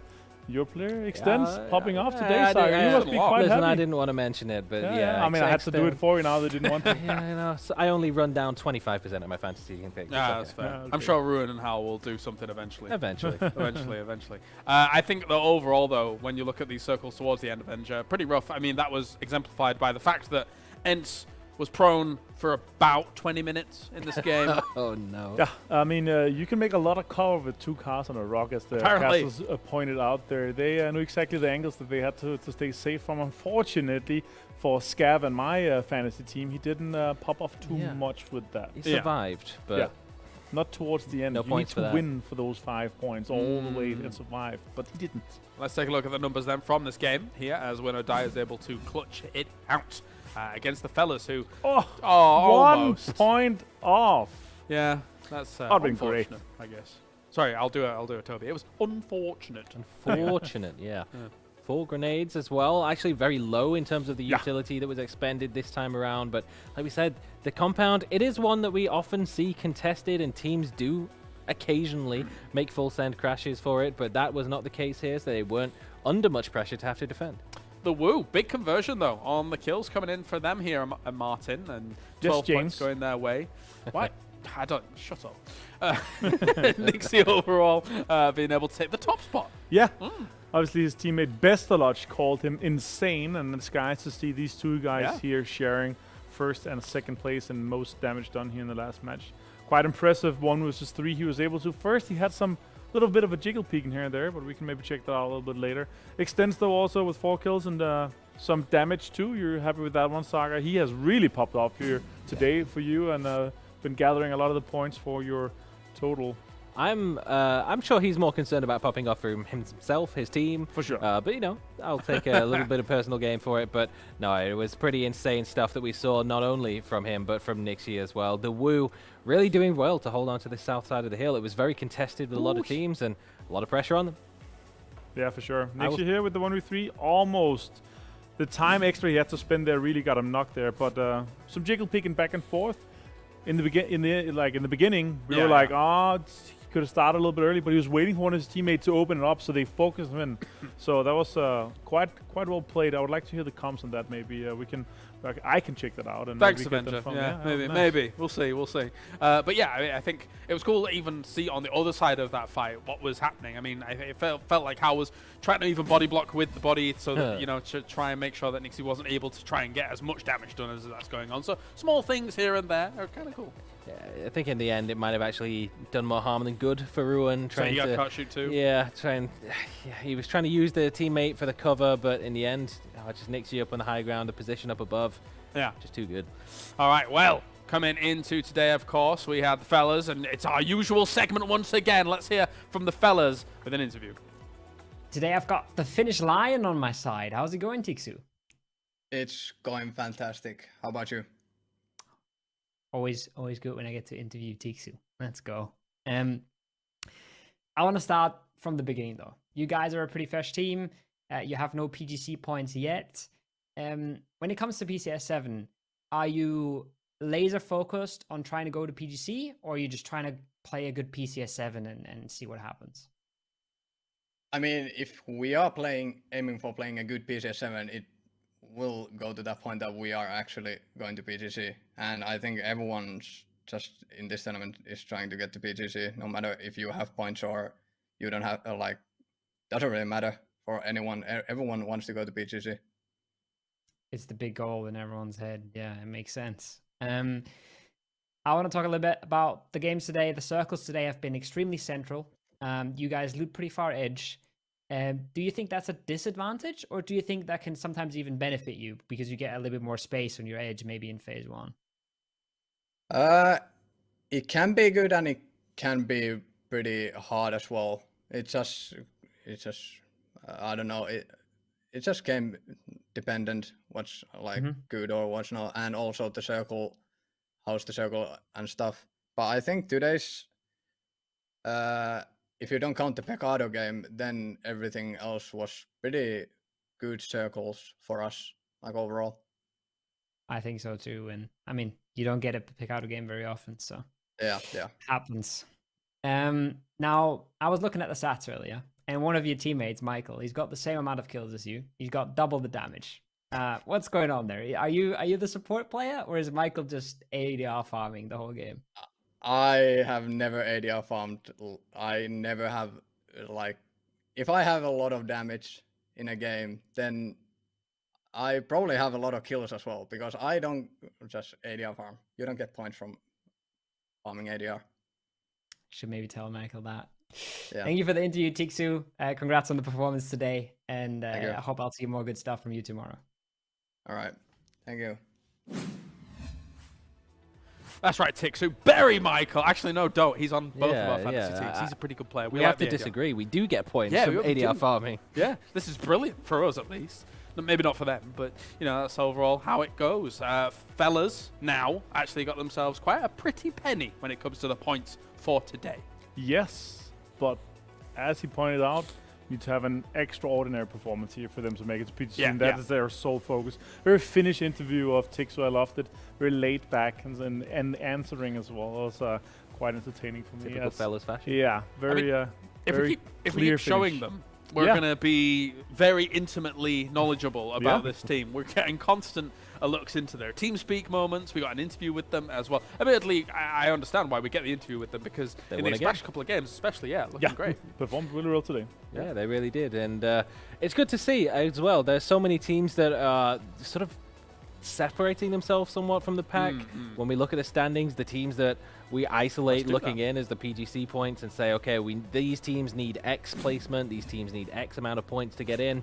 they are one of the few teams who came in completely fresh. They really need the top level placement, and they put themselves in a great position to make that push over the next couple of weeks. Here we are with the leaderboard for the end of day 2, and Polish Power has not let go of the reins. #1 for them so far after being #2 yesterday, Martin. Yeah, very impressive here.